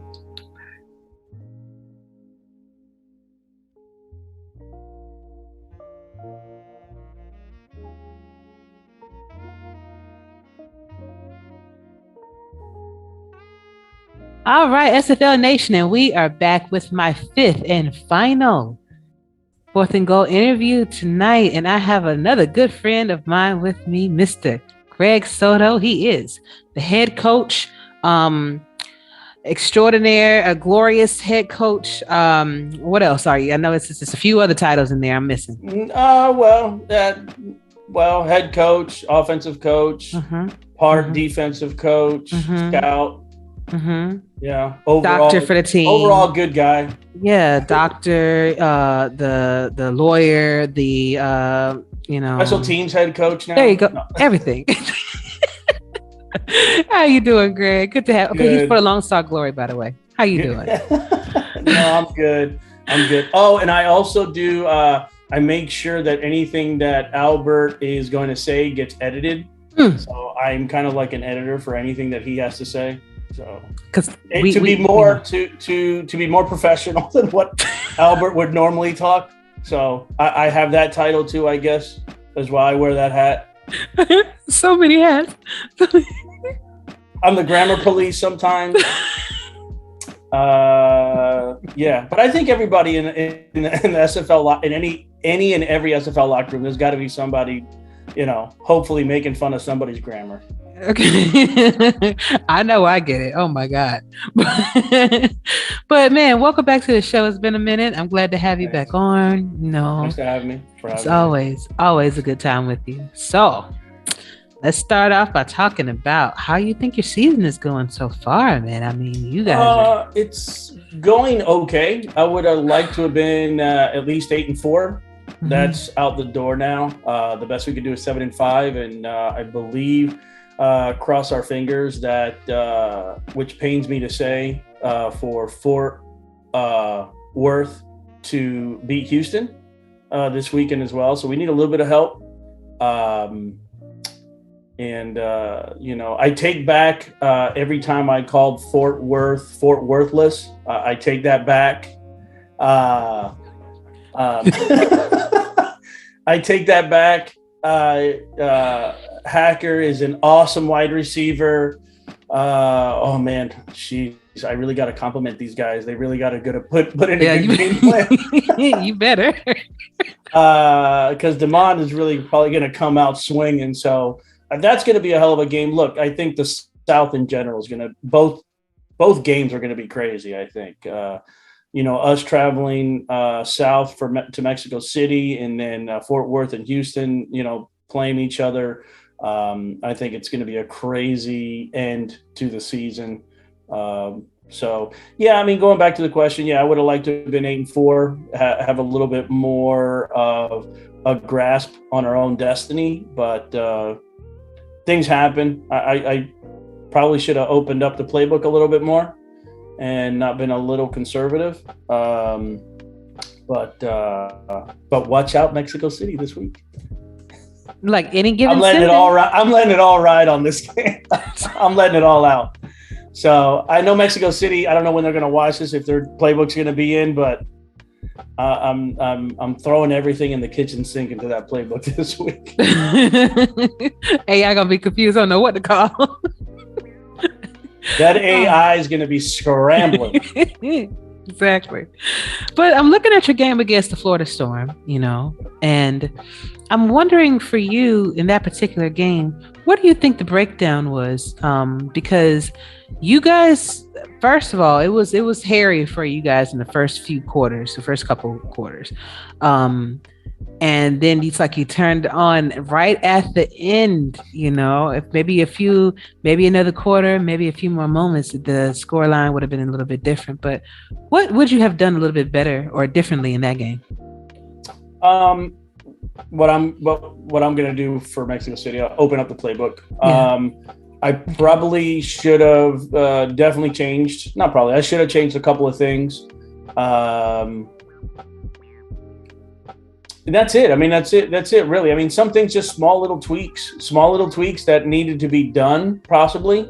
Right. I probably was my worst enemy last week on overcoaching and overthinking the game plan, when I probably should have just, let it rip a little bit. It's interesting that you say that, because you guys you weren't too far off from each other as far as the scoreline goes, as well as even like passing yards, right? You had 337, they had 318. You guys had a slightly better. We got in the hole. Early, and I just think if I would have changed some plays, there could have been more plays in that playbook to just be more aggressive than the team was. So as a coach, how difficult is that to be able to? You have over 8,000 plays that you have to choose from, first off.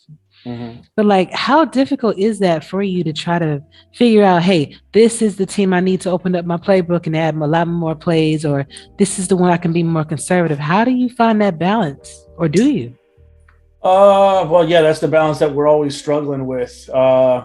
Eddie will tell you, it's just that balance. Once you look at Sims and you look at certain things and how the game is flowing, I mean, it's weird. The AI will even look lethargic at times. Like, hey, you this is the wrong play, dude. And it's just, again, it's it's pulling that trigger. Like you have an idea of what you want to do. Like I have an idea what I want to do with a certain team, but midweek, let's just say we've been winning some sims and then we'll lose a couple.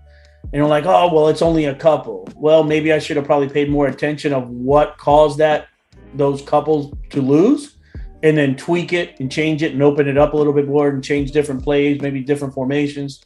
But it is tough. I mean, you really got to pay attention to the sims, and then just be able to just change, just adapt throughout the week, make those changes until you feel comfortable on what's out there on the playbook. But yeah, it's been tough. I mean, I've been putting together this playbook now for going on my second season.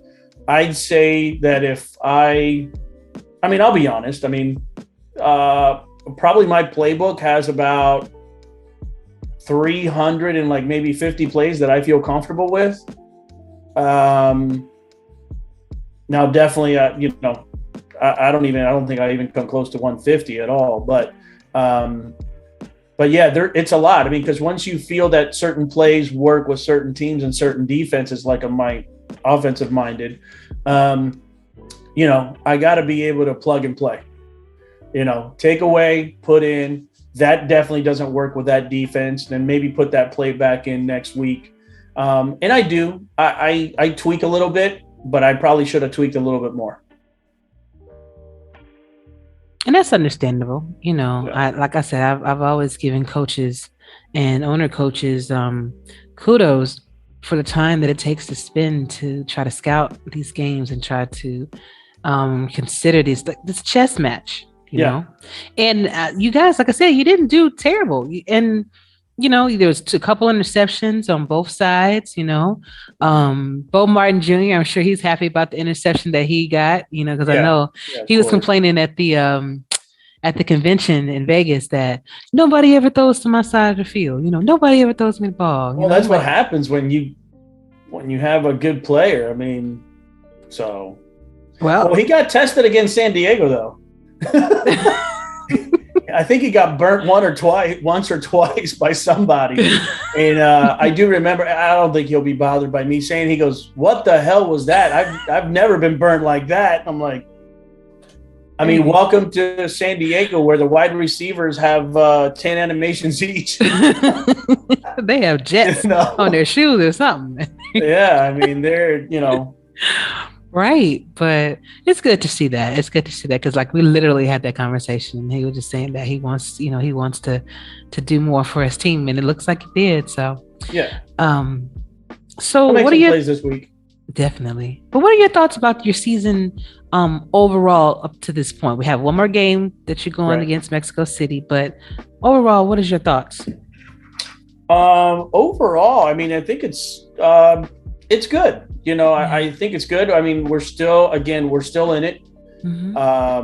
I want to be able to make it into the playoffs again, 2 years in a row, and and maybe cause a little bit of damage in there. And that's all I said last year too. Hey, I just want to make it to the playoffs and do a little damage, and look where the damage got us. So, but yeah, I think our season overall has gone good. I mean, spirits have been, like anything, nobody wants to lose, but overall, I mean, spirits have been pretty good in the locker room.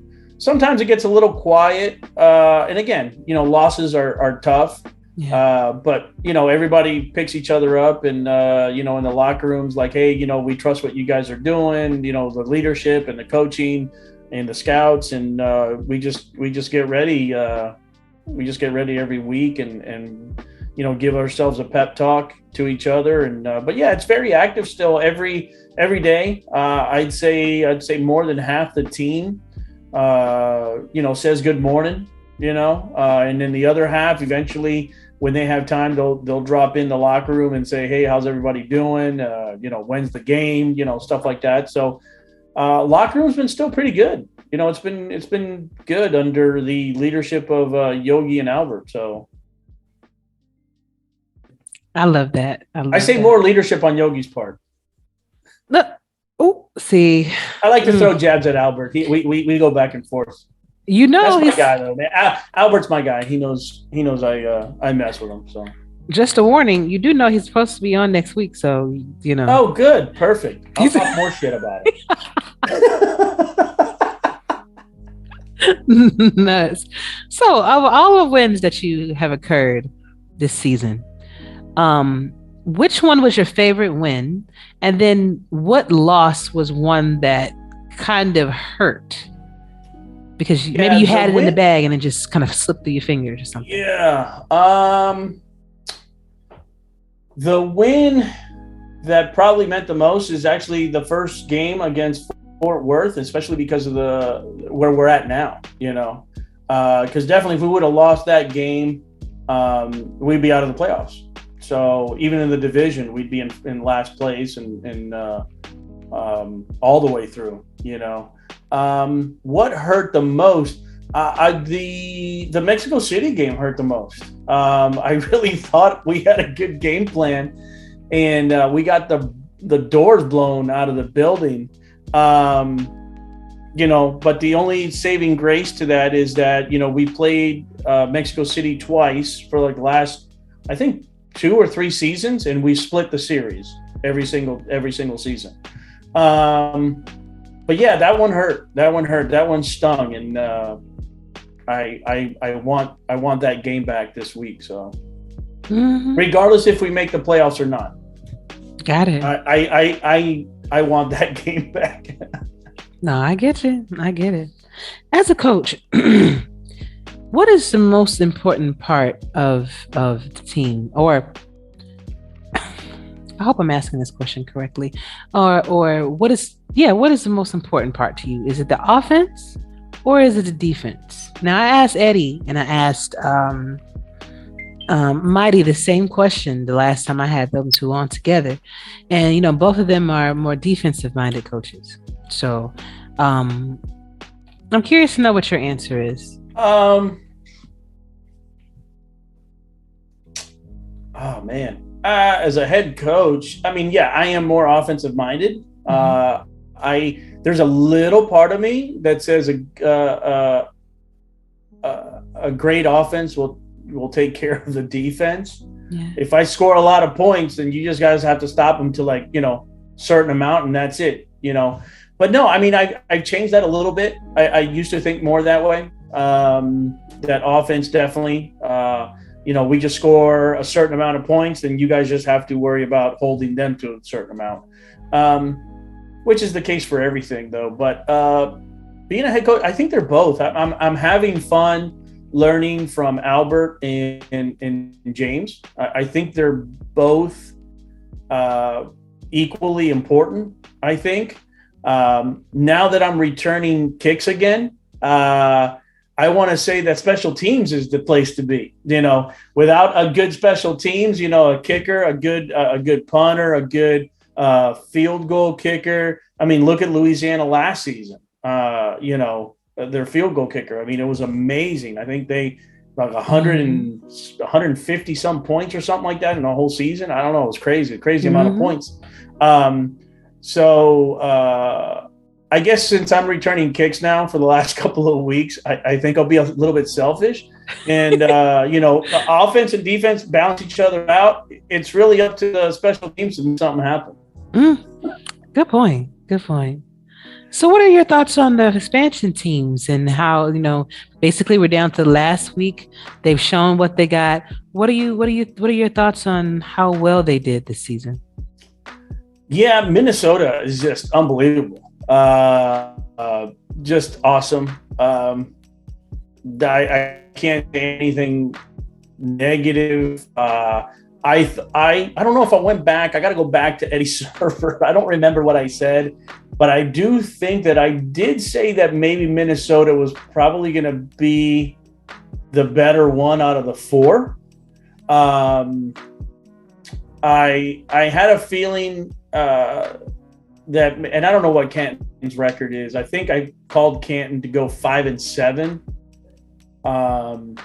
and missed the playoffs. But again, 5-7 for an expansion team is actually really good. I mean, there's teams that have been around forever that have gone 1-13, you know, or 1-12 or whatever, 1-11. So you got and I don't know everybody else's record, but I think I did pick Minnesota to be the better one. I'm surprised that Indy has not done better. I thought they were also going to be there like 5-7, 4-8, 6-6, maybe. I don't remember exactly what I said they would go. But no, I think it's pretty good. I think they've done pretty well.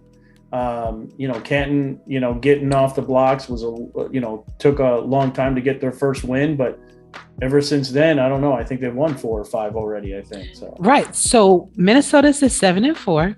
Yep. Canton is at 5-6 right now. Yeah, I'm pretty close. I said they were going to go 5-7. I'm sorry, Canton. I think whoever you play this week, I think you're going to lose. So. Ooh, okay. And Seattle is 1-10. And Indianapolis is at 2-9. Yeah, the 2-9 thing, I'm very surprised at that. With Chad rolling there and Weissman, I really, I thought that maybe they could at least get 4-5 wins, maybe. But I don't remember what division they're also playing to. Like when we play different divisions of teams from each division of a certain division. I don't remember who they were playing. I think they were playing the North too, weren't they? I believe London, so. Yeah, London, DC, Baltimore. So they had a hard division to go up against too, starting off the blocks. Mm-hmm. Yeah. Now, there are a few teams that are sitting at 7-4 right now. That's Sioux Falls Sparrows, the Arizona Scorpions, Florida Storm, the Fort Worth Toros, the Minnesota Legends, and the Vancouver Legion. Have you ever seen it to where it was this many people that are tied, or this many teams rather, that are tied for this? And even there's 1, 2, 3, 4 teams that are sitting at 6-5, just waiting to get in, including your team. Yep. So have you ever seen it like this? Or do you think it because we've added so many different, we added the new expansion teams, we've added more divisions. Do you think that's the reason why things are so jam-packed like this?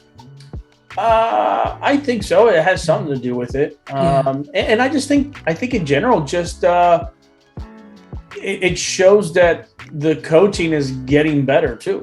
When you have such a big pack right in the middle, that's potentially any of those teams can rise next season, or I'd say half of those teams are going to continue to rise and half of those teams might fall off. But this season it just looks like it just culminated with all this, and I really do think I think people are getting smarter on how to build their players, coaching, plays, the playbook, and it's just getting tougher to win, But yeah, I see that log jam there as part of having more teams, and kudos to those teams too that are like right there, because they're doing something right to be 7-4 or 6-5. I mean, you're right there. You're in the playoffs. Any other year, 7-5, you would almost say, yeah, they're getting into the playoffs. But because the competition has gotten so much better, coaching, I believe, has gotten better, where you could possibly, we could be a 7-5 team and not make the playoffs, if Houston beats Fort Worth. So that's just one scenario on our end where we could have a good record, which normally any other season we'd be, maybe 10th, 11th, or 12th or 9th in the playoffs and make it in. So I think it's a combination of both. Good coaching, good personnel, the managers, understanding how to help build players, and then also bringing in new teams into the division. I think all culminates into that happening right there in the middle. Indeed. So with the SFLm season starting up very soon, yep. What are your thoughts on the SFLm? I don't, we weren't you weren't on the SFL team, were you? Were you on the SFLm team? Yeah, I was at my very first season. Yeah, I was. I came in, I think, like about 2-3 weeks late, and I was a fullback for the Navigators. Wow. So and then I played for like 3-4 weeks, and then I stayed on as a coach, And then, but yeah, I was on the Navigators for a little bit. Okay, so what are your thoughts on the SFLm and the seasons? Because now I think they're into their sixth season? Yeah, it's pretty neat. Yeah, I think it's 6. I want to say 6. Yeah, maybe? 6. Mm-hmm. Yeah. Yeah, it's pretty neat. You know, it's kind of cool. And now being down there with Art, coaching the flight, it's fun. You know, we just got Ben Jackson now to do the defense, which is kind of cool because he was my head coach when I started in the SFLm and the Navigators. So it's kind of neat to have him to kind of be there now. Before, I didn't know what the heck I was doing. Now he's the defensive coordinator, I'm the offensive coordinator there, and Art's the head coach. It's kind of neat how kind of full circle that happens, you know, in a player's career in the SFL.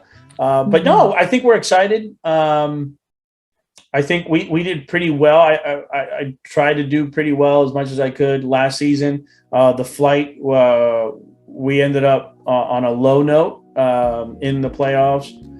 We lost 2 games in a row, and when we had gone undefeated all the way through until those last 2 games. So no, I mean, we're still excited. I think we're going to have a good team.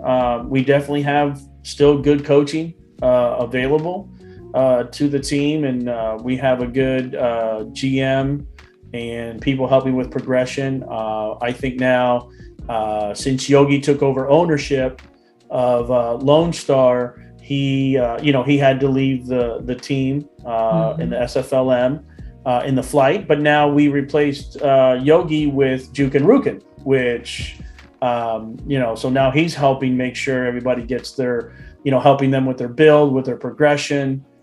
So I think we got a pretty good little solid, minor league coaching staff and front office. And Van Lacey's also there too, helping out. So I think we got a pretty decent front office over there and coaching staff in SFLm and the flight. Now, I don't know if I asked you this before, but what are your thoughts about having maybe one representative, maybe a GM, or maybe an owner to go into the SFLm's general chat server just to kind of, and of course muted, you cannot say anything, you're just watching, right? How do you feel about maybe being able to have someone to kind of look out for their potential players that they may receive? Because, unless the rookies come on to these shows, or unless the rookies are actually involved in the general chat in the pros, you don't really know much about them. You don't really see them. Right. So do you have particular thoughts on that? Well, I mean, I guess since you have, because you don't have every team represented as a coach.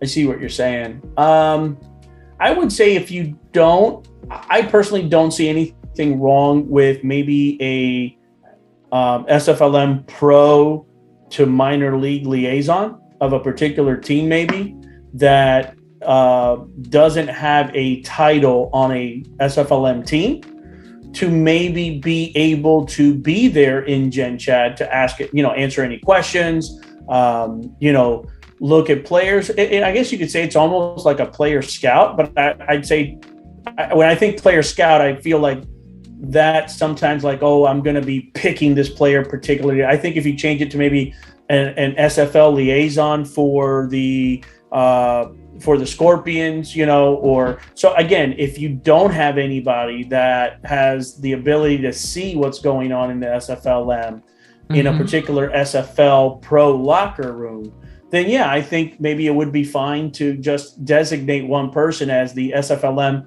liaison for that pro team, since that pro team doesn't have any representation whatsoever in the minor league Gen Chat. I don't see anything wrong with that. Okay, and that is actually a good point, and I should have probably put that in my statement as well. Like, if you already have someone there, no, you don't get to have two or three people, No, kind yeah, of looking no, out. yeah. But And some of us, like okay, like Jukin, he's there helping player progressions and helping player builds and stuff like that. And I'm there as a coach, so we have the ability to see that, that gen chat. So yeah, I think it would be beneficial, of course, because it's beneficial for us just to see, how people interact, what people are able to do that are in the minor leagues. So, for instance, if Arizona, for whatever reason, doesn't have anybody down there because they just don't have, they're limited in time and everybody's busy, or they got stuff to do, it's okay maybe just to give, like I said, just give one person of that particular pro team access to that. So they're able to have to have some input and just kind of read the room a little bit, especially when it comes to the minors, when before draft time.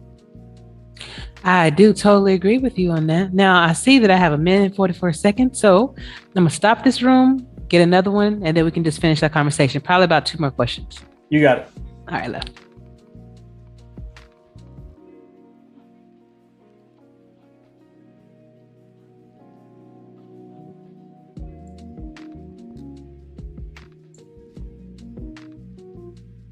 All right. Welcome back. We are back. We are back.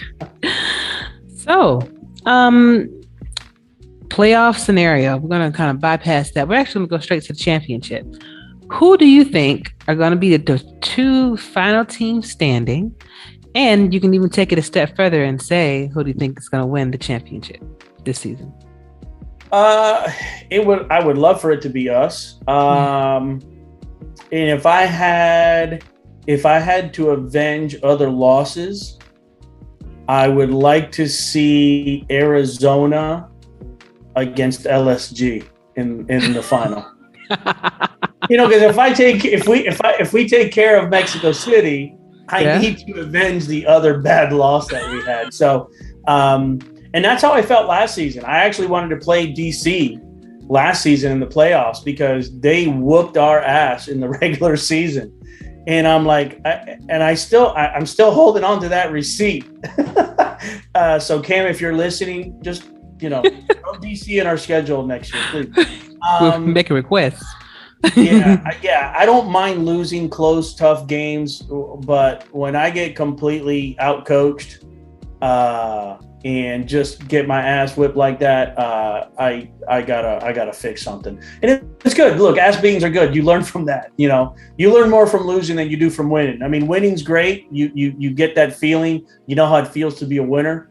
But until you lose and you get put in check, that's when you find out who you really are and if you're going to change or not. So in a perfect world, it would be Arizona and LSG, and LSG, gets the win over Arizona.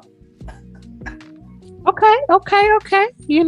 We can see what hopefully it wouldn't, if we did see each other, it'll go the way it did the last time. But, I think a certain quarterback that I'm facing, that I'm looking at right now, would hopefully throw to Bo and Gunny a little bit more. Listen, like directly into their hands. Mm-hmm. You know what? As I told everybody that likes to say that, listen, I'm like Oprah apparently, where I just give everybody, hey, you get the ball. If you can catch it, you get it, right? But as long as we win at the end, hey, y'all can have all the souvenirs that you want, brother. It's tough to come back from like 3 or 4 interceptions, though. I've seen it, but it's tough. We threw 7 against Portland, and we still won that game. Yeah, it's tough. It is tough. And that is not a common occurrence by any means. Yeah, I know. But tell me, what is a currently underrated sport in your opinion? That means like it could be anything, because I've actually heard cornhole, I've heard baseball, which underrated right now. Yes, that maybe not a lot of people should be more into. I don't know if it's underrated. I mean, I think everybody likes a lot of sports right now. I mean, people are. I mean, people are so much into all kinds of stuff. Underrated sport. I wish road racing would get more love in the States. Okay. And I know some people say, is that really a sport or not a sport? I'm like, look, if you're driving for 4 to 5 hours at 190 miles an hour, turning left and right, regardless if it's NASCAR or IndyCar or World Challenge, that's exhausting. Heck yeah. Constantly. Some of those drivers, their cardio is ridiculous, because they're wearing that suit, that racing suit, and they're sweating like crazy. Men, women, it doesn't matter. They are sweating for 3, 4, 5 hours. They're not getting out of that car, going crazy speeds. So I would say road racing. Whatever it is, it is underrated. Underappreciated. That's a better word. It's underappreciated in the States. So, and a little bit has to do with what we love here at our house too, and plus our son, being overseas, trying to get into like F1, F2. So, really, so a little bit of that, yeah. I didn't know that. Okay, that's awesome. Yeah. And that's actually a great point, because I remember when I asked the opposing question to that, like, what's a sport that shouldn't be considered a sport? And I happened to mention auto racing to KJ. He was like, oh, no, let me tell you why it is.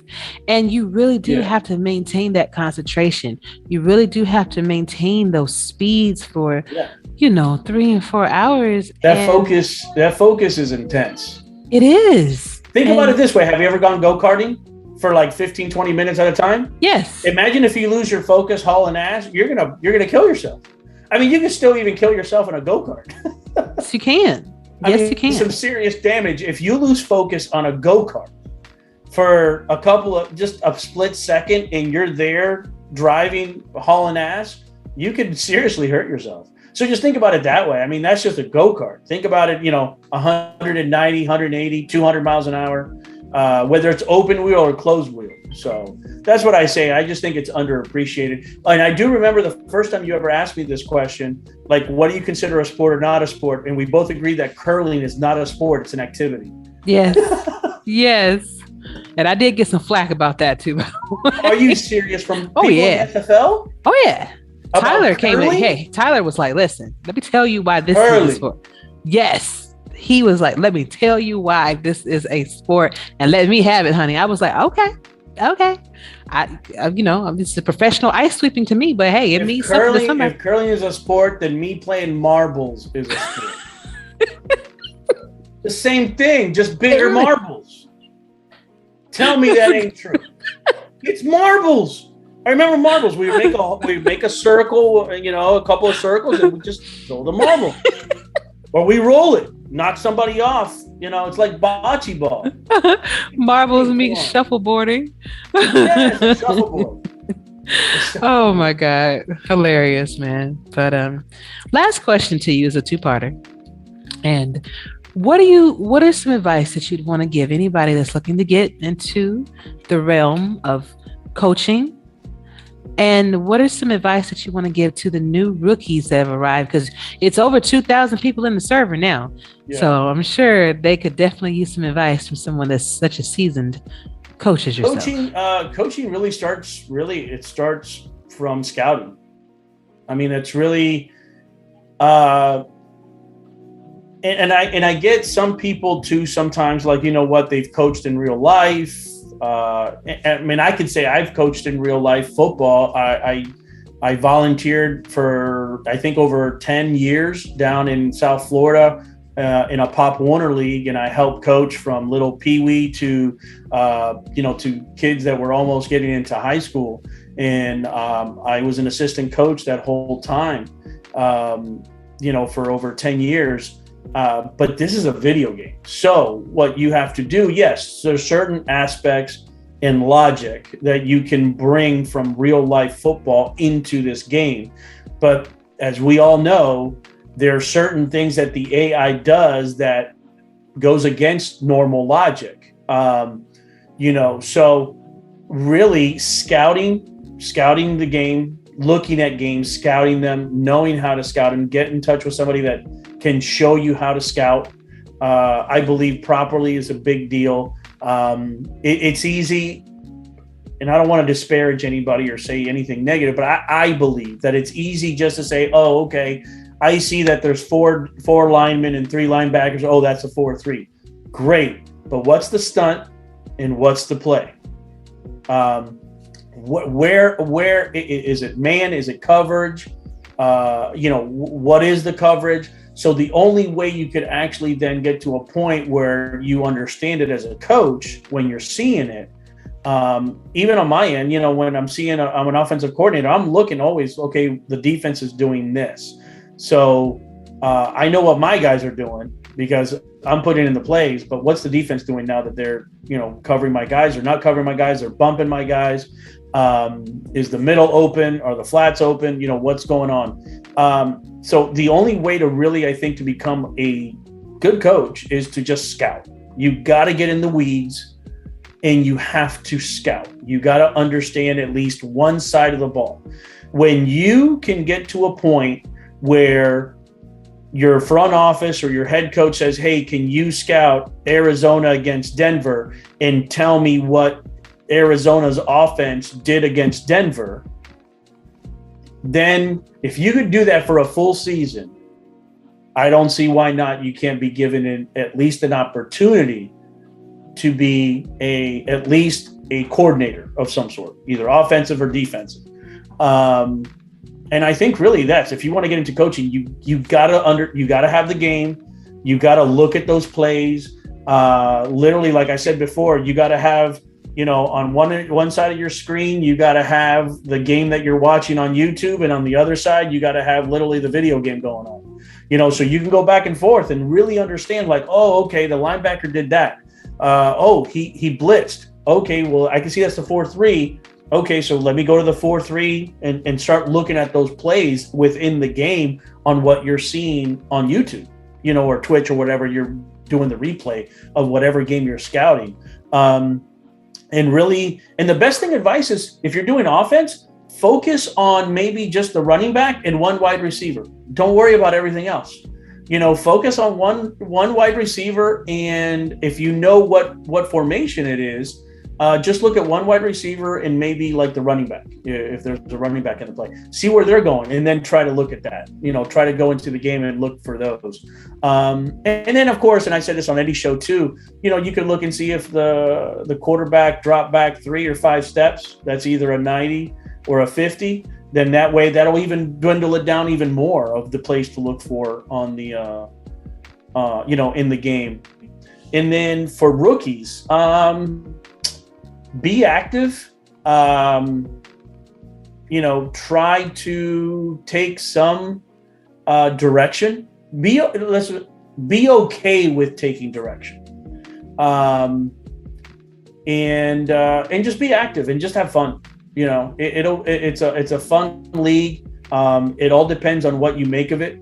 Even in the minors, it's fun. You're gonna get your name called on TV, on YouTube, on Twitch, on ESTV. You're gonna get your name called on all that. So just enjoy your time, and don't be afraid to just take a little bit of direction. Even though you might have an idea of what you want to do, and communicate. Like whoever's helping with progression, say, hey, I thought I could do this with my player, and hopefully that team has a good person in doing progressions and helping, like Jukin does for the flight, where he's open to take a call or whatever, and go over like, okay, what is it that you want to do with your player, or what do you think you want to do with your player?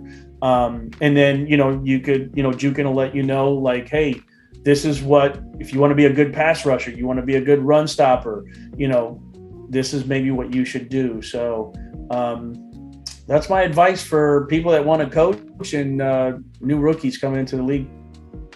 I appreciate it. And I know I said that was the last question, but listen, I got one more. I figured this one's coming. If I think it's the one that I'm thinking you would ask, Well, then it'll be technically fun. it's two, technically. But Okay. this one is actually from what you were saying. Like how do you handle being a coach? How do you handle it when you have so many people that are relying on you to get these plays right? Then you have other people saying that you can't do it. Then you have the fact that you gotta, block all of that out, all of the adversity, all of the naysayers, and concentrate on what you're doing. Like, how do you specifically handle such a task? Because with me, I mean, I handle a lot anyway, but I can't imagine what goes to your mind sometimes when you have all of those different things to juggle. How do you handle that? Yeah, I've gotten to the point where the same advice I give Ace, have amnesia, just forget about it. I have to. I can't, and I stay away from.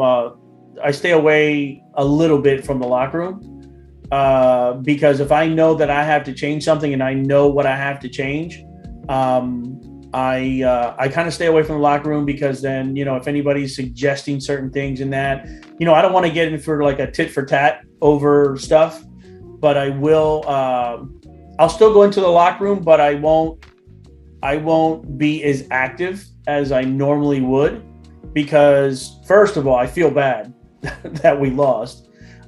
Secondly, I just need to think about, what happened, how the loss happened, how it occurred. But then I will get I will have talks with Albert. I'll DM James as well, and just pick their brain, and we'll kind of go over what went wrong, what went right, and get their advice, and then put it forth the next week, during Sims. But yeah, I got to have amnesia. Like after this loss, I know it sucked. The next day I wasn't even, the next day I thought about it. Don't get me wrong. I was a little tweaked. Needless to say, I was more than a little tweaked about losing this past weekend. Yeah. But come Monday, I wasn't even thinking about it anymore. But listen, I thank you so much. I know you got to get back to running those Sims and everything, getting prepared for Mexico City. Actually, no, I'm gonna eat here in a minute. Okay. I'm gonna eat. I started cooking dinner before the show, and my our daughter finished it up, I think. So nice. I Okay. think I'll be eating a little bit of some Spanish yellow rice with some ground beef and some good Cuban seasoning. Yeah. Okay, well, make sure you save me a plate. You can send it to Arizona, dry ice it, whatever you got to do, as long as I get some, Okay, everybody that's listening, I moved to Georgia. Before I moved to Georgia, Ashley's like, yeah, we're going to get together, blah, blah, blah. I moved to Georgia. She moves to Arizona. I don't know what's going on. Well, you can always come and move out here. I mean, since you like to move. Ooh, I don't know. I'm really liking these palm trees and salt water right now. I got palm trees. We got saltwater pools. Let's go. You got it. Not the same. That's what Chad pulled on me earlier in the SFL Gen chat. He's like, well, we got Indiana Beach. I'm like, dude, that's a glorified lake. That's a glorified lake. I have yet to go to a beach. I want my children and I to go to a beach. I probably should have went to. Did you see those photos I posted in your server? Yes, I did. So beautiful. That was so nice. Beautiful. That's like 30, 40 minutes from the house. I'm loving it. Well, maybe when I go back to Georgia to visit, then maybe we can take a trip down there to come see you and then go to the beach. We're loving Georgia right now. We're loving the weather. We just moved from Indiana. Indiana, I think, was already having some 30, 40 degree weather, and I'm here sitting in sunny 77 weather. So 77 in the 80s. I love it right now. I know that's right, man. But thank you so much for being on. Again, love to have you. Do you have any words of wisdom or any shout outs that you want to give before I let you go? No, just nothing really. Just can't wait for oh, you know what? I do have something to say. Cam, why would you schedule our game for the last game of the weekend? Really? You got to make me wait till the last game Sunday at 9 something? You're killing me, man. Killing me. That's what I'll say. Other than that, I'm good. You know. I know that feeling though, that having to wait until the very last. When I saw that, because I know it's an important game. When I saw that though, I was like, oh, you're killing me. Killing me. Awesome. Well, good luck to you. Good luck to you, Lone Star. And I'm looking forward to seeing you again sometime soon, Greg. All right. Hopefully we'll see you in the finals. That's it. We can really get it going then. Cross my fingers right now. Me too. I'll see you later, brother. See you later.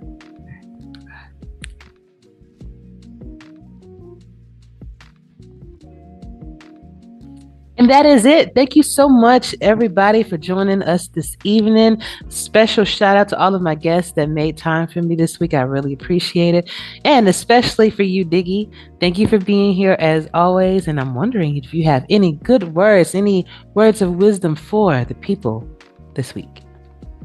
Well, good luck to everybody this week. I hope, and I know everybody's going to try hard as hell to end their season with a win. Mm-hmm. Even if they don't make the playoffs, and to those teams making the playoffs, good luck.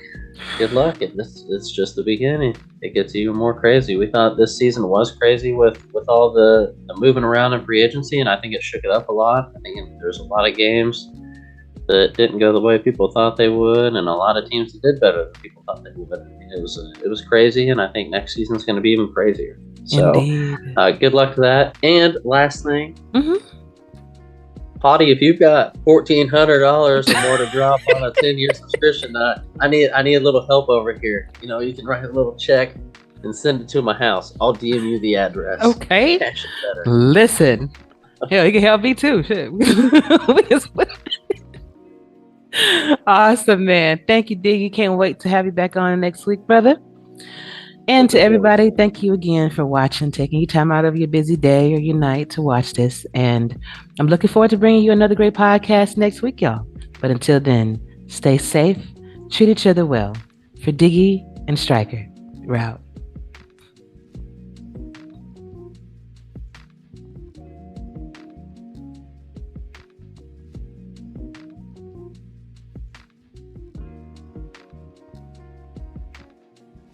It was on to Mexico City, and that's it. Good deal. Good deal. Now, Dave's back, which we're all happy about, even though I knew, why'd you leave in the first place? I knew you was going to be back there. Some of you might be happy he's back, but okay. Okay. For some of us, he's never really been gone. Right. I was like, if we see him in other league servers, and and if he has your personal phone number, he hasn't really been gone in some of our lives. So when you say that, you're please be very loose with saying he's been gone. For some of us, he's never really been gone. He makes it a point to make sure that he's not gone. But you just right here. I digress. Go ahead with your question.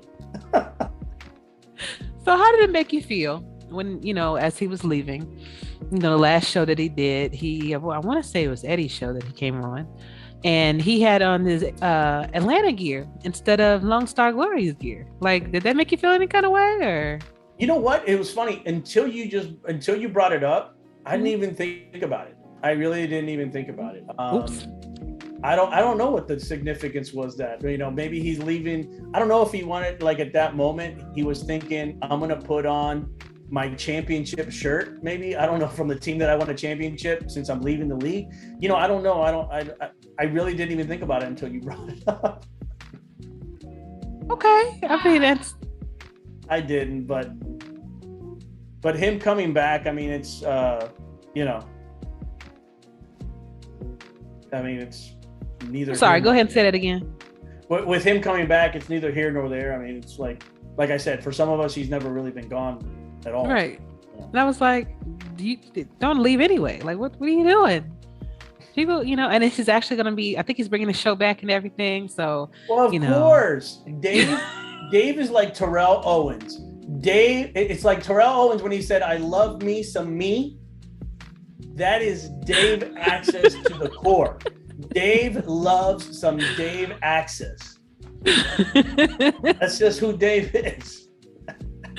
Oh man, I love it, and that's the reason. That's one of the reasons why I love this league, because you do have all of those whole host of characters that make it what it is, and it's not the same without them. So I mean, I know people that said that they didn't even care if Dave came back to the league as a player; they just wanted his show back. Yeah, I mean, that's how insane. I mean, that's how some people are like, Yeah. some people just want the show.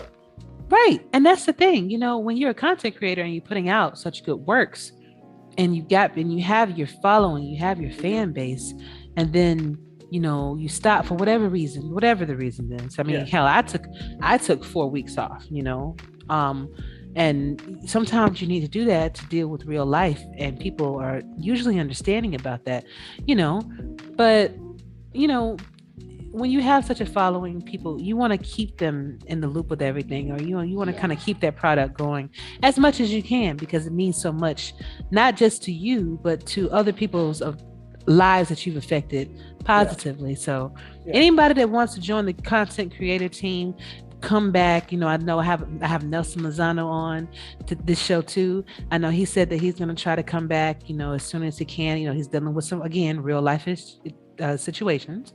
But anytime you can do that and make a positive contribution to the league, I mean, it's a good thing, and you welcome. Yeah, I mean, who knows? Yeah, Nelson. Yeah, it'd be nice to do something. Hey, who knows? Maybe 2 Spanish guys talking about football. Right, Tyler. I'll just throw that out. I mean, maybe I'll just throw that out there into the SFL sphere. Nelson, if you're listening, maybe 2 Spanish guys talking about football. So let's see. Okay, just throwing that out there. I love it. That's actually something I'd watch. I was going to say that I do not miss the Georgia heat. I mean, it's hot, but like you said, it is different versus the dry heat. The only thing that I've suffered from pretty much being here is the my sinuses being dry, and my daughter as well. Like And where'd you move to again? I thought you were on the East Coast. Yeah, I was, but now I'm in Arizona. Oh, you're in Arizona. Oh, yeah, dang, we're neighbors. That's a big move. Yeah, it is. That's a big move. It is. So yeah, you're in the dry heat constantly now. You're living it. When they say coming to the desert, okay, I'm already here. See you there. But yeah, so it's I definitely understand that whole getting out the shower and you're just wet again. You might as well just stay in the water until it's nighttime. But it's different. It's different. When you got palm trees, like right now, I'm just looking at palm trees and stuff. It's definitely different. Like first time I landed, I was like, where are all the trees? Like I'm come from the city of trees, and I don't see not one. Oh, there's some over there. Okay. Looking like toothpicks in the distance. Exactly. Exactly. But your position with the league is called, you're the director of, with the league. I know you're director of communications. Cam has a technical, what they put it on the website at. There's actually a name, director of, it sounds like a real secretary name. I was kind of giggling about it. Director of data entry. Yeah, it's a secretary type name for that position. Gotcha. Yeah. I want to make sure I get that right when I get it. Yeah, it's all good. Yeah, director of data entry. Data entry, and then you are you the director of communications over in Houston? Oh, got a lot of director names. Okay, we getting good. Yeah, jack of all trades, master of none. I know that's right. No, I'm glad you're the new director of compliance, so you're perfect for that position because, I mean, you're very personable, but you know what's going on. You're with all the ins and outs of the league on both sides. You have a good way of getting to people, reaching them, getting the point across. And I think you're gonna do great at that. You're gonna be a great asset to the league doing that. Appreciate it. Increase the workload, probably. Dealing with all these, elementary school attitudes. But, Listen, I have had my share so far, but I came into it knowing that, with this position, you're probably going to piss some people off. I've been a manager at one point. I had to manage 30 people. I had to fire a few. They weren't happy, but at the end of the day, if you understand why I made the decision that I make, and I'm going to be fair about it, I'm not going to just look at it from a one-sided perspective. Yeah, that's it. And the great thing about it is that I talk to a lot of people anyway, and I know the different types of personalities. I know the different types of demeanors that will come. I know how they are when you get what you want, and I know how you are when you don't. So, and I'm willing to be able to change hats if I need to be, just for you to get the point across. And that's just the way it is. And I don't mind putting on whatever hat I need to make sure that you get the point. So, but Charlie, you have a lot more patience for being in that position than I do, because I'd pretty much tell them, shut the fuck up, go back and go back to your corner, shut the fuck up. How I do with the guys I work with at my real job. Because they know me. They know, like, they bring some stupid shit to me, I'm probably gonna tell them to go piss off, because I don't deal with stupid shit at all. Like, they know better at this point. Some of them do. Some of them still just it shocks me. I'm just like, why? They're gonna try you. They're gonna try. Oh yeah, they like to push that button. They're good at that.